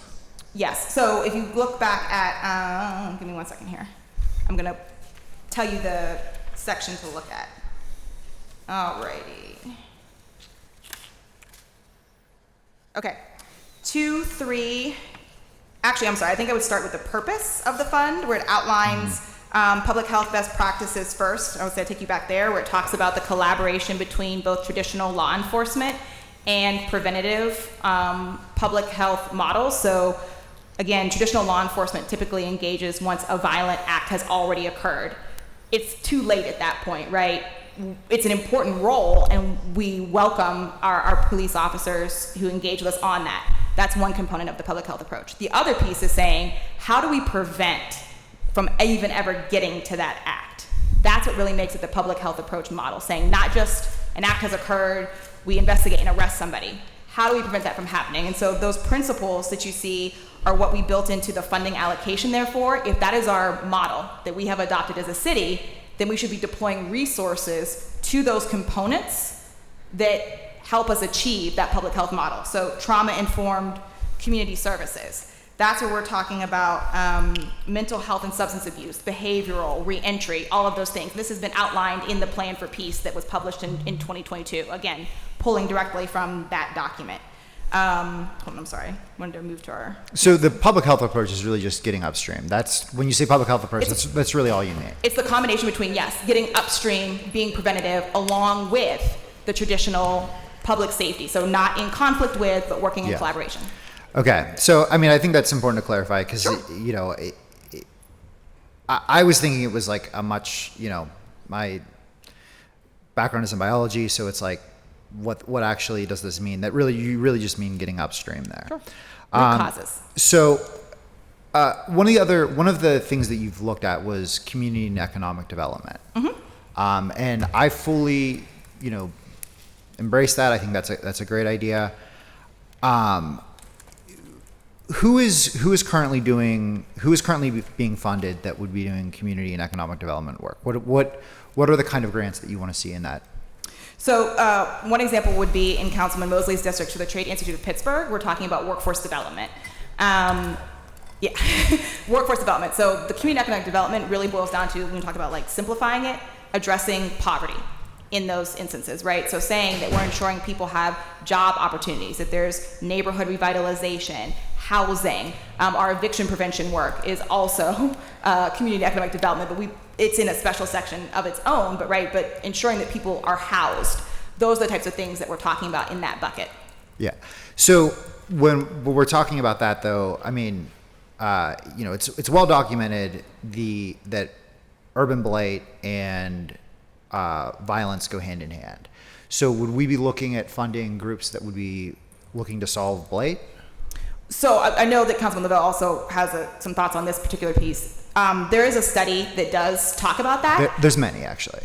It is considered quite controversial that the idea that we just eliminate blight in and of itself, right? It still doesn't get us to root. That is one of the things that we can do, but reducing blight in and of itself, by itself, if we're not replacing it with something, right? So if we're not creating housing or creating that business development, that in and of itself will not actually help us address gun violence. But could there be... I've got a backload of peer-reviewed studies that would say otherwise. Sure, and we can pull a backload of peer-reviewed studies that say otherwise as well, right? I think that's one of the important things about a data-informed approach is that we use data, but we also use the local expertise of folks working on the ground in these communities to help us solve those challenges. Now, I do want to say, does that mean that the steering committee in forming that annual allocation plan couldn't identify that as a project we wanted to remove blight, and the wholesome project was not just removing blight, but removing blight in terms of and then replacing that with something, a productive use?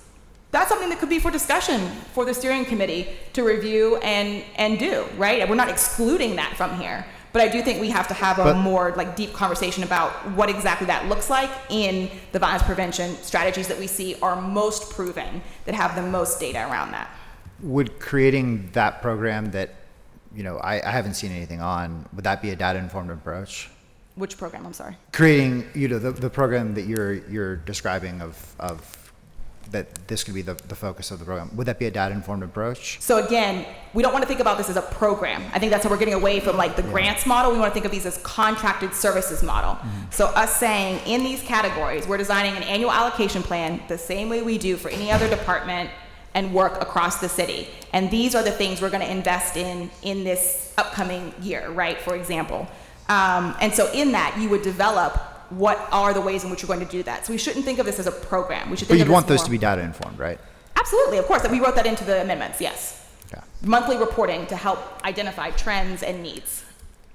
All right, I think that's all I've got for this round. I've got a lot more here, but I think I'll leave it at that. Thank you. Thank you. Councilman Mosley. Yeah, I'll be incredibly brief. I know it's been a long day. I just had my first cup of coffee in about 10 years, so I think that exemplifies the kind of day we've had. First I just want to, thank, all the folks who've done the work over the last number of years, to make, Pittsburgh, such an innovative national model. I think that, this has been a long day. It's been, it's been such a, unexpected day. We've had, fire alarms. We all stood outside and hung out for about 45 minutes. And, we had, the largest group of public commenters I've ever seen, even going back to the time when me and Council President worked for Salahuddin in the early 2000s. I just wanted to just say that, I have the utmost respect, for everybody around the table. I think that, when we introduced this legislation a couple weeks ago, and, I walked into council chambers in the middle of the proclamation ceremony, and even after the proclamation ceremony, I saw every, single member interacting with someone from their community who is a recipient of these funds, regardless of what district it was, folks were taking pictures, and I can tell that every, single member, has relationships with folks who benefit from this fund, are well aware of the benefits that it brings to their district and the communities that they represent. And, and I could tell that was real, that was authentic. The interest that everybody has in this work. And I know everybody cares, and in all my public comments, whether with the media or with the public, when people ask, about, where, my colleagues are at, I always reiterate that I feel that, we all have a commitment to making our city safer and making our city a better place. And I remain, steadfast in that belief.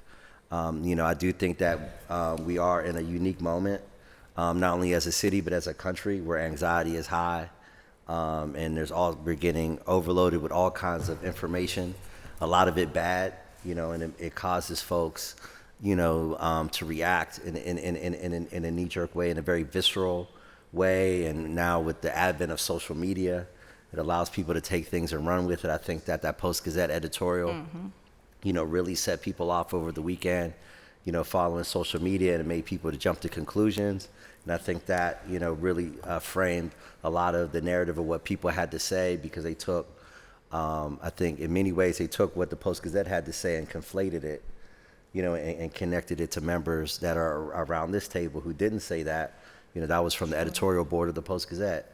But I think that, in this moment, I think it provides an opportunity, for us to come together as a city, understanding that, one of the really impetuses that me and the council president had of doing this was not only it being Gun Violence Prevention Month, but, particularly for me in District 9, I don't know how it is in the other 8 districts, but I'm already seeing the cascade effect of the federal government.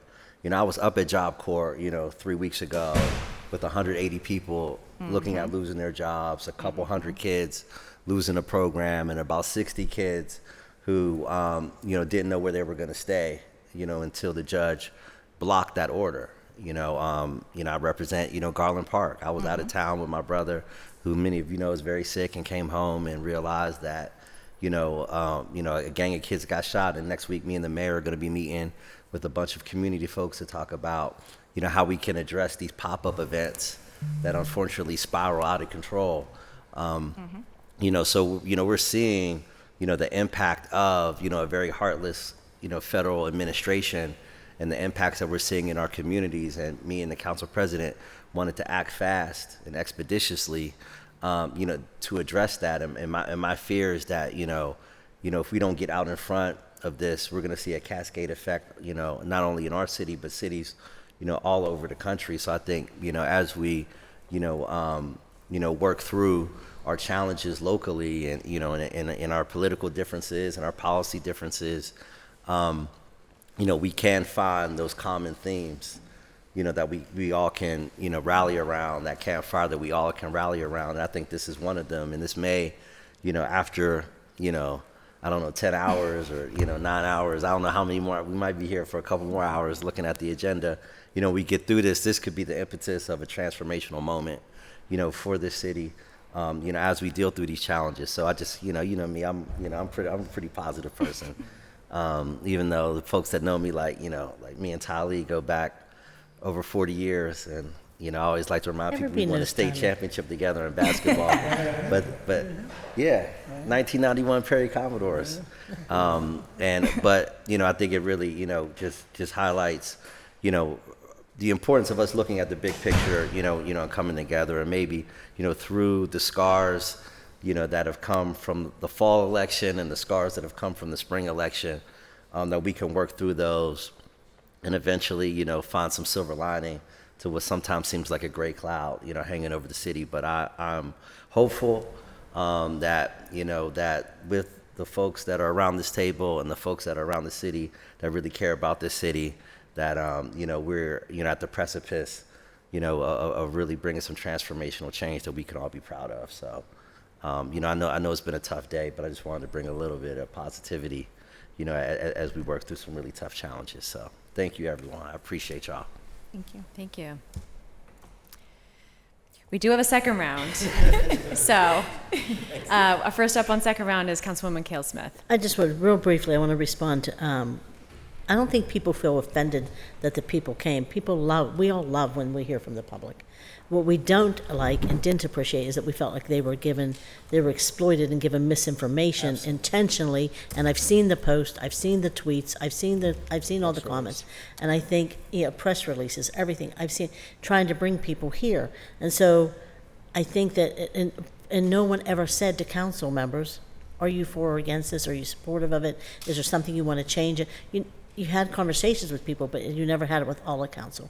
And I think that is some of the stuff that makes it really tense sometimes. But at the same time, it's not that council always loves hearing from people. I keep telling people when I retire at the end of this term, I'm coming and joining Miss Brown here twice a week, every week, coming to speak at public comment. So instead of Miss Brown, it's going to be Miss Smith.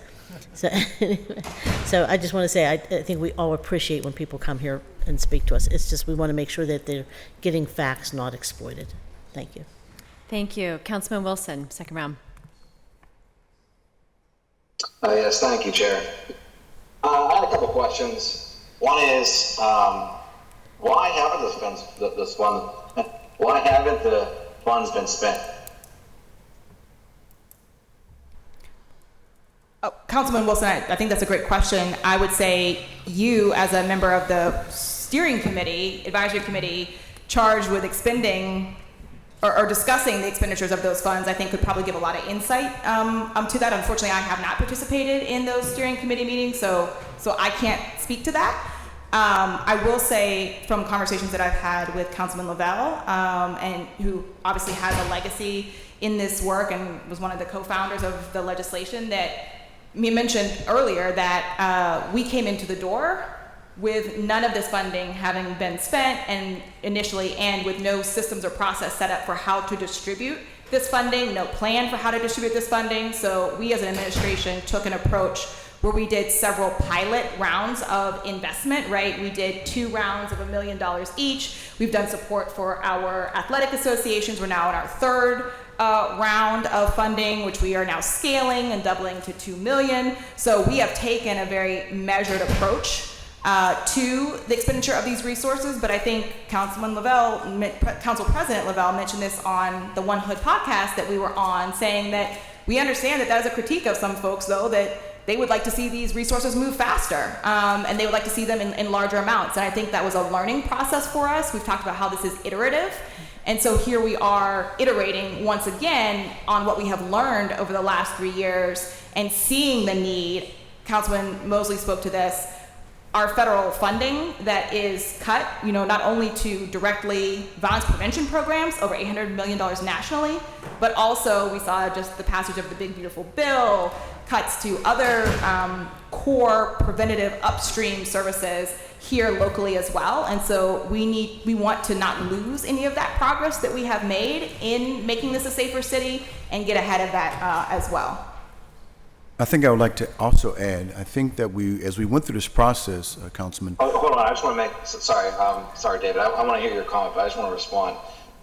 So, what I'm hearing is, I should know because I was at the committee meetings, and the funds are hard to spend, and then also, you're not at the committee meetings, but also you're the one that is the expert on this now.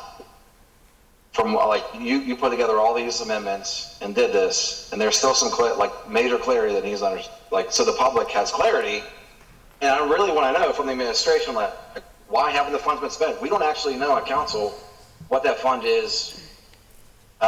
We continually have to ask our budget director what the amount is, and we continually have to ask in the committee meetings what the amount is, and it's news to members whenever they find out that there's 16 million in it. And quite honestly, we should understand where all the money came from, because we don't have great accountability as to where the money came from. Is some of this ARPA money because there was the money for OCHS, for the AHN contract that did move into the general fund, and payments are made out of the general fund into the Stop the Violence Fund. So there's some serious questions here as to why there wasn't a greater plan from the administration to spend millions of dollars that we have sitting there.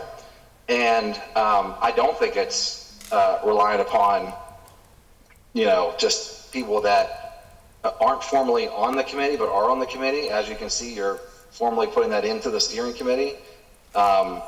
You're formally creating a steering committee. So I think there is a serious question to ask, to the administration, if you knew there was 16 million in the fund, then why wasn't it spent? Or why isn't there a plan right now that we can see whenever we know? Just yesterday or 2 days ago, I learned that the URA had to let 7 employees go, that they're downsizing, that they're going from, they're down 8% now. So I do think it's a serious question for the administration to answer as to why there isn't a larger plan for the 16 million. So, Councilman Wilson, before I let my colleague here, Director Jones, answers the second question, I do want to clarify, I do not pretend to be a violence prevention expert. That is why I am not sitting up here by myself. I'm sitting up here with these folks, and why we collaborated with people on informing the development of these amendments. What I am very good at, and why I was charged with doing this work, is I have a background, one as an attorney, and I'm good at developing systems and process. And so that is why I was brought to the table and charged with helping to add additional structure to this, understanding my own limitations, of course, and needing to pull in the expertise to inform this, which we did.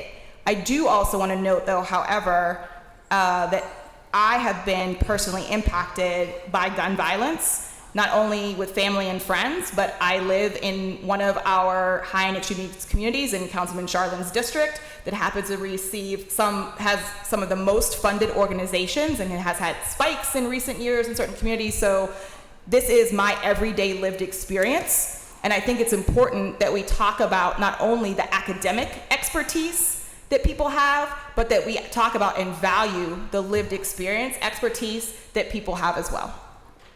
The question was around whether or not you were attending the meeting, and I was making clarity that you're the one who is, you're charged with writing all the amendments, and I'm just trying to understand, how that happened, but also, how there is this large amount of money out there that literally the public came today to ask why, and they have good reason to be here, and those are all valid questions, and I think council should get a full report on all allocations that were made to the fund. There is some very big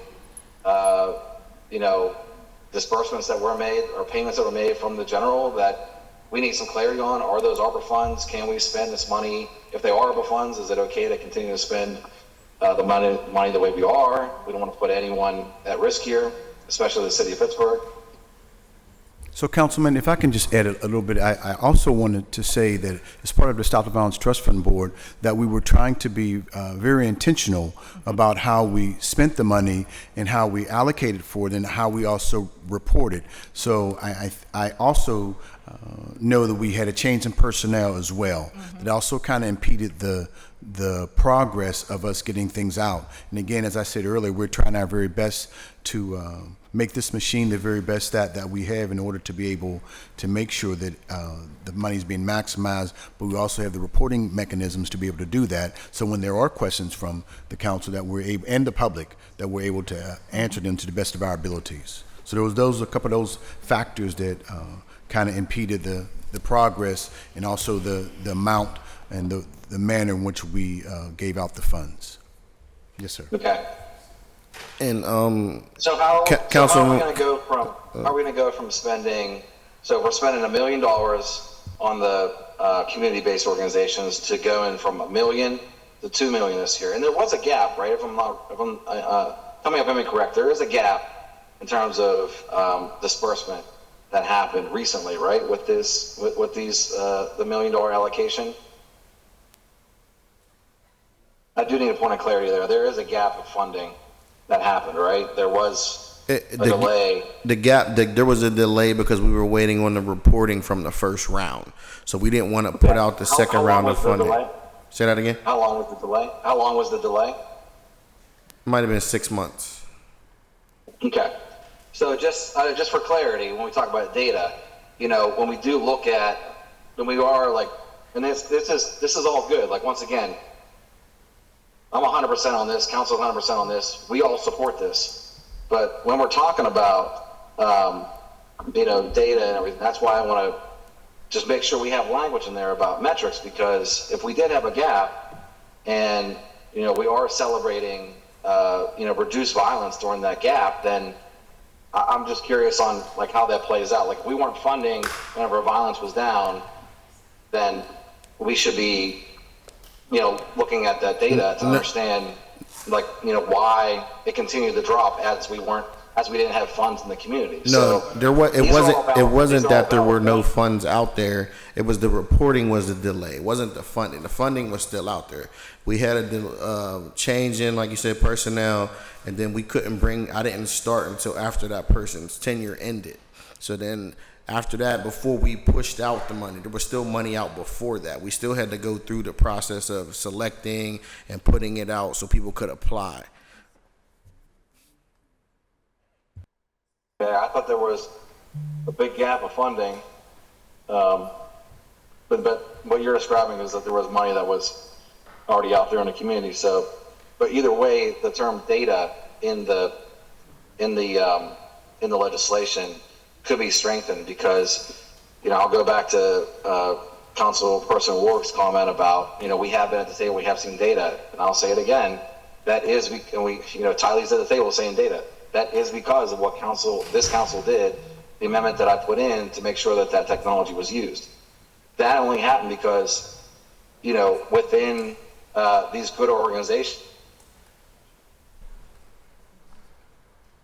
for mental work, they have a critique as well. And so if you listen to their critiques, then then there is a push to have better data, which to get to better metrics to look at this. And that's why it's important to continually recognize that we like that type of data. But the term data, I feel, is very loose, and that's why to charge this steering committee with formalizing how they will record this data and use metrics to record data, then then I think we're on a really good path.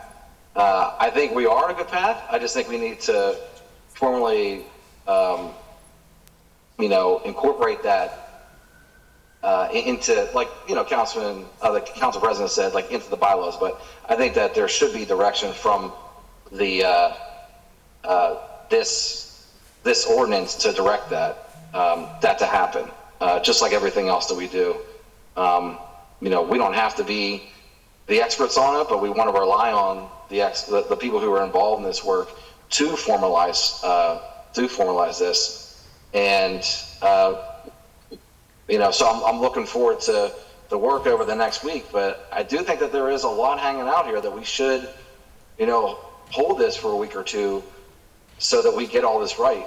Because I think just what I mentioned here, like, there are a lot of challenges here that we need to fix, and we shouldn't delay this to any funding going out, which that's not going to be delayed. Like, there's already an RFP for these anchor organizations. Like, nothing's going to be delayed. Like, we could hold this for 2 weeks and nothing will be delayed. So there is this hurry up offense on this legislation here. And I talked to Council President, yesterday. He wants to move this forward. I want to be supportive of that, but at the same time, there's nothing changes with the funding. There's nothing changes with this fund. Everyone that came to council today to express that their community is in need, we can continually still fund the same, what we've been doing, and we can get this right. I mean, we don't even know. We're not even sure if we're going to cut jobs with this legislation. And like I said, I did commit to figuring this out throughout the week, but I just think there is still some vagueness to this, and to get this right, to fully support the communities that are at risk. I don't pretend to know what the answer is. I think that we should have a full discussion with the Public Safety Department to make sure that, since they are Public Safety, OMB, they are the administrators of the fund. I mean, we're still continuing to put that language in there. So I wish other members would speak to, the need to hold. It wasn't explicitly clear to me that this would be all in one, that there would be more votes to this. I think it sounds like other members were confused as well. It sounded like we were just going to vote on one allocation at a time, once a year. So, I just wish council was just more up to speed on what's going on here. I flagged several things. Why hasn't the funds been spent? Is there ARPA money in the fund? Are we cutting staff here? There are several things that could hurt communities here. And I wish there was more just of a robust conversation. But if people want to pass this today, I'm going to be fully supportive, just like I always have. People that I work with know. I mean, I've involved many people that have approached my office that are concerned about their community and they want funding, and I try to do my best to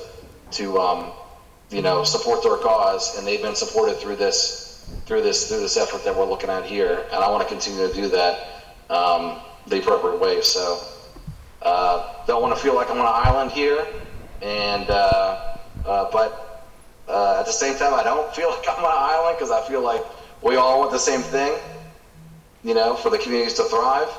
But I just think that nothing changes if we just take a second to hold this in the committee and make sure that we get everything right before we move forward. But like I said, I'll be supportive either way. I'll work as hard as I can the next week with the organizations that have reached out to me that currently are funded to make sure that they're represented here.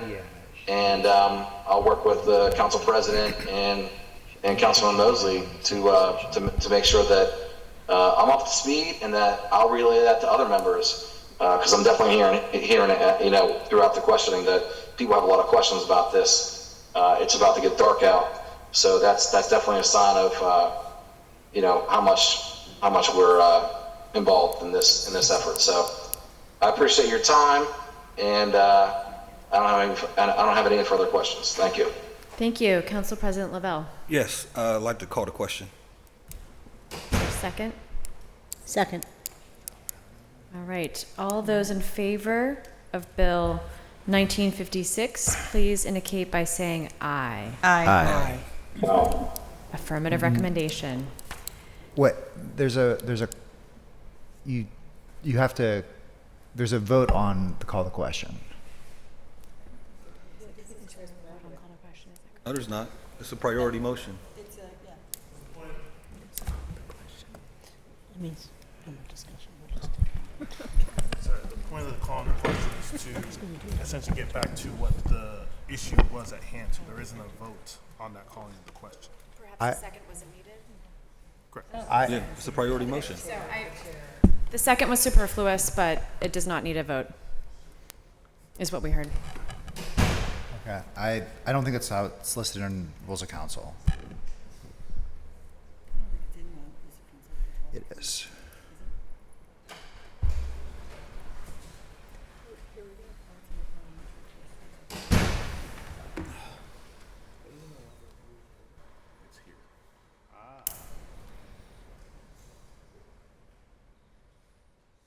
Okay, sorry.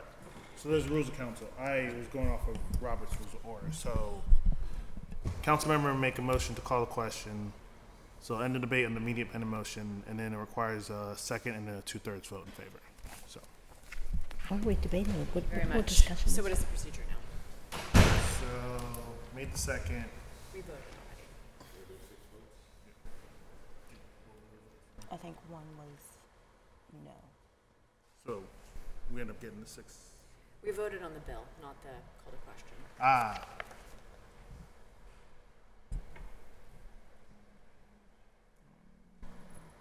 So then we'll have to do the motion on the call to question and then vote. Okay, so we will have a redo. We have a call to question. We have a second. All those in favor of calling a question, please indicate by saying aye. Aye. Aye. No. No. Aye.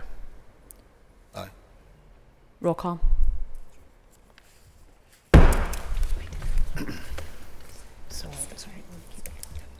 Mr. Charland, No. Mr. Coghill, No. Ms. Gross, Aye. Mr. Lavelle, Aye. Mr. Mosley, Aye. Mrs. Kale Smith, Aye. Mrs. Warwick, Aye. Mr. Wilson, Mrs. Strasburger Chair. Aye. 7 ayes, 2 noes. All right, the motion passes. So we will now take a vote, preliminary vote on Bill 1956. All those in favor of Bill 1956, please indicate by saying aye. Aye. Affirmative recommendation. Thank you. New papers, Bill 1962. Thank you all. Bill 1962, Resolution amending Resolution 848 of 2021, which authorized the mayor and director of public safety to enter on behalf of the city of Pittsburgh into an amended professional services agreement or agreements with In Time Solutions, Inc. for EMS and police scheduling and timekeeping services by increasing the approved amount by $434,140.30 at a total cost not to exceed $1,336,665.30 over 10 years. Is there a motion? Motion to approve. Is there a second? Aye.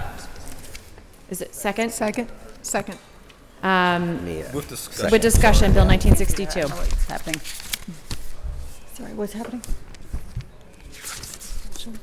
So, I have questions. I'm not sure if other members have had city workers reach out to you regarding this. However, it's 6:30, and so I would actually prefer to. I forgot this was on our agenda, so I apologize. I would prefer to hold it a week so I can formulate the actual questions that need asked. I was even stopped in the grocery store this past week asking about. A worker stopped me and asked me about this. So I would like to have a dialogue, but I don't want to keep people here for so much longer. What's it for? So motion to hold 1 week. Second. Second, discussion on the one-week hold. All those in favor of a one-week hold on Bill 1962, please indicate by saying aye. Aye. Bill will be held for 1 week. Thank you. Bill 1974. Bill 1974, Ordinance amending Title VI, Conduct, Article 1, Regulated Rights and Actions by adding a new Chapter 630, providing for the deprioritization of enforcement of crimes based on identity rather than conduct. Motion to approve. Second. Discussion? Yeah, thank you.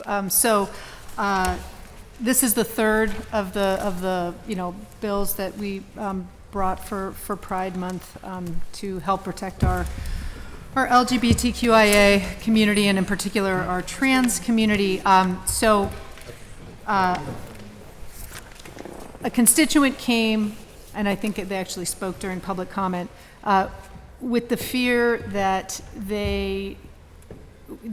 that being trans could be, that you could be designated a sex offender just by being trans, and they were worried about that because they own a home in my district close to a school. So it was sort of like that, and they came and talked to me at my office hours.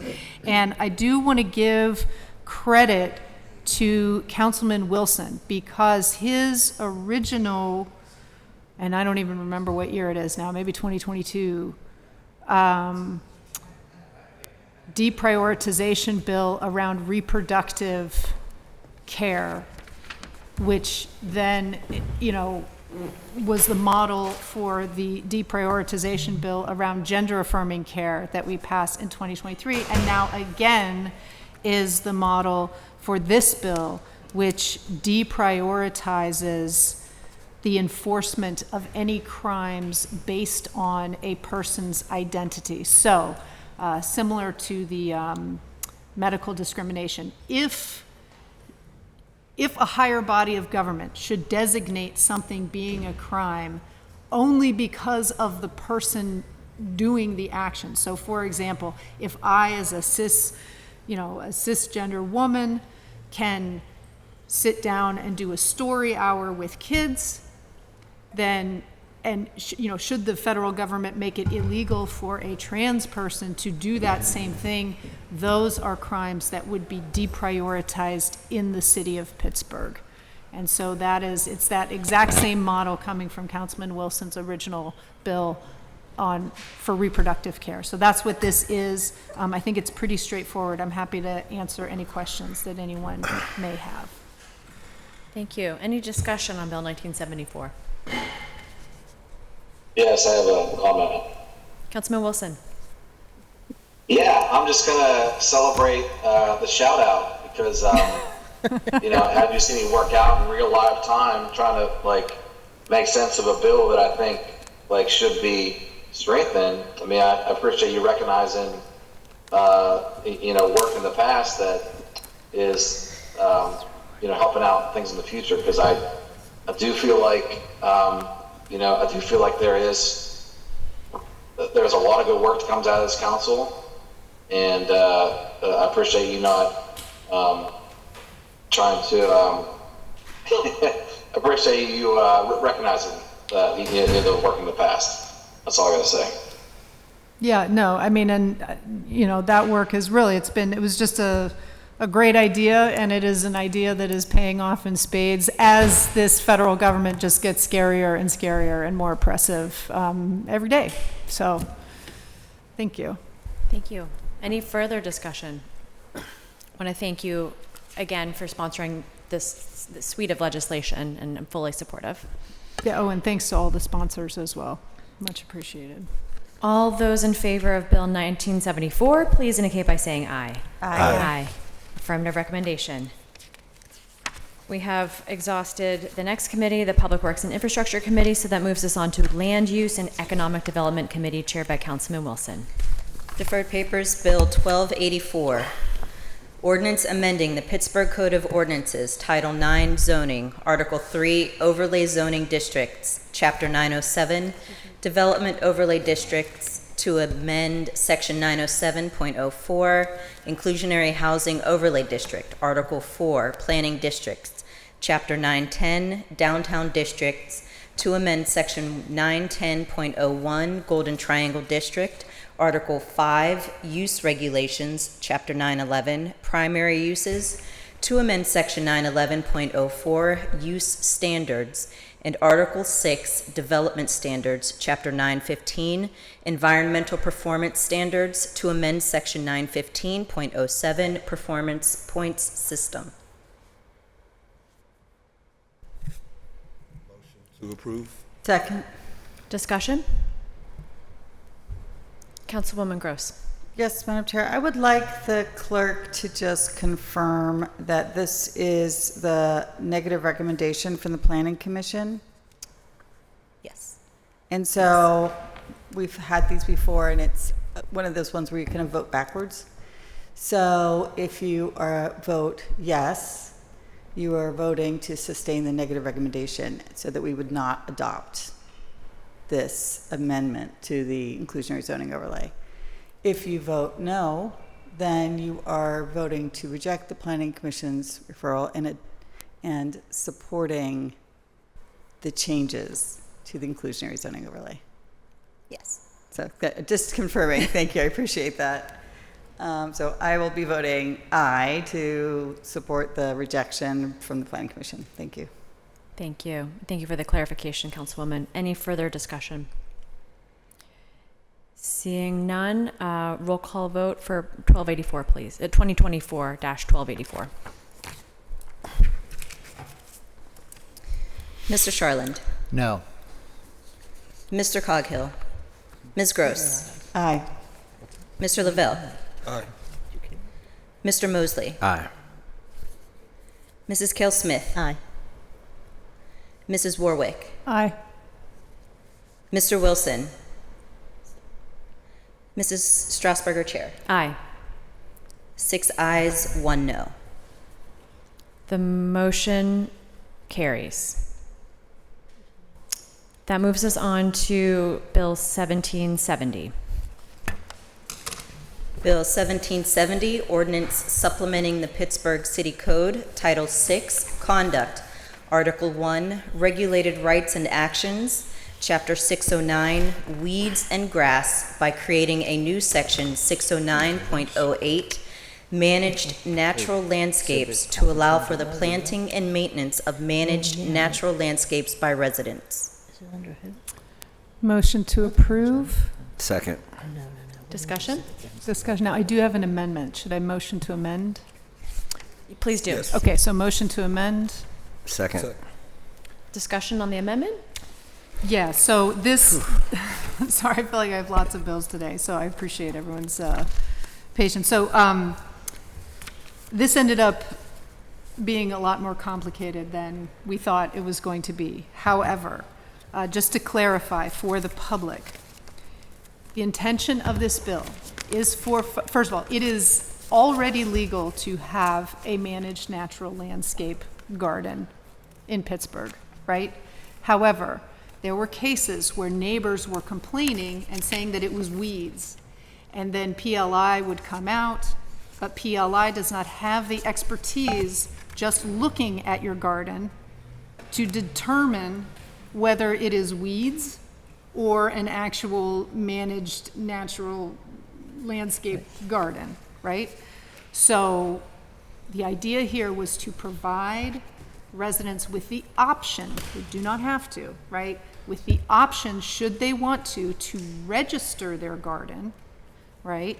And that way, should a neighbor complain, PLI has it, PLI does not come out and check the garden. It's just simple, you just register it. You just say, yes, I have it, and you have a choice. You can either describe the garden and list the plants that you have in it, or you can provide some certification from, you know, the Audubon Society or Penn State Master Gardener, Pollinator Friendly Habitats. There's various certificates, right? So if you have one of those certificates already, you can submit that rather than listing all the plants.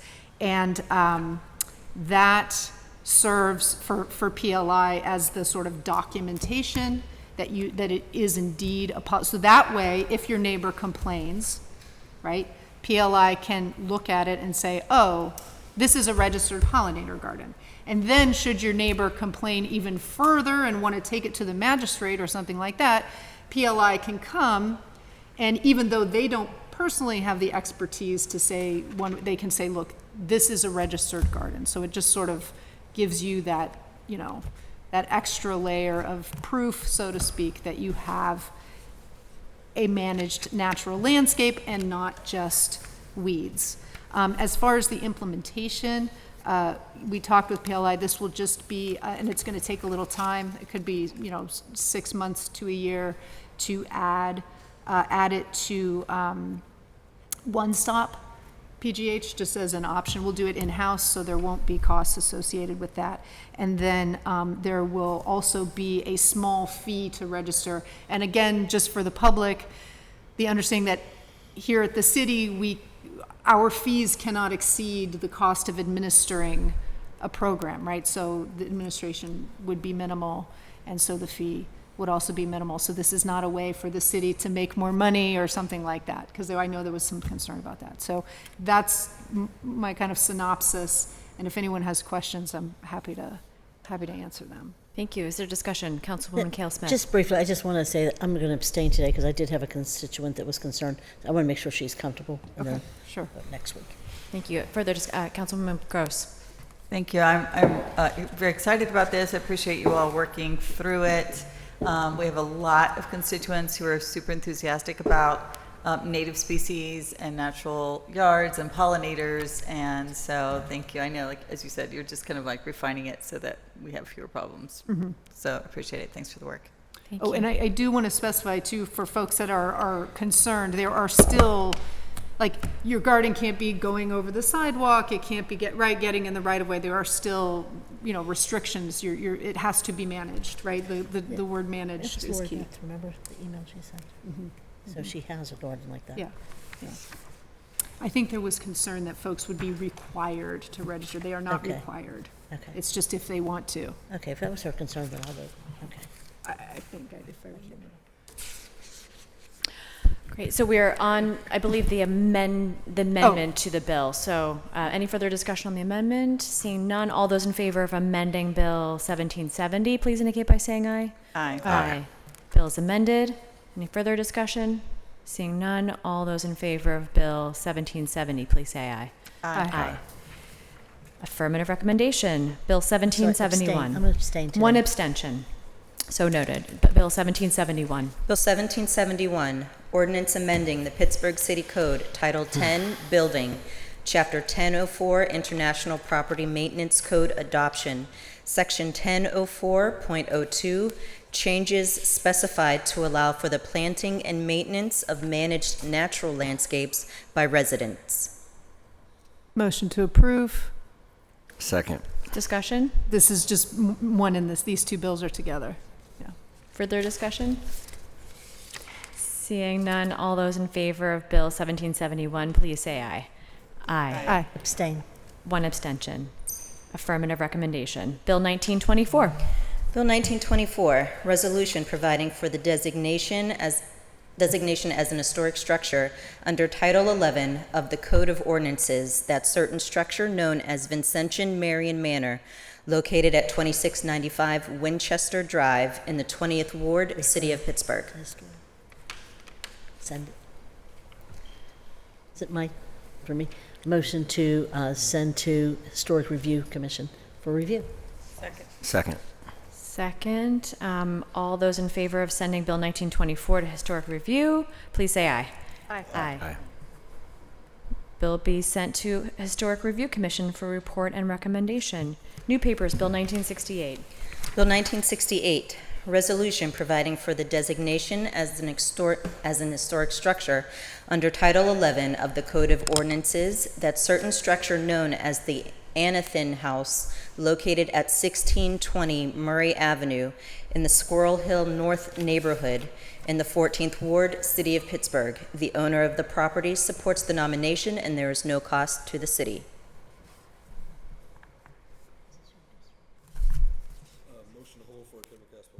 Second. Discussion? Seeing none, all those in favor of holding 1968 for public hearing, please say aye. Aye. Bill will be held. That moves us to Recreation, Youth, and Senior Services Committee, chaired by Councilwoman Cale Smith. New papers, Bill 1971, resolution authorizing, pursuant to Chapter 173 of the Pittsburgh City Code, the naming of Room 902 of the City County Building to the John R. Sibbett Conference Room. Second. Discussion? Seeing none, all those in favor of holding Bill 1971 for a public hearing, please say aye. Aye. But I do want to say one thing. When I told John Sibbett I was going to name something after him, he said, unless you name the whole building, don't name anything after me. I swear, before he passed away. Affirmative recommendation. Intergovernmental and Educational Affairs Committee, chaired by Councilman Mosley, our last committee of the day. New papers, Bill 1964, resolution adopting plan revision to the City of Pittsburgh's official sewage facilities plan for 1228 Heron Avenue, Pittsburgh 15219, at no cost to the city. Motion to hold for 6 weeks. Second. Discussion? Seeing none, all those in favor of a 6-week hold for Bill 1964, please say aye. Aye. Bill will be held. That exhausts our standing committee meeting for July 2nd. Meeting announcements. Friday, July 4th, council and clerk offices will be closed for the Independence Day holiday, and I think we really earned it today. Next week, council will hold their regular meeting on Tuesday, July 8th, and their standing committees meeting on Wednesday, July 9th, both at 10 a.m. To register to speak at these meetings and hearings, please fill out the sign-up form on the council meeting webpage by the deadline, and you may also call the clerk's office at 412-255-2138. Anything from members? I just want to first thank everyone again who came here today, everyone who stayed late, including those who were here to discuss our bills and didn't actually get called up to the table, our cable bureau, and members, obviously. And I also want to wish everyone a joyful and safe July 4th holiday. Man, I also want to thank you you did a great job chairing a very long and contentious meeting. Thank you. Yeah. Is there a motion to approve the minutes and adjourn the meeting? So move. Second. All in favor? Aye. Meeting is adjourned.